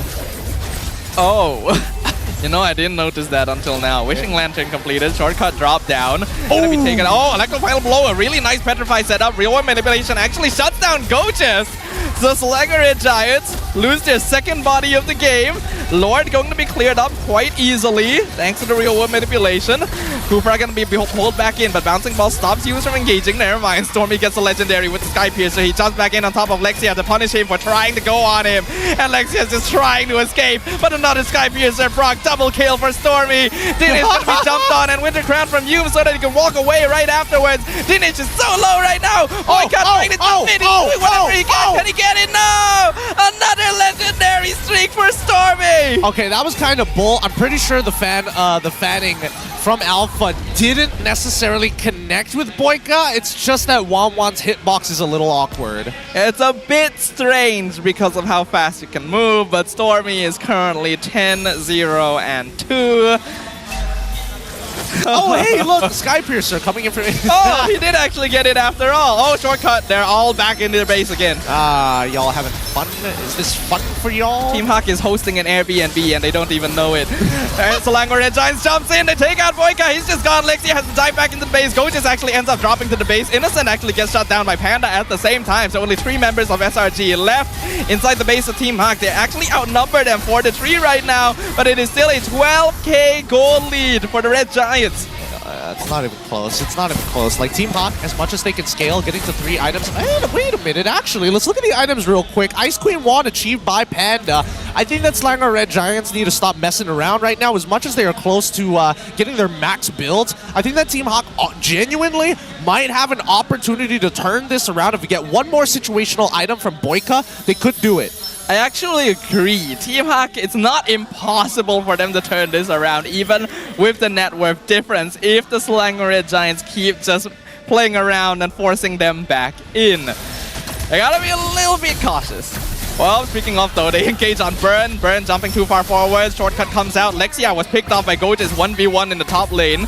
So 2 members down. Real World Manipulation comes out. Sky's actually taking a lot of damage. He's stopped by the yo-yo string. He's not able to escape, so Panda gets the killing spree. Yume's gonna drop as well. Din is following forward, but Yume's still alive with the Winter Crown. Stormy trying to kill off Boyka. Can he get it? Oh! No! Tag from Boyka, but it transfers over to Innocent. He gets the shutdown! Boyka! Is it going to be enough? Legendary streak for Innocent. Panda, the only one left alive against a huge wave of minions. That's gonna be it, ladies and gentlemen. SRG cleanup job.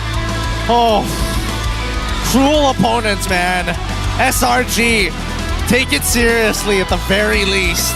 Making sure that they can farm them, know their place. They can't be bringing something this unworthy to the MPL stage. Oh man, oh man. What a way to finish off the regular season here, Gideon. I hope that you all had a good time, because SRG definitely did. I honestly gotta make it a point to not cast the final days. Just literally the very last day, I gotta say no. I can't stomach this anymore, but they had fun, and it's time to have an interview with Rose. Ini adalah match terakhir untuk regular season musim ini. Tapi sebelum tu, first of all, Team Hawk, kita nak cakap dengan Team Hawk dulu sebelum Selangor Red Giants, ya? Okay. Can we pass the mic to Boyka? Boyka? Alright. Okay, Selangor Red Giants, sorry, Team Hawk to the front. Can we pilih? Boyka. Boyka first. Boyka. First time main di atas pentas, apa perasaan dapat kill Stormy? Happy. Dia orang paksa tadi sebenarnya. Dia orang paksa. Tak layak play apa tak apa, janji dapat kill Stormy. Best tak naik main di atas pentas? Yes, dah lama sangat ni kan. Last. Dia nervous. Okay, maybe kita boleh pass mic kepada Panda. Panda, kita tahu that korang kena lawan juara Challenger Conference yang in danger. So, adakah korang yakin dan bersedia untuk kalahkan dorang di MAL nanti untuk kekalkan slot untuk musim depan? Kita orang yakin kita orang boleh bantai diorang 3-0. Wow, 3-0 Sunfrost. Stand by ya Sunfrost. Alright, so anything you guys nak cakap kepada fans Team Hawk before we wrap this up? Sige. Okay. Thank you to all the Team Hawk fans and the SRG fans, and thank you for always supporting us, and we will do our best for our upcoming matches, and then please don't forget to support us guys. Thank you very much. Thank you guys. Alright, terima kasih kepada Team Hawk. We will see you guys. Kejap, ada lagi. Okay, Burn. Yes, Burn. Nah, kat sini saya nak ambil kesempatan nak ucapkan terima kasih yang turun venue hari ini semua, tak kira dari Team Hawk atau SRG. And then untuk yang support Team Hawk daripada ni, maaf saya nak bagi tahu even season ni kita orang lambat sikit fix problem. InsyaAllah nanti dekat qualifier kita akan bantai Team Sunfrost Yes, yang okay. Alright, terima kasih kepada Team Hawk. Guys, round of applause. We will see you guys in MAL. Thank you. Don't fight. Alright, Selangor Red Giants boys to the front. Guys, berikan tepukan. Alright, kita start dengan apa? Sekais dulu. Adik, mana adik? Adik, sini adik. Adik kena explain something lah Kak Ros ni. Tadi sebelum game start, kita dengar adik nyanyi. Adik ni memang suka nyanyi ke? Suka. Boleh tak belanja sikit? Sekarang tak boleh. Boleh. No. Guys, boleh kan? Okay, go. Tak boleh sorry Tak boleh? Memang tak boleh? Gorgeous cakap boleh? Tak boleh. Dia kalau ramai orang tak boleh. Ramai orang tak boleh. Okay, nanti kita film konten ni. Stand by. Okay, so maybe we can pass it to Gorgeous. Welcome back Welcome back. Lama tak jumpa. Ya tu. Actually jumpa backstage ada, tapi on stage tak ada. Awak lama tak main. Best tak dapat main hari ni? Best tak dapat main hari ni? Tak best? Tadi fun match bersama Gorgeous. Awak ni kan memang tak ada behave. Okay, sorry. Gorgeous, nak tanya. Tadi tu coach punya keputusan ke suruh Gorgeous main, atau Gorgeous pun dekat belakang tu tengah merajuk dah nak juga main? Saya tengah merajuk belakang tu. Lepas tu coach nampak dia pujuk. Okay lah, you play. Wow, baiknya coach. Coach really? He was sulking backstage and then you asked him to play? Yeah. Okay. Merajuk more. Merajuk more. Okay guys, kita nampak perlawanan ini. So, korang rasa siapa yang MVP? Mari kita tengok MVP perlawanan ini in 3, 2, 1. Stormy! Alright. Stormy, I'm not sure kalau korang tengok MPL semalam, tapi semalam I announced that juara season ni akan dapat ring. Championship ring. So, korang last season dapat trophy je, sekarang dah dapat ring. So, rasa excited tak kalau ada ring involved? It's golden. Kita orang lagi motivated and excited lah untuk menang MPL season ni. Wow. Adakah kita akan dapat first ever back-to-back championship from Selangor Red Giants? InsyaAllah. Alright. Okay. Yubs. Okay, easy. Okay, I actually got a question. Kita tahu that Jumaat hari tu, you guys kalah for the first time ever lawan MV. Coaches angry tak? Marah tak? Tak. Apa yang diorang cakap dekat rumah? Diorang suruh reset ke apa? Sebab I nampak semalam korang dekat sport event kan? So, apa yang korang buat untuk reset dan apa coach cakap kat korang? Menteri kita orang kuat lah. Diorang tak payah cakap apa pun. Menteri kita orang dah kuat lah. Diorang tak payah cakap korang dah kuat. Okay, Innocent? Any shout-outs? Girlfriend? Ooh. Any shout-outs to your girlfriend or your fans? Guys, this playoffs, she will not watch. Maybe on M6, guys. That's why we need to get this championship show. So you can... So my girlfriend watching on M6. apa ni, girlfriend Innocent takkan datang masa playoffs nanti dekat Johor. So korang harap dorang layak ke M6 baru girlfriend dia datang. Boleh? We all love Innocent's girlfriend.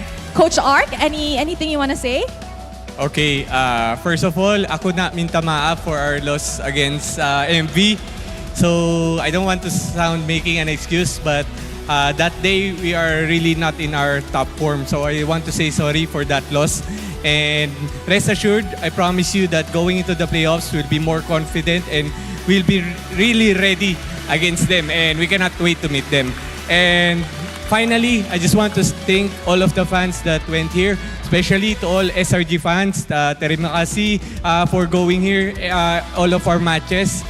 Thank you for supporting us the whole regular season, and I hope that we can see you as well in the playoffs. Thank you.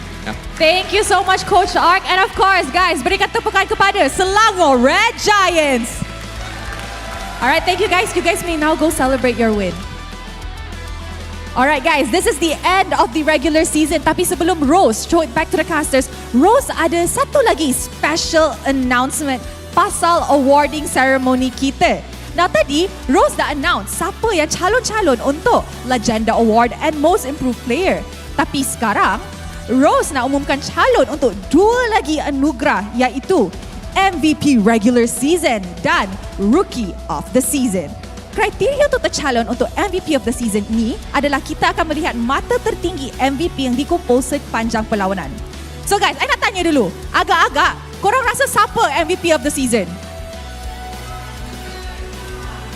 Calon-calonnya adalah Innocent, Max dan juga Trap. So anugerah seterusnya pula kita ada Rookie of the Season. Now, rookie ni apa sebenarnya? Rookie ni adalah pemain yang baru pertama kali main di MPL MY. So mereka akan mendapat mata mengikut jumlah perlawanan yang mereka main, termasuklah MVP game dan MVP match. So, yang tercalon is Virgie, Crush, Ran Cutie dan juga Dinish. So of course, congratulations untuk semua orang yang tercalon. And kalau korang dekat rumah, jangan lupa untuk vote for your favorite player because the awarding ceremony akan berlaku dekat Grand Finals in Edu City. And of course, if you guys want to vote for your favorite players, you guys can scan the QR code ataupun klik link di pin comment. And that is it from me this season. Terima kasih kepada semua orang yang datang. I akan pass to mic check so kita boleh dengar side daripada Selangor Red Giants and the casters. See you guys at the playoffs. Savage. Oh, yo. Nice. Naughty. Nice. Bubble sini bang. Ni. Balik Yum.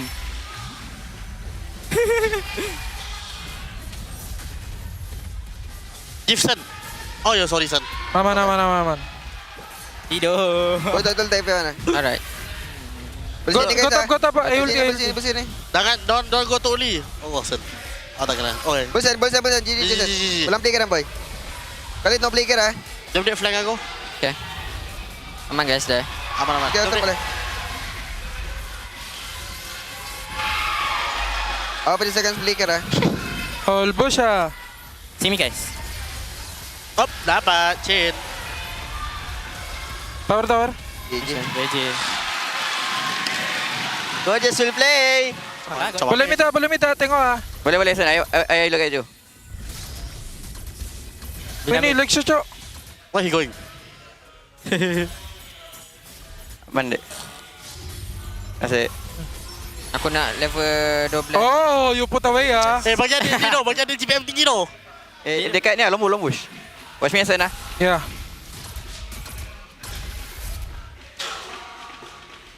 Ni Sen, no super skill. Die. Boyka. Sen. Kan Sen. Go. Ah! The G highlight to gorgeous cok. Sen, what you say? Boleh, Vidian end. And Sen. Yeah, menang. Well, with that being said, that's the very final series done here. A 2-0 victory for SRG, and at the very least, they had some fun at the end. What an interesting day we've been having. Even though it seemed like they were having a lot of fun, the mic check, they're still so quiet, right? This team is already got their sights set way further in the future. and I'm looking forward to seeing what heights they can achieve. Yeah, honestly, I was hoping to see, teams try and put a challenge against SRG, but unfortunately for Team Hawk, that motivation died after that very first game, knowing that they could not change their current fates. Yeah, Team Hawk just decided to spend their final game on the stage, having a little bit of fun, giving the coach a chance to play for himself. And honestly, not too bad, right? There were some moments of brilliance, but SRG is just too good. Yeah, I mean, it's painful. It's really, really painful to watch because as much as you know that, yes, there is a comeback, there is an angle for a comeback, it's most likely not going to happen. And I think that was the most painful part watching this game. Yeah, you just enjoy the process at that point. But our MVP of the match this time, we're gonna go over to Stormy. That Zusin gameplay in Game 2 is really, really terrifying. I mean, honestly, he shouldn't have gotten away with what he did that game, but he still... I mean, just look at his build, right? The fact is, he just wanted to stick around, and honestly, I think he might have even considered getting Wishing Lantern just so that he can purely play as the cleanup. It's a greedy build that is only possible if you are very far in the lead, and that's exactly what was happening with SRG. The Clock of Destiny, glowing one, pretty normal, but the Sky Piercer was working out really well because Zusin is very easy to apply damage to your opponents and from quite far away. The moment Stormy sees someone low on HP, it's just like, let me at him. Let me at him. And he also got Brute Force Breastplate, so it's like twice the speed as well, which he can proc super fast. Ah, man. Honestly, this is one of the few hidden techs that I was hoping that some team might try and force down the road if ever the situation was to present themselves where they're playing high damage but you're looking for sustained damage. That would have been the build I might have suggested. Almost everyone on SRG was popping up. Even Gojas coming back after a very, very long time. Maybe a little sus in the beginning, but got some really great catches with the Electro Final Blow later on. And Innocent expanding his hero pool again. Genuinely disgusting Alice. He was basically running at Team Hawk for a majority of the game. His combo with Gojas, oh man, that was beautiful stuff. It was so disgusting. I feel like Team Hawk probably made a bit of a mistake there, not observant enough to notice that the flowing blood was coming at them. Other teams probably wouldn't have made the same mistake, but we get to see moments like this as a result. You can even see Yums' build, Fleeting Time, Winter Crown, Immortality. He knows what he's doing this game. Ah! So dirty! No, this is illegal. This is illegal from SRG. Team Hawk didn't deserve to get done dirty like that, man. But a game is still a game and points are still on the line. 12 minutes. Honestly, it was about to break into the 13 minute. There were a couple of moments that SRG was looking to end it pre-10, but I mean, I think they were having a little too much fun. Yeah, I am a bit sad. I kind of wish SRG did end it pre-10 because we would get to see some ridiculous like GPM, DPM numbers, but I think they'll still be on the just high side of things. Team Hawk, they were actually putting up an okay defense. I think Panda especially was doing a good job of trying to hold the game in place. But yeah, by himself, he's not going to be able to achieve much. Literally, Tobey Maguire just Spider-Man trying to a wingspan of an eagle, arms shredded up as he's trying to stop the train from falling over in Spider-Man. It's tough. It's tough. I really have no analysis to give in this situation. Even Panda, I think it's interesting that he opted to go for Warcry in this case with Yves. Usually we see Yves be a little bit more pokey, but with Warcry, he wants to stay a little bit longer. I get the feeling Panda knows that his cores are probably going to die really quickly. This is like, I gotta do it myself. I gotta have the big damage. He did actually have pretty big damage. It wasn't bad. We won't know until we get into the second page here, that's what I'm waiting for. I'm looking for the post-game stats. Yeah, hopefully we get to see some of that. Gojas' hair still sticks out at me quite a bit. But let's see, total damage done. Hey! Oh! That's actually not too bad, considering that, I mean, Stormy was basically executing people, so his numbers technically could have been within, like, an outlier of 2,000, so maybe 45,000 or below, or 41,000. Either way, it doesn't come close to 47,000. Team Hawk, some bars are shaped like a pitchfork. Great analysis. Great. You'd be good at Pictionary, I'll tell you that. Oh, thank you. Innocent obviously topping the board because this Alice was really popping off. Stormy doesn't do quite as much damage because he's just dropping people low and then executing them with the Sky Piercer. The damage actually isn't that big of a difference, about 50k considering how one-sided it was. But yeah, SRG was in control the whole time. It would have been lower if SRG wasn't messing around a bit themselves. It's true, but make your bets now because who's going to have the highest total damage taken? Burn! I thought maybe Yums, because there was moments where Yums was literally just standing there and letting Panda farm DPM on him. Unfortunately, Panda was the only one that was getting the farm DPM on him. and as for the side of Burn, everyone was whacking him really hard. Oh, the poor guy, the poor guy. It's his first game. Oh, it feels so bad. I don't know. Hopefully he doesn't have bad impressions. He just knows the situation about the game entirely. But man, 241,000 compared to 243,000 overall. So honestly, the damage numbers in terms of damage total damage taken, not too far away from each other. Yeah, but SRG is able to survive a lot of the damage they take, with Innocent and Skies both being able to heal up quite a bit, especially if they're snowballing. And that's what was happening. And they were snowballing out of control. All right. Let's look at the key players. No, there's going to be no surprises here. We shouldn't be expecting it, but it's Rich Guy the carry. Yup, obviously going over to Innocent. Sandbag going over to Burn, and Best Wingman goes over to Yums. I don't think there's too much we need to point out here. Innocent farmed really fast, did a lot of damage. Burn was a bit of a punching bag, and they gave Yums chip. That really is a bit. That is Hesu and Miko's fault. They were calling the shots in the draft. They should have banned the chip. They should have done it.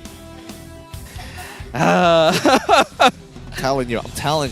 There's nothing we got here. There's not a lot of analysis we could say because... Oh, yay, fun, the item build progression. Look how fast SRG completely got their full builds. And then only when we saw the big shutdowns is by the 12th minute is where we see item power spikes from the side of Team Hawk. It's so sparse down here. Dude, it's so wide. Like, Lexia especially, he's 7 minutes in the game, finally completes the Hunter Strike. Oh my god, there's so much space. There's so much room for activities on the item build progression for Team Hawk. It's ridiculous. It is so crazy. I feel like I'm looking at the molecules for liquid and gas. Oh man, why is the gas shaking around so much? And the liquid is just like, I'm just chill, dude. Let's just keep ourselves apart, I say. Any team who has an item progression that's a solid, something's wrong with it. How long was this game? It's like 40 minutes or something crazy, and they're just buying and selling items constantly. But yeah, SRG was just having a great old time, but it is finally time to visit the standings at the end of the regular season. And well, nothing's changed. I mean, we already knew what the standings were going to be. We were hoping that some of these teams would break the mold and change, do something different here. But unfortunately, that just wasn't the case. SRG still at number 1. Undefeated. Well, I want to say undefeated, but they've already lost the series. But managed to get 24 points in total with Team Vamos underneath them at 18 points. In third place goes over the JP Niners at 15, but tied up with them is Todak at 4th. Monster Vicious in 5th. Red Esports in 6th. All of these top 6 teams were moving on to the playoffs. Homeboys and Team Ray, they're going to have to sit out of the playoffs this time, but RSG MY is going to get relegated. And for Team Hawk in 9th, they've got one last chance. Their fate will still remain to be seen, and we will get to witness that later on. But just a reminder of what we have to look forward to here, ladies and gentlemen. We have our official playoff brackets, with SRG and Vamos taking their spots in the upper bracket semis for taking the top 2 places in the regular season. Oh, this is a spicy one because I felt like Todak and as well as MV were my top choices in terms of those who actually stood a chance of making it to the grand finals alongside SRG and as well as Vamos. I think SRG and Vamos goes without saying, but JP and as well as Red, I wish there was a bit of a difference between the 2 brackets, but hey, that's the seeding. Todak and MV will be facing off in the play-ins to maybe face off against SRG, Niners versus Red, who will then face off against Vamos. And remember, every single one of these matches is going to be a best of 5, with the exception of the grand finals, who will be a best of 7. There's also going to be a slightly longer break between now and the playoffs compared to usual, because we've got to get everything set up in Johor. Yeah, Johor Bahru, our southern state here in Malaysia. It'll be a good time. It's the closest state to Singapore. So if you are from Singapore, and now that, I mean, currently, wait, I don't know if the grand finals is over yet, but let's just assume that it is in case you're watching it after the fact. Come on over and check out our grand finals. Oh, that's going to be a great time. First time ever having our playoffs outside of the state.